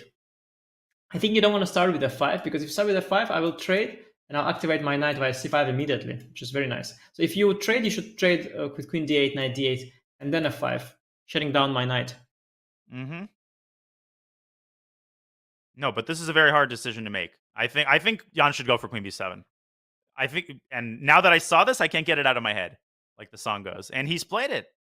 Yeah. He has Yeah, Ding four. Ding will take a moment here. How much time does he have, and how many moves does he have to make? So this is his 34th move. So 1, 2, 3, 4, 5, 6, 7 more moves to make. And he's finally at the board. He doesn't have time to run between the rest area and the board. So he's going to be at the board for the rest of this segment. Bishop g6, bishop e8, bishop g8. Bishop g6, of course, drops c6. Yeah. First you establish Pointed if out. queen d6. Okay, he's very quickly spotted bishop e8. Mm-hmm. Okay. Yeah, can't be great news for Jan. I guess he will just switch to an endgame after all. Knight f5, queen d7, and then just trade. Trade and just bring the king and just play this endgame. Slightly better still because of black's double pawns. Can white insist on keeping the queens with queen d7, queen b8? Okay, knight Yeah, f5 played. you can, yes. Probably you can, but I can also insist. Although, Queen d8. yeah, but then I probably have a worse version with black. Although, again, the knight gets around to b7 and then through c5, which is the annoying part. There used to be a pawn there. Now the knight is a pathway out of b7. Well, I mean, if the knight ever gets to b7, I could reestablish my bishop on b6 just to be sure that you are not going anywhere far. I don't think you will get too active. But the question is, yeah, if it's enough for white to win or not. Yeah, queen d7, is bishop g6 also? Or queen or c6 pawn is hanging? Yeah. Bishop I g6, cannot play queen bishop c6. g6. Yeah, queen d7 played. Queen d7 played. And Yeah, now it's a another big moment for Jan. mini decision. So queen b6 would be a blunder because of g6. Yeah, you need to guard this bishop somewhat. So either queen b8 or you're okay with the endgame. What if you zigzag? Queen b8, queen d8, queen a7. Queen d7, though, because you can't take a5 again because of this g6 resource. Mm-hmm. But you can pretend. And then So after queen b8, but is there a threat? Like, can I make a move like maybe c5 or something, or is that just weakening? Or can I and then try to activate somehow someday? It's a very foggy position. It's like hard to grasp. C5, maybe queen b6, but then queen c6. Yeah, but like, what are you exactly? Why do you want to avoid the trade of queens with white right now? Because why do you want to keep the queens? What is your attack? I don't think you have so much. No, I agree. The pieces are. I think you should just go for awkward. the endgame and just be happy that you still have something because of the better pawn structure. Oh no, keeps the tension. Okay. Yeah, queen d8 is very likely to happen quickly. Ding getting closer to the time control. You think queen d8, yeah? And then perhaps he will trade and allegedly get a better version, although it's not a given that the knight on b7 is a bad piece at all. Yeah, you're right. Maybe it's not. Yeah, queen d8 is probably logical. I mean, again, I think I can make a move here, like I don't know, a4 or c5. I can make a move, but I'm not sure what for. Ding is checking if this is not the same position, but it's not.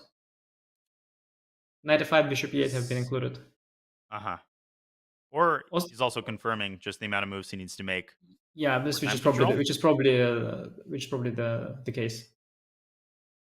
We've seen a couple of incidents throughout top level chess tournaments. Magnus or Vessel and Topalov, I think. I don't remember. Was it Magnus or Vesselin who lost a game like that in round 1 of Norway chess? I think. Just Magnus to Vesselin, yeah. Magnus had clerical error. You skip a move on your score sheet. Everybody does that from time to time.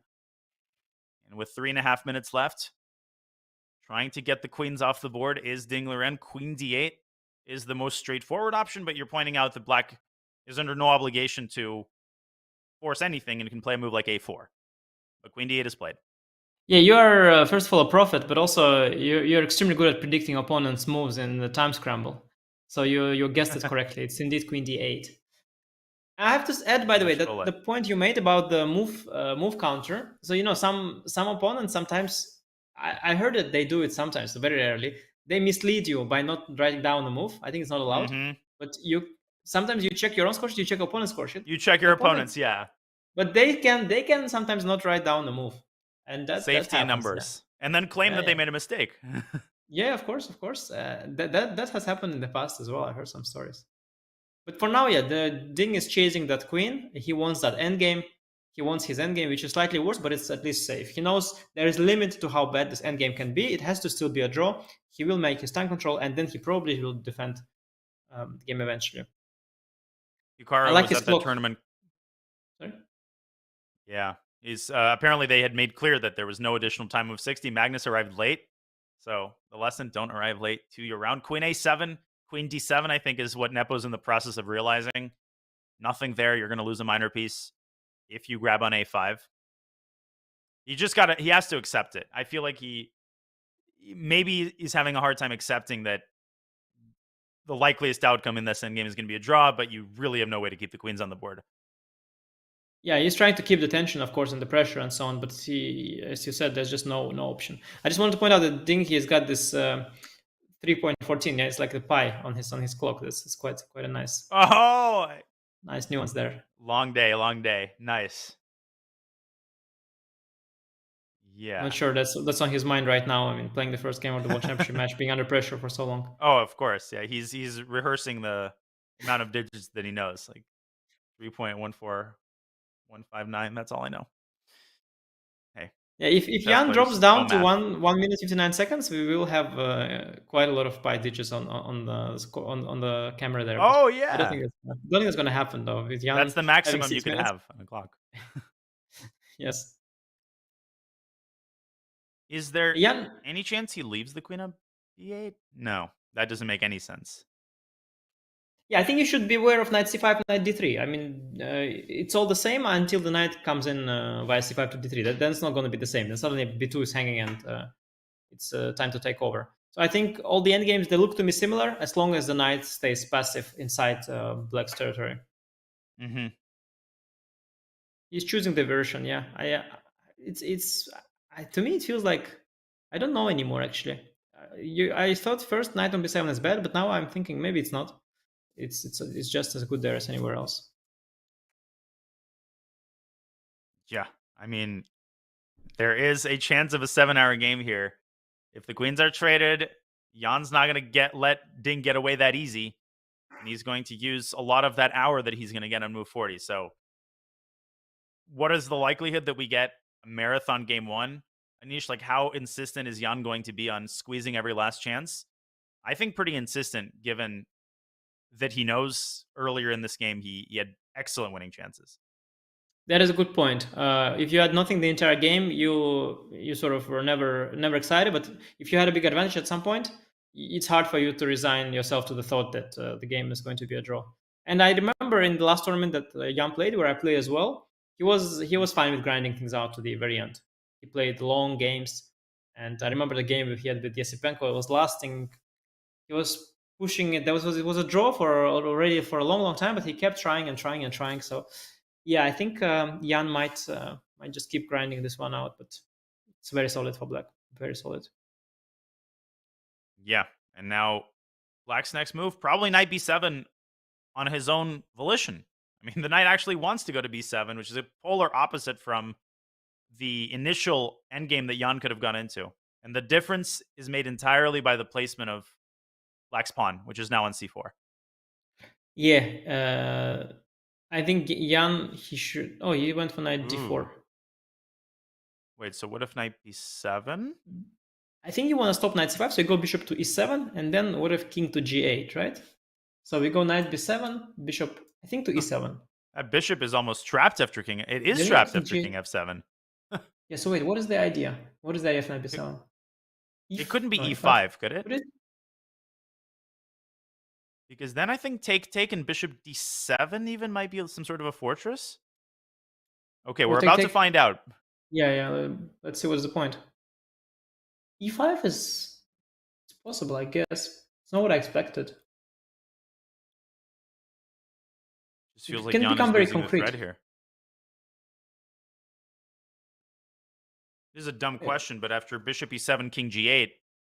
No, e5, e5. That's the point. Yeah, that was the point, yes. Now, if you take everything, the d-pawn is kind of weak, but maybe knight e6, and then knight c5. I'll move the bishop. I'll have knight b7, I have king e6. I'll move bishop to g6. Knight d7. Yeah, Two well, more I moves think until time control. I think taking the bishop on d6 is just very risky for black. And It's just very Nepo risky. trying to follow your advice. Pose questions at the most inconvenient moment. This is the last chance you have to pose questions.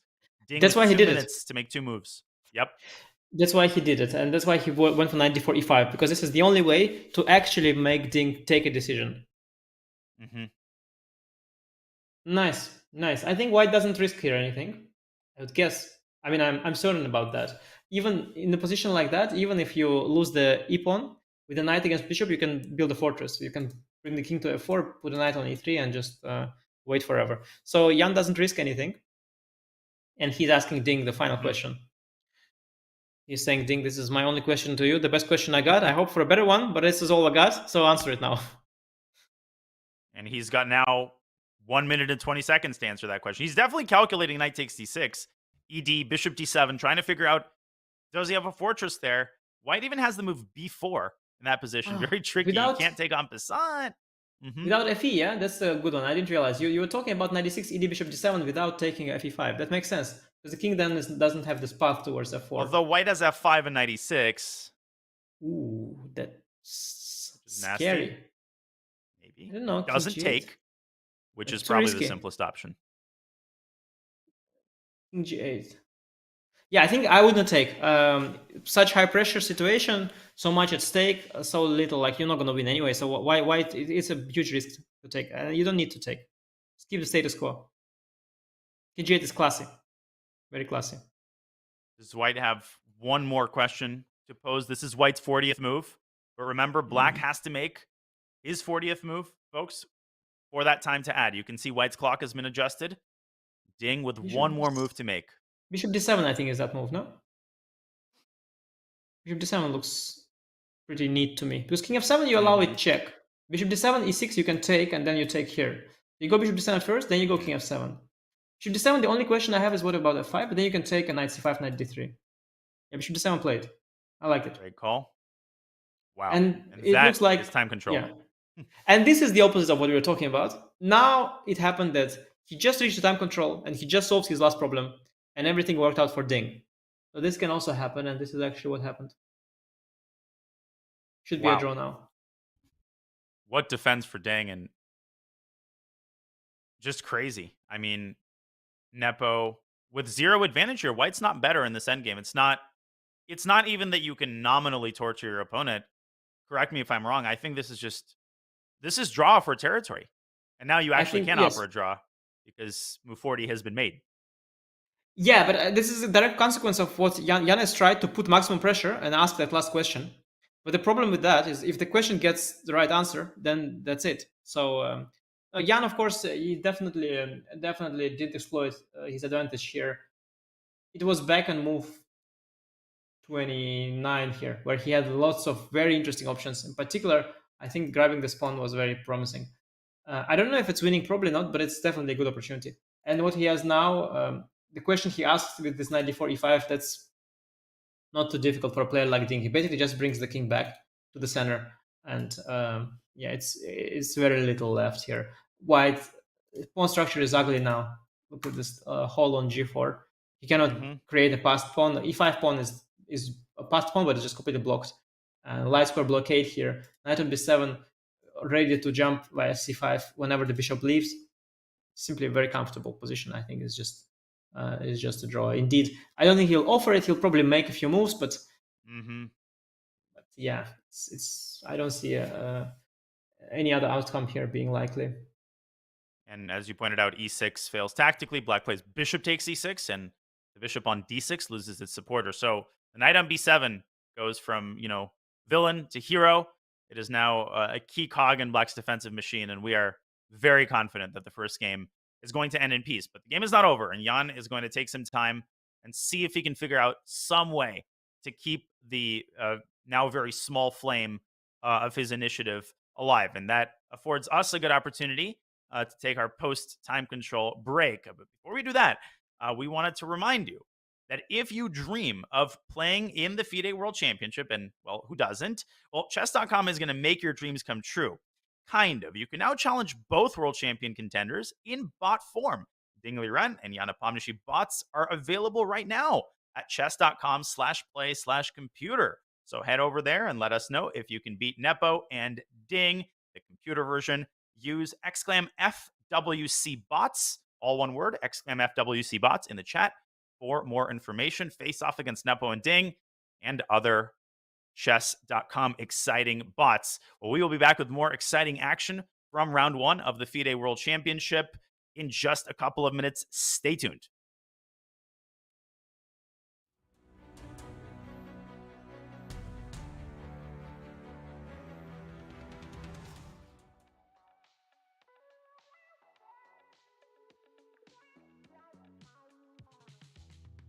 Some of you may remember when Puzzle Rush launched.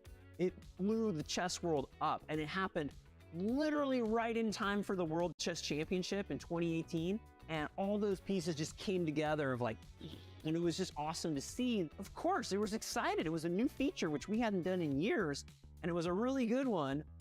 And we're like, we grew chess. We're done. Like, how cool is that? I remember the word saying, guys, after it came down, early 2019, we all need to reset. Let's think about how we're going to add more features. What could maybe be something close to Puzzle Rush again, because we are never going to see growth like that for chess again. In 2018, Puzzle Rush, because the other thing that serendipitously went was the World Championship, our first feature in 3 years. God, I get anxiety. I know. It was our first feature. Those were the dark years that Eric and I joke about. There were tears during that time. It was hard. It was tough. But then, here comes Puzzle Rush. Here comes the World Championship. And here comes a fateful dinner where I had Queenies. Shout out to you, Hikaru. Take me to that small restaurant in the Isle of Man, the British Isles, because Hikaru picks it. Because Hikaru's a bit of a foodie, for those who don't know. And that was the dinner where I told Hikaru that I thought he could be the ninja of chess, and that maybe if he gave streaming a chance, he might be surprised. I spent 2.5 hours explaining what was the online content ecosystem to Hikaru and Sunil. And Hikaru embraces streaming partly because Puzzle Rush was such a fun feature to stream. Sort of not the, I don't want to say the tipping point, because there were so many incredible streamers who were committing to what would become the future of what we now know is this incredible ecosystem online. The chess bras were the OGs of committing to it, at least as far as having a fully focused Twitch brand, right? And there were so many others, but we all knew, and Eric Hansen and I had talked a lot at the time, we knew the category needed a Hikaru, and we knew that it was going to be something that was going to take us to the next level. But I think partly the reason Hikaru committed is because it was so easy and fun because of Puzzle Rush. That was it. And then the World Championship viewers, we were rating the chess bras and Hikaru every single day with peak viewership for the chess category. And it was the chess world peaked. Yeah, it peaked the end of 2018. That was what you asked about, right? We're talking, if that's all we're talking. That was it. That was the high point of chess. That was it. But I do remember the first time Magnus played on our site. I remember that feeling. And I remember the goosebumps going on my arms of oh my goodness, that's okay. I mean, there's no better chess player in the world who's gonna ever play, well, maybe in the future one day, but that was the thing. I remember the moment where I was oh my gosh, we have a grandmaster on our site. He's kicking everyone's ass. He's just winning all of his games. What super strong grandmaster is this? It was not a secret. It was not. Twist ending. It was somebody cheating. And we're oh my gosh, how are we going to deal with this? It's hard to explain the whole process, but immediately right then, we're this is going to be make or break for our future. We have to invest here.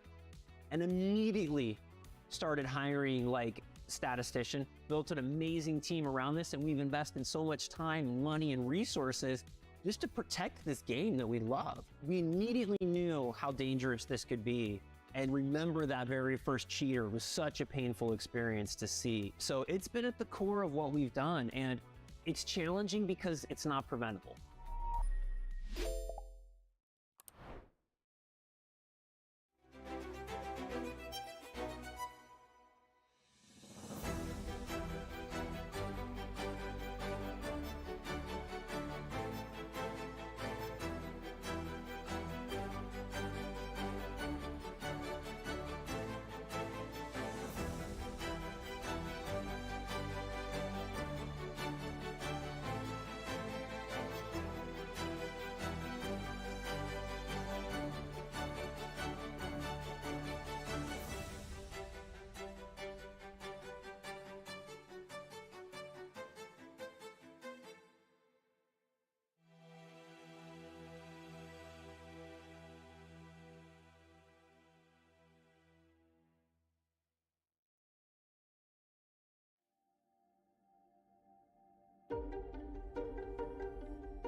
What is a chess dynasty? Unceasing dominance, move after move, again and again and again. We have a resignation, we have history. He is the 5-time FIDE World Chess Champion. But a chess dynasty can also be cruel. It forces most to defer their dreams until next time. If there is a next time. It's losing. Oh my God, did he just blow? Yeah, he did. I'm blown away. The game is over. As the chess world turns to Kazakhstan, the Magnus Carlsen dynasty is set to close.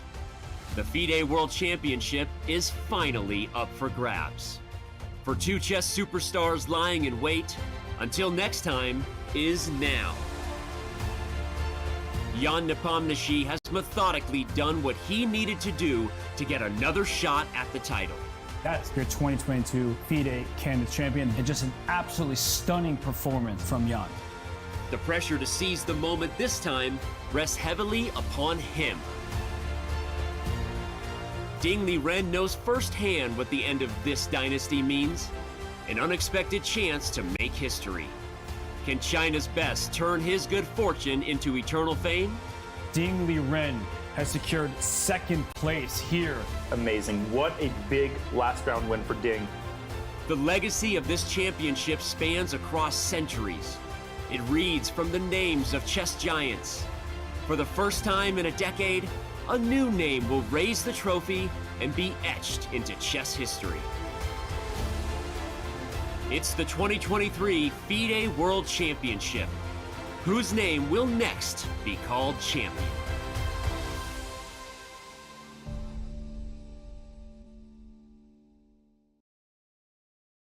We are 4 hours into round one of the FIDE World Championship between Jan Nepomniachtchi and Ding Liren, live from Astana, Kazakhstan, where Jan Nepomniachtchi is not looking too thrilled. Time control has just been made. An hour added to each player's clock after move 40 has been carried out.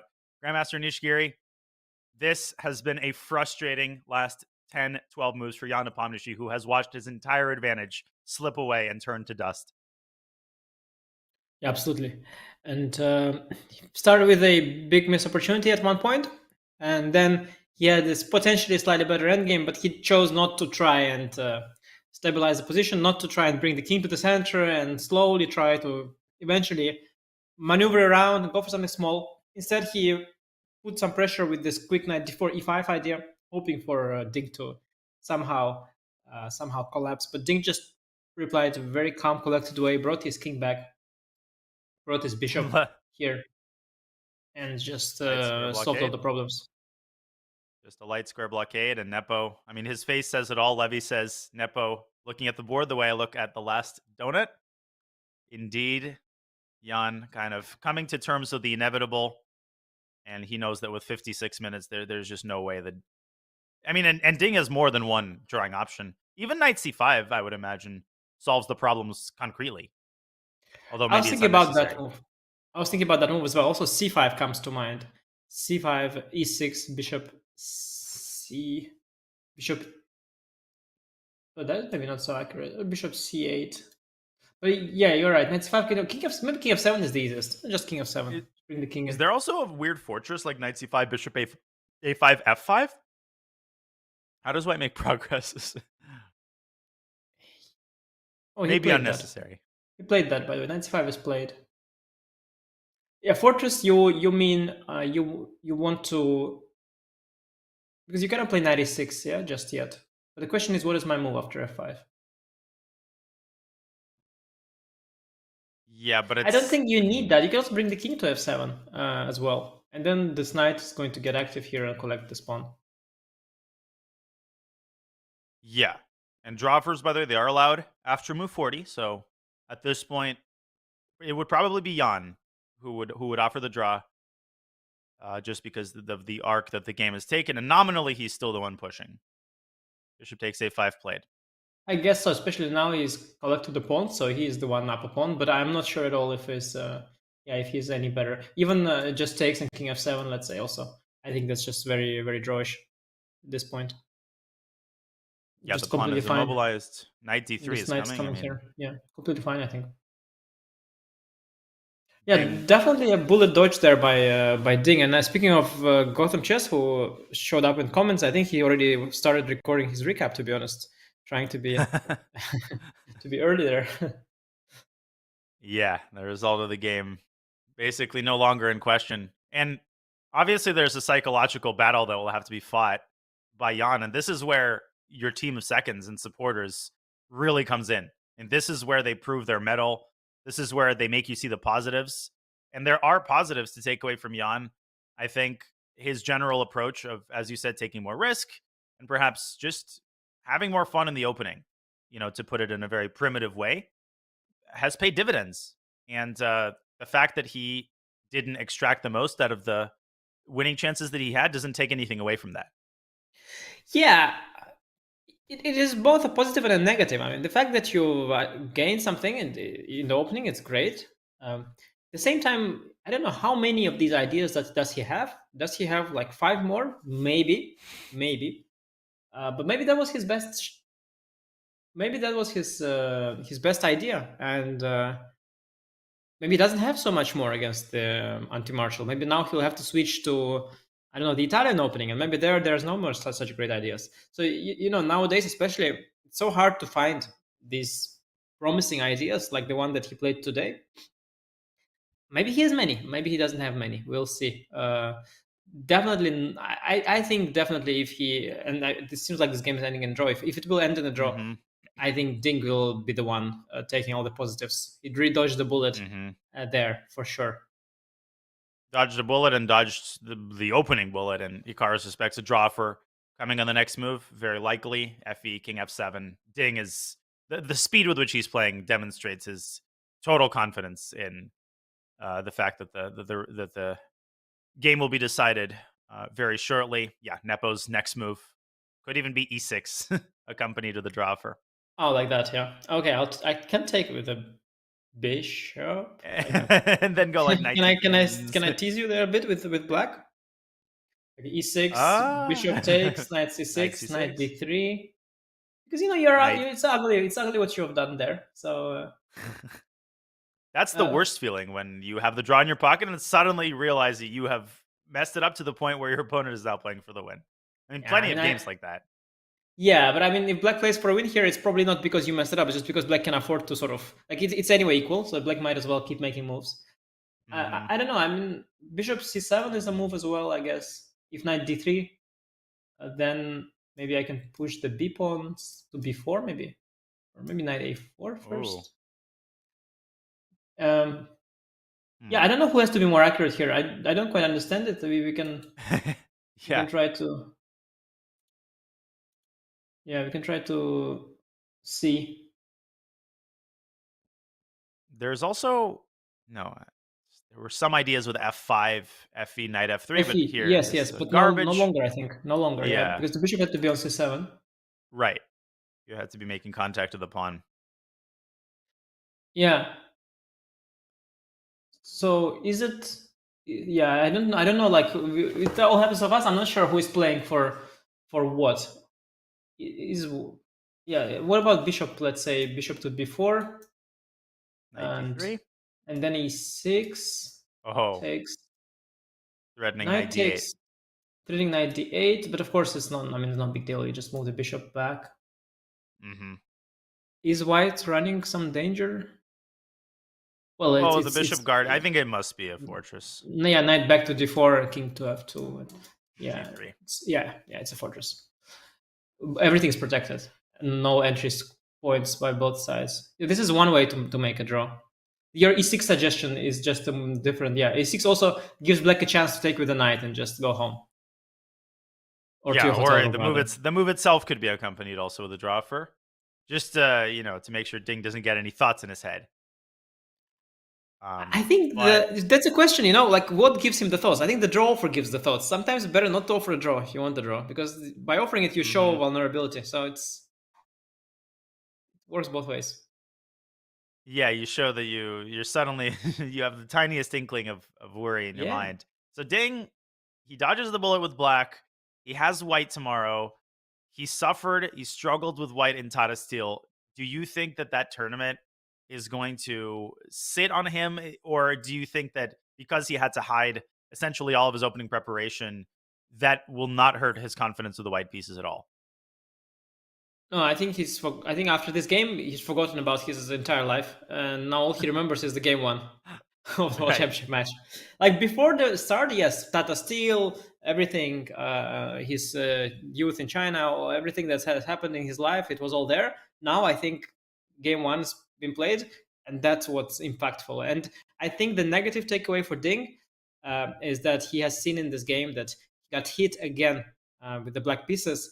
Not only did he get hit with something he didn't expect, he started thinking earlier, but his response was not very good. It got worse. Then he got outplayed at some point. He was in quite some serious danger, and he showed vulnerability. So that is, of course, a small negative takeaway for Ding. But I think much more important is that he managed to defend, and at the end gets this half a point. But still, if there's something negative to take away, there's definitely that. And I think something that is easy to forget, this knight c3, knight d5 idea. If Nepo had uncorked that, Ding probably would have seen it. Let's not overstate the case and claim that he would have taken on d4 and it would have been 1-0. But even without it, the position remained very, very dangerous. So this almost feels like a different reality, a different lifetime. But it was, in fact, the same game. Yeah, I just briefly pointed out. We speak about this nice little tactic that was there. But to be fair, it was not a force. After h3, Black had this strong reply like rook f8, and it's just only slightly worse for Black. But how findable is this move? I think Ding would find it by elimination. I think you also at this point in the game he had more than an hour, like 1.5 hours at the clock, and he's a very good calculator. He would just find queen d4, knight d5 very quickly, and he would look at knight e6, bishop e6, bishop h5, realize it's all bad, then look at alternatives, and rook e8 would eventually come. It would take him a long time. He would need to verify it, but he would have found it in that situation, and the game would have continued. So again, even later, also Jan didn't have this. He didn't have like a clear-cut things, but there was definitely more to it than what he has now, because what he has now is. What he has now is just draw. Bishop b4 first. He's chosen this move, bishop b4, knight d3, and maybe bishop d6. Knight b2, and so we speak knight d3, bishop d6, knight probably can take on b2, right? Yeah, there's no threat because the light square is under black control. And then f5, maybe it forces a draw even more. Fe, knight f3. No, bishop f5, knight e5, king e6. So it's. Wow. I think that e6 line we showed. So knight d3, e6. Takes. Bishop d7, knight d4, knight b2. That was nothing. King f2, king d3, and g3. That was just a draw. Ironically, with Ding's habit of not coming to the board even during his move, he's not allowing Nepo to offer a draw. Nepo has the mannerism of someone who is about to. Very much so. Yeah, he seems like he's ready to offer the draw. Ding he's snacking away. He's opening up some water. This is a different Ding than the one who was wearing his hoodie, cuddled on that chair, deep in thought. He knows that this is in the bag now. It was a jacket, I believe, with a hoodie, yeah, or is that? Yeah, basically, I think I'm like worried. Is it cold there? Maybe it's cold there. Yeah. But not cold enough to make him go sit at the board. So I've never seen this amount of somebody with too much time on their hands will probably count the percentage of time that Ding spent away from the board. I would bet a silver dollar it's probably among the record setters in terms of World Championship games. I think really the game changer was last World Championship. I think Magnus mentioned it as well. Like he was also surprised. Like the amount of time Nepo was away from the board, that was unprecedented. And now suddenly Ding took over that habit of him. And as Gotham Chess mentioned in chat, he's just ghosting. He's ghosting Nepo. And Nepo himself has been at the board quite a bit as he gets up from the board, of course. And probably to find Ding to offer a draw. He's looking. He's running after. He's running after him. Come, come! I want to offer my draw, please. He's running, trying to find Ding to offer. Enough the draw. already. This is funny. I wonder what are the options. He's going to the bathroom, obviously. Although, if he needed to go to the bathroom, he would have gone immediately after he moves. I think he's going to find Ding. Yeah, sometimes this is a hilarious scene. I've had this experience. Okay, I think they have separate bathrooms, separate resting areas, by the way. But I've had this experience sometimes. Okay, so you make a move. So your opponent has already left to the bathroom. Then you make a move. You go to the bathroom. You meet the opponent in the bathroom because it's like a normal tournament, public bathroom. And then I feel like, should I tell him what I played, like in the bathroom, like washing hands, like, by the way, I played Rook E8, or like, should I? It's like, but it's different there because now they have each a separate restroom. That's what you get. Yeah. Once you become a challenger, they upgrade you. You don't have to share bathrooms with people. You get your own restroom. Yeah, and, like your own I snacks. It is old school to share the movie. Like I remember I was playing an old American international master, Joseph Bradford, very old classic old school chess player, and I was walking back from the bathroom, and he was going to the bathroom, and he just said F4, and I'm like, whoa. And then I quickly understood that this is what they used to do in the old days, because a few times, maybe this is just me, but I would come back from the board and I would actually have a hard time. It would be my move, and I would have a hard time actually for a second determining what move my opponent made, especially if it's like H3 or like, was the pawn always there? On the topic of returning to find a move, like that was the most epic story was told to me by Svidler. I think he played against Jan Timman. I think it's a team championship. And at some point they reach move 40, so Svidler leaves away from the board. He is up in exchange, but position is dead drawn. So he goes to the bathroom. He comes back to the board. Position was drawn before, and he finds himself with no opponent. Jan Timman has already left. The score sheet is signed. Jan Timman has lost, so Svidler has won, and he's wondering what has happened. Basically, my opponent has resigned in a drawn position and left before I even came back. Now, what happened was that Jan Timman, he touched the wrong piece after moving, which he would lose, without even making that move. He resigned. Wow. So there's like the move made on the board, and Svidler so he didn't know that he had thing. touched. He has no way of knowing that he had touched the wrong piece. There is no way the Svidler could have known, but some people had. Okay, Jan Timman, also honorable, legendary player. He's not going to take the move. He's not going to play a move with a different piece. He already touched the piece. Let alone maybe there are other people who've seen it, but Svidler didn't see it. So there was a remarkable case, like a drawn position, but he was so like he resigned, and he was probably so miserable that he just wanted to leave and not even not even see himself lose the game and see his opponent. So it was kind of a remarkable story by Peter. Just you go to the bathroom with after move 40, it's a draw. You come back and the opponent is gone. You won. Congratulations! Like remarkable. Insane. I mean, there's obviously a lot of stories of premature resignation, and there's stories of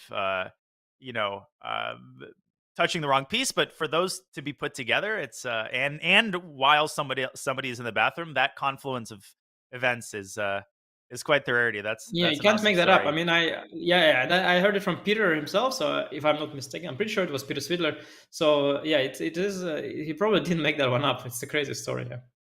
It is frustrating when you're trying to resign. Your opponent is walking. You just want to end the game. But this match, of course, is not going to end anytime soon. We wanted to remind you folks that this is a marathon, not a sprint. There's a couple of rule changes compared to the Carlsen Nepo match. In particular, there are no consecutive colors. Colors always will alternate. Nobody will have 2 white games or 2 black games in a row. And the second big change is that there are more rest days. There will be 7 rest days over 2 weeks of play. That is, there will be no more than 2 days of chess in a row. The final game, if necessary, remember, this is a best of 7, best of 14. So technically, all you really need are 8 games. But if this goes down to the last game, it will be played on April 29th. If that last game ends in a draw and the match ends 7-7, then a tiebreaker consisting of Rapid and then Blitz and then Armageddon. If those are tied, will be played the following day on April 30th. April 30th, it's 21 days from now. What is the longest event you've played? Just sort of off the top. Must be the Vaikansei. Oh, no, but I'm thinking the vacancy is 13 days. The candidates is 14 rounds. So must be the candidates tournament. Because I played 2 of them. That must be the longest. But back in the day, like the Soviet Union, back in those days, they were playing some crazy stuff. Also, these candidates tournaments. Yep. Candidates with 4, like they play each other 4 times. That was also the case. Quadruple round robin. Yeah. So like, how else was that? I mean, multiplication of 4 is really difficult. So yeah, a lot of rounds. And also I think some Soviet championships were also lasting. Also, they had the adjournments that they would stop the game by move 40 and resume it on the special day later on. You had to schedule that in as well. And of course, a lot of rest days because it's tiring. So these events, they lasted months, I think. And okay, Karpov Kasparov that you mentioned at the start of the show as well. So those pulling an all-nighter to analyze was totally new because not everybody had the luxury of having Petrosian and Tal on call to analyze your games. That's, when the Soviets were playing World Championship matches, they had an army of GMs ready to analyze your game while you slept. If you were a plebeian GM like my coach, Lapsakis, he was telling me that countless all-nighters were pulled trying to pull out a draw out of some endgame. Then you have to resume the game and then play another game. So, we think the good old days were relaxed with, the GMs with cigars dangling out of their mouths and, just kind of waving their arms around. No, the schedule in those tournaments was absolutely grueling. Speaking of grueling, I mean, Ding still has not arrived at his board. Is he deciding between knight d3 and knight a4? Is he contemplating the meaning of life? Is he choosing his restaurant for dinner? There we go. Yeah, I think the knight d3, knight a4 is the option I select here. If I have to bet on something. Yeah. And usually him coming back to the board means he's ready to make a move because he's done his thinking in the rest area. Well, I can do a little bit more thinking there. Plenty of time on the clock. Oh, yeah. I'm just not sure there's a difference. I think knight d3 feels more normal. But it's listed the same thing, just a more normal route. Yeah, d3 is kind of a central square. Nice one. Speaking of, I chose the restaurant example for a reason. One of my favorite is the wrong word because I don't mean to imply that it's funny. Vichy during the Vichy Carlsen match, you probably know exactly what I'm about to say. Vichy got a slightly annoying question that resembled like, were you actually trying to calculate a certain variation at a certain time? And this is just very classy. It's very Vichy because it's not it wasn't angry. It's just the most Vichy thing ever. He says, "No, I was thinking what to eat tonight." I just thought that was hilarious. It was very, very good passive-aggressive press conference there. Yes. Because I think he lost as well. The journalist was like, "So Vichy, you spent here 1 hour. What were you thinking about?" What does one think about in a position where Black has 2 queens? And that was that Nimzo Indian game where Carlsen promoted on like move 21 or something. Yeah, and I was just thinking what to have for dinner. No, it was some press conferences are quite legendary. I don't know if we're probably gonna have one today as well after this game. We'll see we'll see what is in store for us. But a lot of the stuff is really hilarious. You've got all sorts of different journalists from the chess world, also from the outside. The players are in all kinds of different moods sometimes, and all kind of stuff happens there. It's a competition of its own, the press conferences. Mm-hmm. How hard is it? And I've had my share of press conferences in the U.S. Championship, but that's it. You've had press conferences all throughout your career. How hard is it to especially after a very painful game, to get yourself together and explain your thoughts? Is that just annoying beyond words, or do you get used to that? I mean, you don't lose. That's actually interesting. But it's actually an interesting question because I think for many people it's like therapeutical to discuss the game that they've lost because, and I think I'm also the kind of player who wants to take a good look at that game and to put it behind me. And in order to put it behind me, I need to really look at exactly what happened and where I lost, why I lost, what I lost, and talking about it is. I don't think the press conference is the part that hurts you. The part that hurts you is that you lost. And I think a press conference, in my case, could only be of help because you want to withdraw and hide yourself under a rock or whatever and not show up for breakfast. You don't want to look at anybody. You want to be kind of self-destructive after you lose. But going out to see people and confronting your loss and talking about it with other people listening, I think that I think for me would have a positive effect on my well-being, sort of. So I don't mind the press conference after I lose. I just mind losing. So it's a different thing. That's the root. That's the root problem. I agree. Yes, exactly. You shouldn't. You shouldn't blame the press conference for the bad mood. It was the loss. I mean, that was misappropriation of blame. I think there's a Exactly. term for it. And of course, Kasparov and Karpov, as Ikara reminds us, played their share of. They played hundreds of games across their careers against each other. Most famously, the 1984-85 match. We mentioned it earlier. It was postponed. But that isn't even the most famous thing about the match. The most famous thing is that Garry Kasparov was down. This was a first to 6 wins. And that match is a big reason why this system was eliminated, because after having 5 wins to 0, Garry Kasparov, through a series of draws, gained 3 wins. And ultimately, the match lasted 5 months and was canceled because you could read about it for hours. And let's watch the game, because I think we're going to get a draw for literally any second. Unless Ding plays knight takes b2 here. And there will be no draw. No. But then the game would also not last very long, I think, after 98. No, either way. Yeah. No. Of course, yeah. He spent enough time now to notice the threat of 98 check. And I think bishop d7 is coming. And yeah, judging, especially from the body language, it's clear that Jan has... Jan has no hope for anything here. He doesn't have any intention here either. Yeah.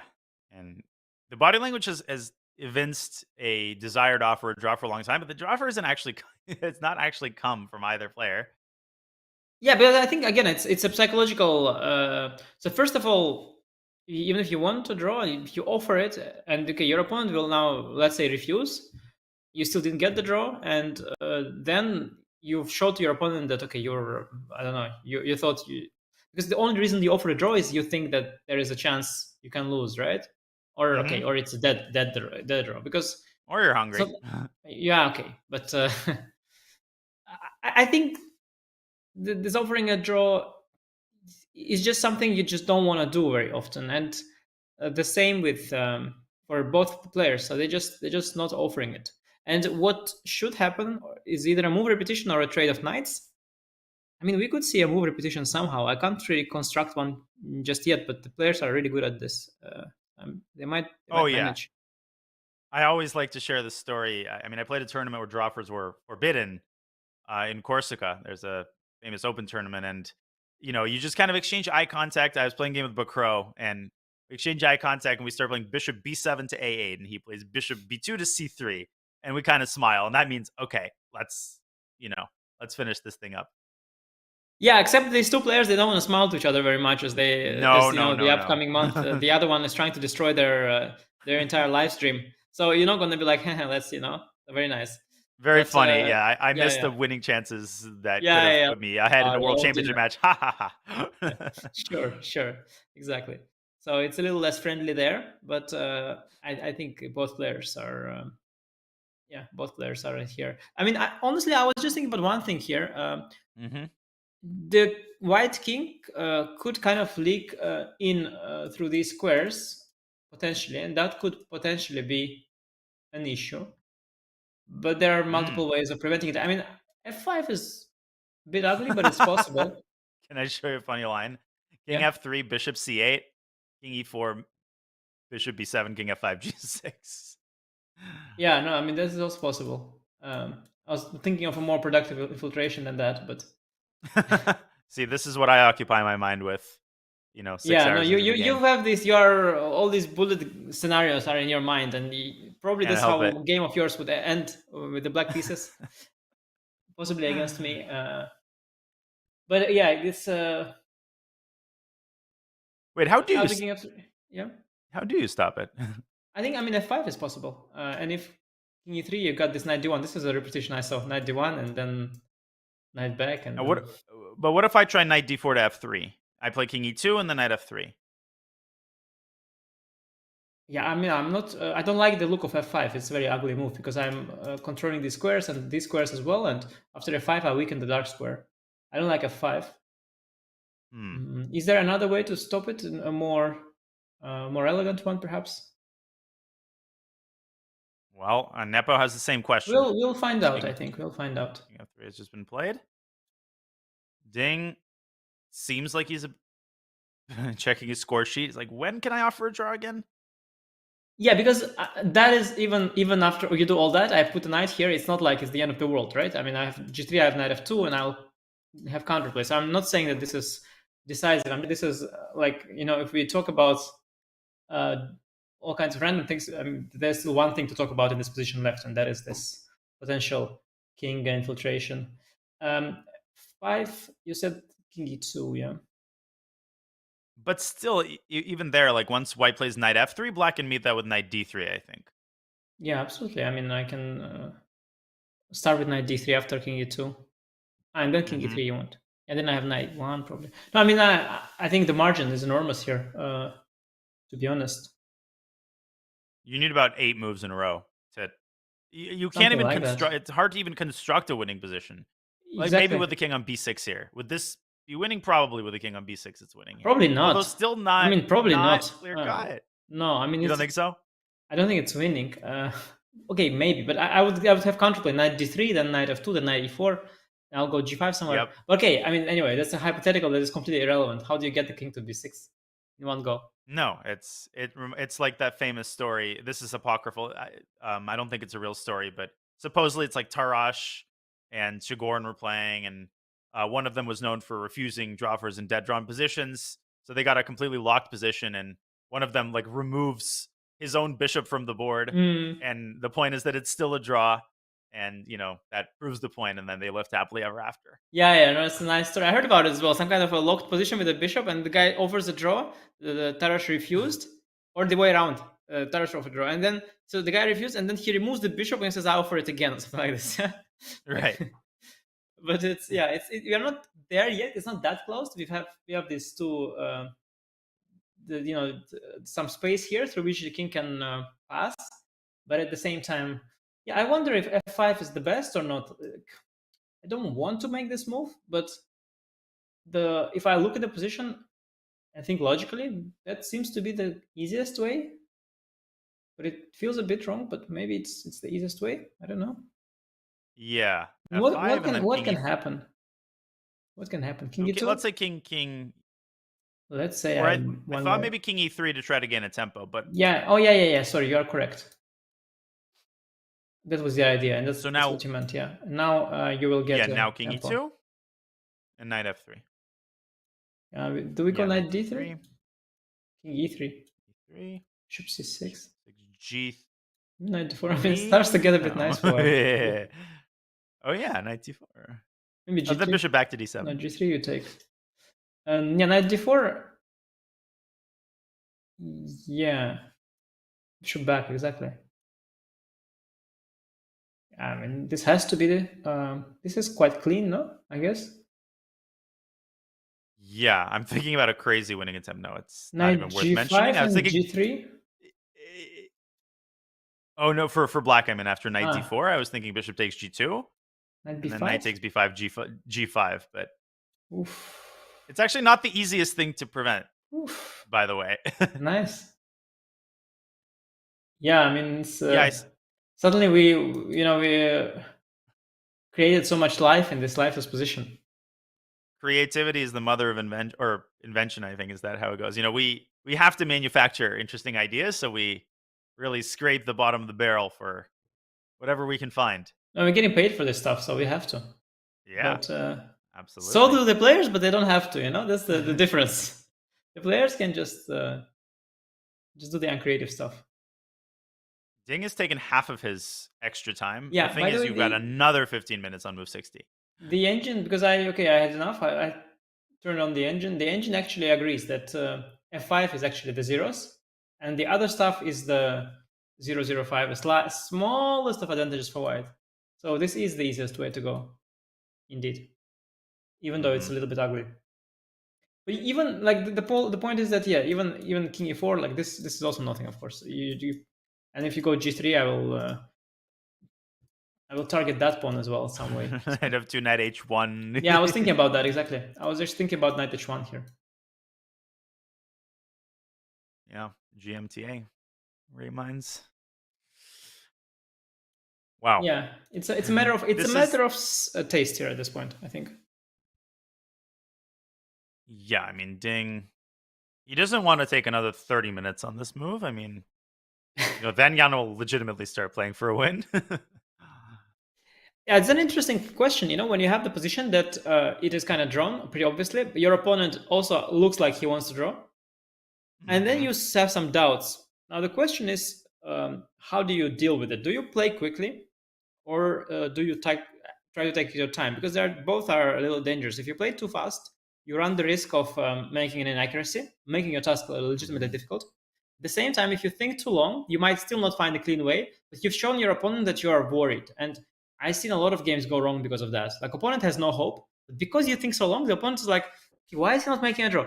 And then at some point he's like, is he really worried? And then he starts thinking like, okay, maybe I have something actually. So this works both ways. You cannot think too long here. So I think Ding should take his couple of minutes, like 5 minutes maybe, and okay, make that move. Be it f5 or g6, just make something. Yeah, and I mean, he understands. Let's not forget this is the World Championship. He knows what he's been through. So I think Ding, he knows this is the last hurdle, and if he crosses it successfully, he'll have a very pleasant evening, reminiscing about the bullet that he dodged today. Yeah, talking with Richard about yeah, about what he's going to play next game, like c4 and g4. Richard Report has reined it in a little bit when it comes to his repertoire. A couple of years ago, it was like he would play c4, e3, and g4. I mean, you probably remember that phase. Yeah, there are three phases. So very young Richard Rapport, I don't know if you know, but at some point I was preparing for him for the second phase of his, but I looked up his first phase. So very young Richard Rapport, only one e4, only main lines, extremely well and narrow prepared, like your classical kind of well prepared kind of guy who is just playing like one thing all the time and like well prepared in that. And then at some point there was a shift from one day to the other. The whole e4 thing stopped, and it started to be only the wicked stuff, like the d4 knight c3, this reverse Chigorin, all sorts of c4 knight c3 g4. Only the wicked stuff was there, and now there is the third phase where he does both. Sometimes he goes for the main lines, sometimes he does the wicked stuff. And I think that is actually suiting him very well, just to be this balanced player who sometimes plays a solid Petrov and sometimes does some crazy Spanish where he sacrifices a piece on g4 like he did against MVL and the Grand Prix. Ding meanwhile made the choice. Knight d3, it's a more classy choice. This move f5 is ugly. It's clean, but it's ugly. Knight d3 is the more classy way to do it. So what did we come up with against knight d3, king e4 again? I just thought make waiting move, but the computer suggested very nice f5 as well. Oh, and knight f5, knight f2. Or wait, is that the yeah, that's good enough. Oh yeah, that's good enough. I mean, easily good enough. For pet, because king f3, you can play bishop f5. Yeah, this is so dead, yeah. The pawn is irrelevant. I can bring my bishop here and sit there, or forever. F5, yes, yeah, is it's nice. Such a reassuring 5 is nice, and if you go here, I'll take here.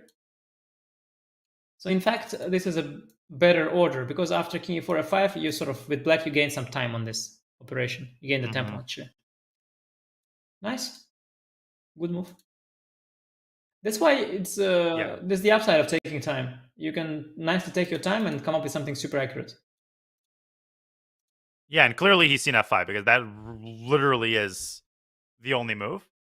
And again, Jan is doing this lean back thing, where he seems to be about to out for the draw. But you're right; they're waging the psychological war.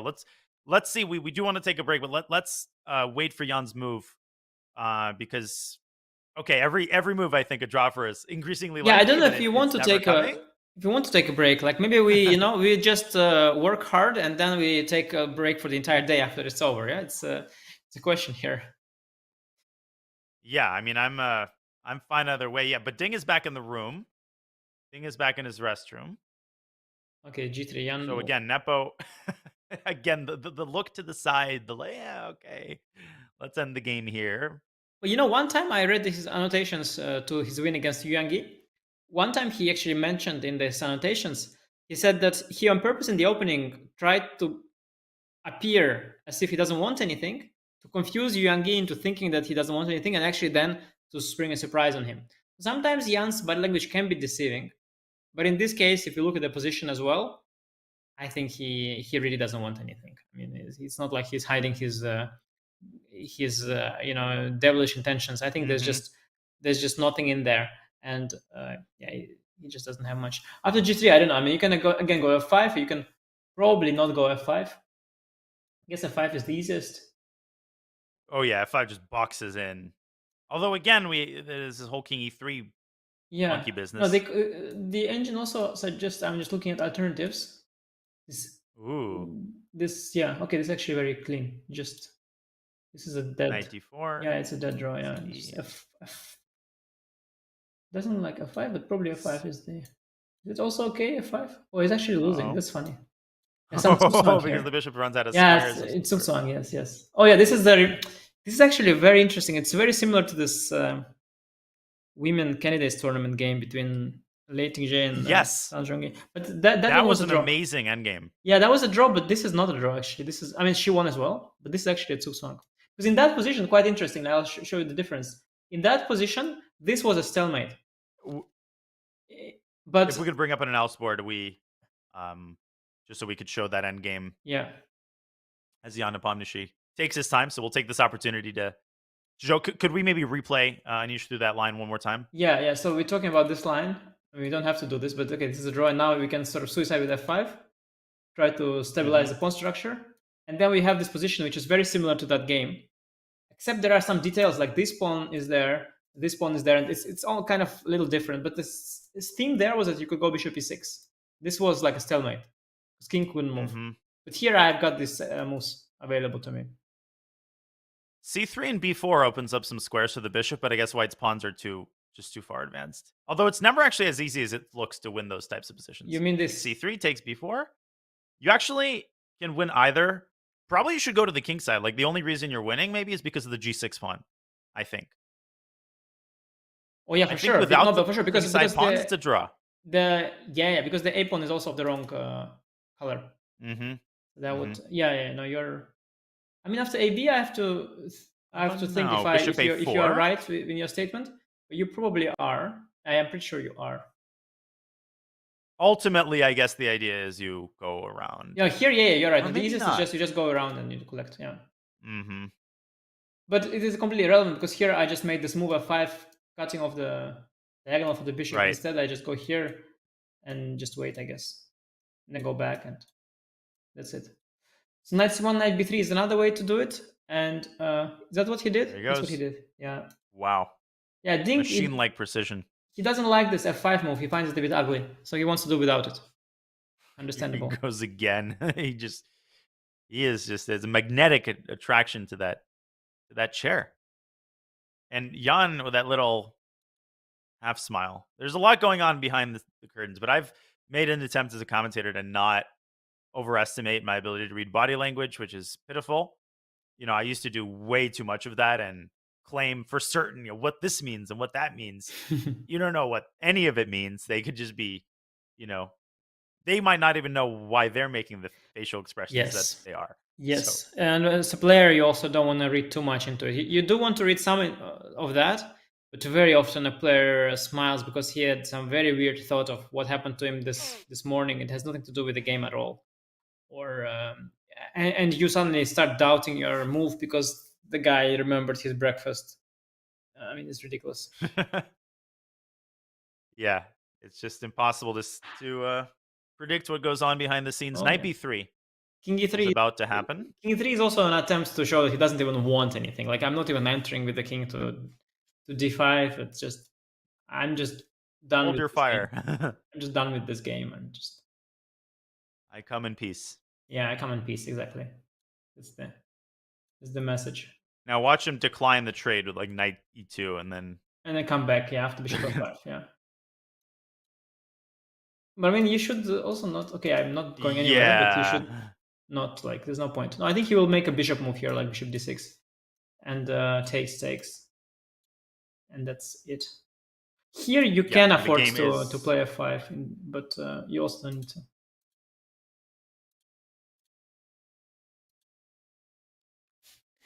Yeah, the game is about to end. Jan, waiting for Ding to carry out knight b3. A promising start, I have to say. I really like, as a professional, for me, like, the most interesting part is the opening, to be honest. Because unlike other tournaments, the players have spent so much effort, so much time, and they've had so much help of people and software and hardware and everything. And they really, they've done their best, and motivation is the highest to come up with ideas. And I really like to watch the opening phases and see what ideas they brought. And today, the idea Jan brought to the table was really very interesting. Oh, just offered a draw. Yeah. Yep. Handshake. Jan offered a draw. Ding took a second. Handshake has occurred. The first game of the 2023 FIDE World Championship has concluded in peace, but it was not a peaceful game. It was anything but a peaceful game. And Jan's facial expressions, we don't want to read too much into them, but we know one thing for certain. This is going to be a bitter pill to swallow in the early going of this match, because if you're Jan, you want to avoid the kind of here we go again mode where you start replaying what happened in the Magnus match, now what happened in this game, and for Ding, just a big bullet dodged, as you put it. Yeah, for sure. Jan should probably just think to himself that was not a big deal, not a big chance. And some players, they don't even look at the computer afterwards. They ask the second, and the seconds often downplay the advantage that he had. The second should just tell him, you're a bit better, but it was not a big deal. Next time, like, you should probably improve here. But it's not a big deal. It was fine. Anyway, okay. And then okay. Both knowing deep inside that it was a missed chance, pretending it's not, just not to carry that that negative emotion for the next game. That's really interesting insight. I guess that is.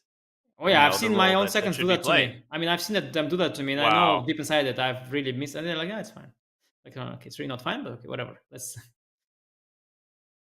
Yeah, no, for sure. But then there will be a extensive analysis in some, chess-based article where someone plugs that position to the engine for 15 minutes, and sometimes it ends up giving +6. But it might turn out that it was completely winning, or it might turn out that it was actually a draw. Yeah, I mean, in today's case, I can't imagine that White was really winning. But nowadays, you never know. The engines are so advanced; they see it all to the end, and sometimes they say winning in a position that just looks better, but they just calculate to the win. They say it's over. It was all over. Mm-hmm. Well, ladies and gentlemen, that was game one. The standings are pretty straightforward right now. Both players with half a point. Of course, a draw counts for half a point. A win counts for a point for the winner. 0 points for the loser. The first to 7.5, also known as best of 14, wins the 2023 World Championship. There it is. Game one is a draw. Jan Nepomniachtchi will have the black pieces tomorrow. And a completely new set of challenges. And, there's still that feeling of novelty in the first two games, because now it's Ding's turn to show, to fire the opening bullet and show what he's brought to the table. Yeah, I'm very much excited. Looking forward to see it, because Jan is... he showed that he came well prepared. He didn't come empty-handed. He surprised Ding, surprised the commentators. Kudos to him. Now let's see if Ding can do that. I suspect he will do it in different openings, in closed openings, I guess. 1d4, 1 knight f3, 1 c4. But we'll see what Ding has brought to the table. I'm looking forward. I am as well. Folks, before we wrap up, a quick look at the schedule. At a glance, there are no more than 2 days of chess without a rest day. Tomorrow is, in fact, game 2. That is tomorrow at the same time, 2 a.m. Pacific, bright and early, 5 a.m. Eastern New York time, and 11 Central European Standard Time. Every game starts at exactly the same time, so mark your calendar. But don't forget, there is a rest day on Tuesday. Again, there's no more than 2 games without a rest day. Then Wednesday and Thursday, same time, and Friday is another rest day. So mark your calendars, ladies and gentlemen, because this match is only going to get more hype. But folks, it's been a long day. Anish, I'll hand it over to you one more time before I wrap up for your final thoughts. What words, what descriptors come to mind? Are you satisfied with the level of play that we've seen here in game one? Yeah, definitely. I think it's a very normal situation, especially in the first game. There's extra excitement, extra pressure. I'm super familiar as a player with the feeling of missing a opening advantage at some point and letting things slip out of hand. I think that happens a lot. I think nothing special, nothing dramatic there. I do think the positives outweigh the negatives today, and we've seen some great prep by Nepo. It was really creative stuff in the opening, something new, something fresh. Got Ding thinking, got something going. I think that's promises something good for the match, and yeah, definitely something I enjoyed. And well, we'll see if if that was Jan's best prep, or there's more to come. But definitely a good sign for Jan and his fans, and for Ding as well, who survived. He must be very happy because this is his first game in the World Championship match. Jan has played the previous one. Mm-hmm. This is Ding's first one, and he didn't fall flat on his face, as they say. So he managed to keep his composure and overcome it, survive. And tomorrow is his chance to make a mark with the white pieces. It is going to be his first white game in his first World Championship match, and we will be on the edge of our seats. We'll be bringing you that game. But folks, we'd like to thank everybody, first of all, in the chat, the tens of thousands of you watching the 2023 FIDE World Championship, which has just begun. We have so much action ahead of us. We'd also like to thank our producer, Hala, and our entire amazing team at chess.com. It takes a village to produce this. There were some opening jitters, but I think everybody ended well. And Anish, great honor to commentate with you. I'm looking forward to tomorrow.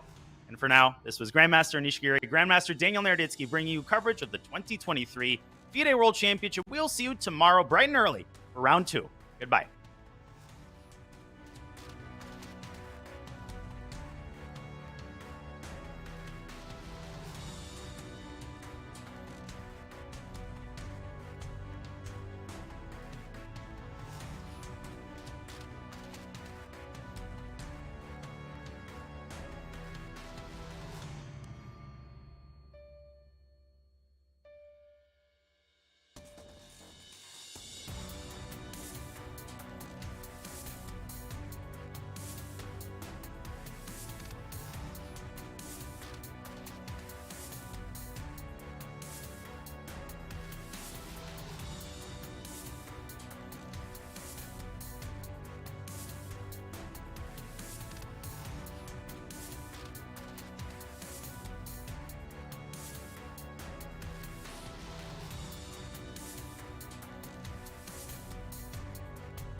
We're 5 minutes away from the start of the 2023 World Championship. Sure, both players are very, very, very, very, very nervous right now.